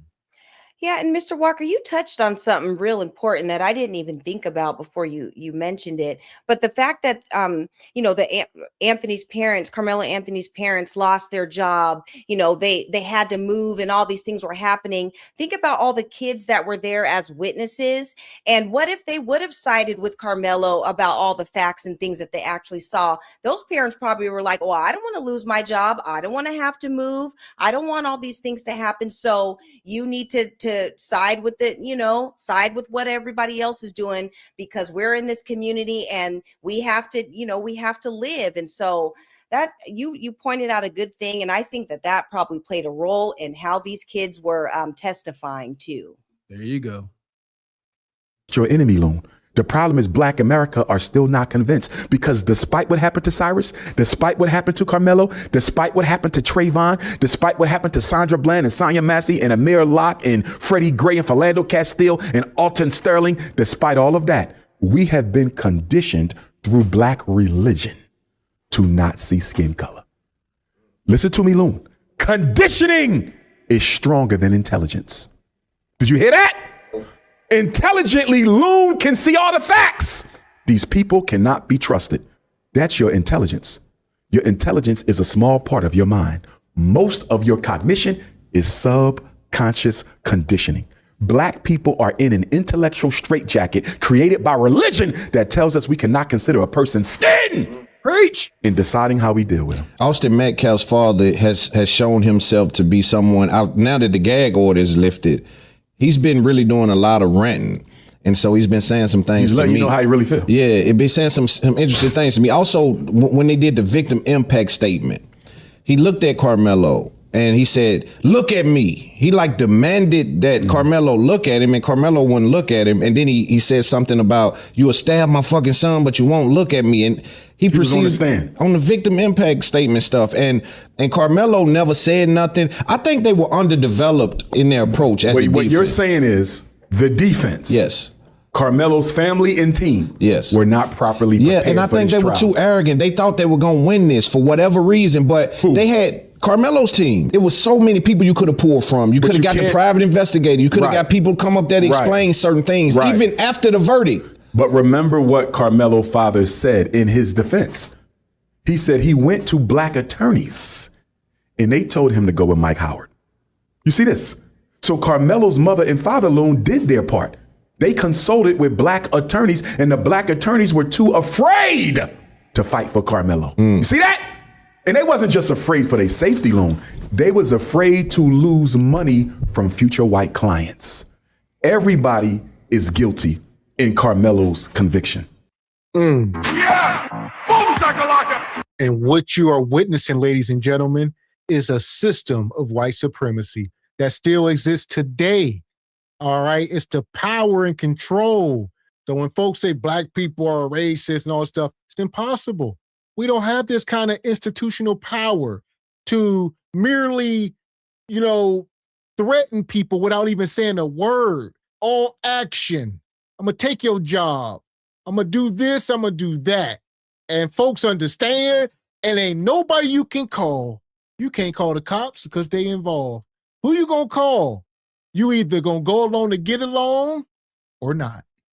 Call it daggone Ghostbusters. Even educated legal personnel knew that racism is so strong and the injustice system is so powerful. They knew. They said, hey, in this case, you might want to get a white attorney because we sitting ducks. The white man is more willing to side with another white man at your defense. Not so fast. Shout out to folks in the chat. Sometimes as an attorney, you get paid extra to lose. Your reputation takes a dive, but your income goes up. It's a trade-off. So you know what? I ain't going to sit here and fight you, Bob. The defense says to the prosecutor, I'm not going to fight y'all like that. I'm going to give a little pushback. You're going to end up taking it, but you know what I mean? My reputation going to take a hit. I ain't going to drag this out, break bread. Like a boxer taking a fall. Same daggone thing. The injustice system is alive and well. I would love for a detractor to prove us wrong. Right. And we're watching all of this unravel right before, as we're hearing everything. And this is why it's important to be on code. It's just more than just a blackout or a boycott or whatever. We're talking about the lives of our people. And I want any attorneys or any black lawyers and stuff out there to understand we're stronger when we're together. So if you are presented, just anybody out there or whatever, when you're on code and you're up against, a monster, kind of like Carmelo Anthony was up against or whatever, and you're an attorney and you're willing to step out and willing to, represent him in court or whatever.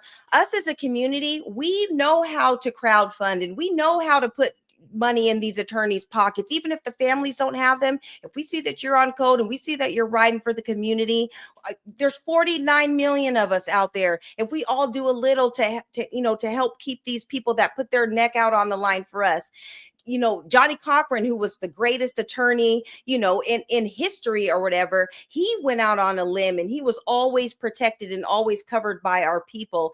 And justice was served in a lot of the cases that we have. We need more Johnny Cochrans out there, not people that are just scared to represent because they think, the white people won't mess with us. But what about the 49 million of us? Not all of us are criminals, but enough of us are on code. If we see that you are out here putting your life on the line, then we'll be able to help you out too. So I just wanted to say that. We all played a role in that. From the mindset they have about black males, hip hop artists, you guilty. Black people being colorblind, all white jury. Do you know there was a black woman? I don't know who she was. They interviewed her outside the courthouse, Loon, and guess what she said? They said, do you think Carmelo could get a fair trial with an all white jury? She said, I believe they can. She said, I even know the judge. He's a good man. This a black woman, Loon. Blue, black, purple, chocolate, beautiful queen. Oh, man. Yes, because remember, after Barack Obama, color don't matter no more. See that? Did you see how black people was acting outside of the... Well, let's say this. A lot of these people are plants. We've been talking about this. The futons, the office potatoes, all them. Some strange woman that's just standing outside the courthouse saying this stuff. These people are plants. They've been put there for a reason. We need to look closer. COINTELPRO, MK Ultra ain't gone anywhere. It's just morphed. That's all. And that is it. The fix is in. Is documented in American history. It just changed a little bit, but it's still here. I mean, these conspiracies have been proven to be true time and time again, of these plants, whether on many different fronts. There was supposedly, plants at the insurrection. A lot on it's very alive and very real. I've said it before. There is no more conspiracies. It's just the extreme truth. That's what it is now. Right. And a lot of us, we're doing background checks on people. We're doing lineage checks. We're checking hairline, we're checking all hairlines to see where people are coming from, figuring out why do you think the way that you think? What about you has been compromised? And why are you speaking the way that you're speaking about our people? We're starting to kind of point things out and okay, well, we know why you think that way because you've been compromised or you're from somewhere else or you're off code or, so we're calling all that stuff out. Not everybody that's skin folks is kin folks. And, that's something that we are definitely taking into account today. Another thing, did you see Umar cooking this evening? So y'all better give him his credit. How black people was acting outside of the courthouse, and we'll move off Carmelo after this. Outside of the courthouse, there were racial tensions are high in America right now. Always have been. And I'm gonna say thank you, Donald Trump. Thank you, Donald Trump. So you want? Thank you, Donald Trump. Let me tell you why. Tell me. No, I did not vote for him. I never would. No, but you I don't want, like him. I don't respect him. I don't support him. What Donald Trump did, and I need you to hear me. What Donald Trump did is he made it comfortable for white people to tell black people publicly what they think of you again. This is important, Loon, in order for us to raise our racial consciousness. Because we have been brainwashed by black religion to not see color, it's going to take our enemy to show us they racist. You see that? Thank you, Donald Trump, for letting these crackers be crackers again. Because only under this type of a circumstance are you going to get the truth. Right. And to all them black people who went crazy for Palestine, I haven't seen a Palestinian American march yet for Carmelo Anthony. I haven't seen a Palestinian American march yet for Cyrus Carmack Belton. Where are all these groups? Where's the migrant protest on behalf of Carmelo Anthony? Where's the migrant protest on behalf of Cyrus Carmack Belton? We fight for everybody else. They never fight for us. And that's why I'm saying here and now, multiculturalism is dead with me. It's been dead with me. I never supported it, and I only fight for black people. I will never mistreat nobody else. I will never mistreat nobody from another race. But guess what? When I fight for me alone. Black first. Black first. You gotta respect it. Umar's starting to see the light a little bit. All right, he got to keep coming closer. Follow the light, Umar. In this case, follow the light. Just keep going towards it. All right, this was one of your better showings. Free the brother Carmelo, and more truth is coming out every day. It's just a matter of, can they get this brother an appeal and some justice? That part. Umar cooking this evening. Y'all better give him his daggone credit, man. He touched on something. That orange buffoon, he definitely put a battery in the racist backs. That's a fact. And you want to know what my belief is, how you combat that? He said they are more comfortable now telling us how they feel about us. You know what? But when you don't fit the stereotype, it's an opposite effect. So Stephanie Dean, is an underhanded compliment. Me and my family get them all the time. You walk past these white folks at restaurant or out and about, and instead of sitting there giving you a side eye, they say, "Oh, you got such a nice family. Oh, it's so nice to see." Underhanded compliment, because they don't expect to see men and black women with their kids acting like they got some sense. Oh, your kids are so well behaved. I be want to crash out sometimes, but I just woosah. Yeah, and just when I was going to give Dr. Umar all of his props or whatever, he goes on and lets me down because he's talking about all these other groups standing for Carmelo, but he's the biggest advocate for Pan-Africanism. Where's all the Pan-Africanists? All the people that you advocate for, Dr. Umar, this is some of your causes or whatever, and you're saying that we all need to be together, but I don't see very many people from the Pan-Africanist movement fighting for Carmelo. So that's kind of where he loses me. So he's got, kind of got one foot in, but he's holding on to that Pan-African thread. He's got a grip on that. And, we just want to, this would have been the perfect opportunity for them to be showing some solidarity when it comes to cases like this. And they're just non-existent, just like your school, Umar. Shout out to Don't Censor Ma, come through, became a member. Appreciate you. Appreciate you. So here we are, nonetheless. All right, we done made our way through this wonky show tonight. We're trying to fix the culture by any means, and we are under attack. That's a real thing, and we are divided as well. And we've seen a lot of that even here in the chat tonight. So it's just a lot of division going on, even on things you would think folks would all be on code on for the most part. Some folks just don't see things that way. It's unfortunate. Work very hard to not become too cynical in these days, but division ain't going nowhere. Some folks are just agents of chaos. They're anarchists, and they just want to see the world burn. Shout out to Leon King. Ain't seen him in a while. And that's unfortunate. It's not going anywhere. We are under attack. Again, multiple things can be true at once, ladies and gentlemen. That's one thing I think we need to grasp. It's not always black and white. It's just not. We are under attack. Yes. We need to clean up our backyard. Yes. We need to be accountable. Yes. We as black folks, we live in enigma. And what is that enigma? A lot of things going on due to racism, Jim Crow, Willie Lynch, Reverend Cole Conk. The list goes on. A lot of things are not our fault. Redlining. It's not. However, we have been charged, with the task, and it is our responsibility to change the tide of things. That is why I know it's cool being black until it's time to be black. They like the aesthetics. They love the culture. They like the rhythm. They love the women. They love the men. But the struggle is unlike any other culture. That part they don't like.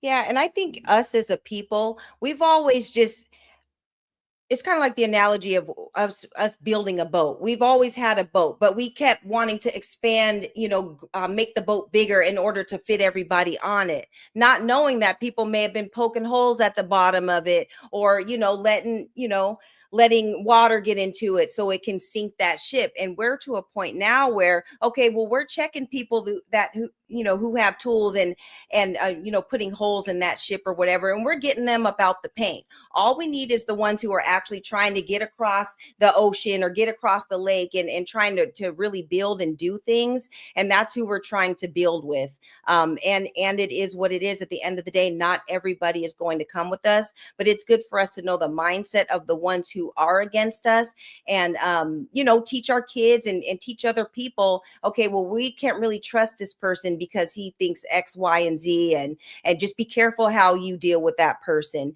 It's good to study our enemies and stuff. And it's good to kind of keep them close in that aspect, but not letting them get into the boat and into our house. And that's important to remember. Amen, Sister Ebony. And Kim Netter said it better than me. They want our rhythm, but they don't want our blues. That is deep. But guess what gives you the rhythm?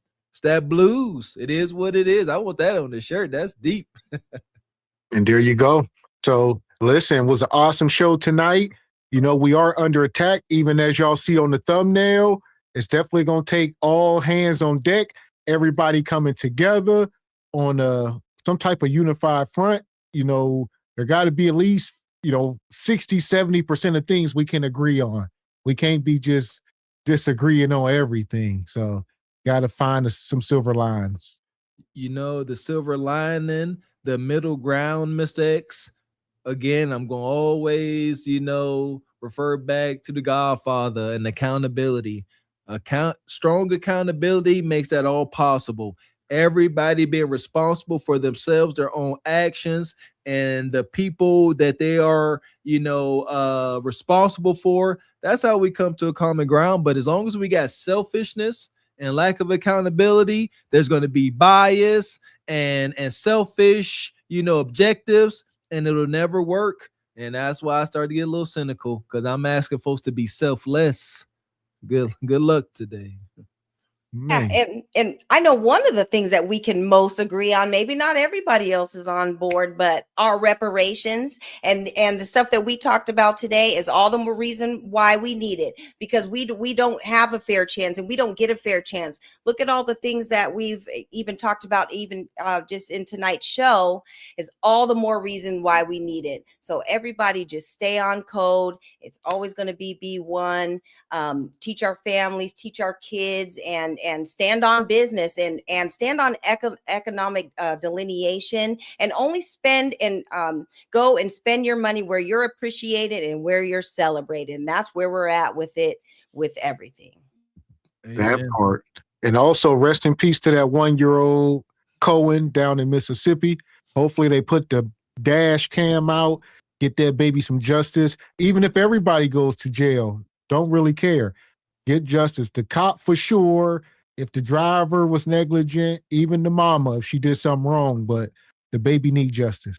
Yeah, I'm pretty cold when it comes to adults meeting the untimely demise, growing up in the hood, seeing so much. But when the babies go, it's always going to trigger me. I hate it.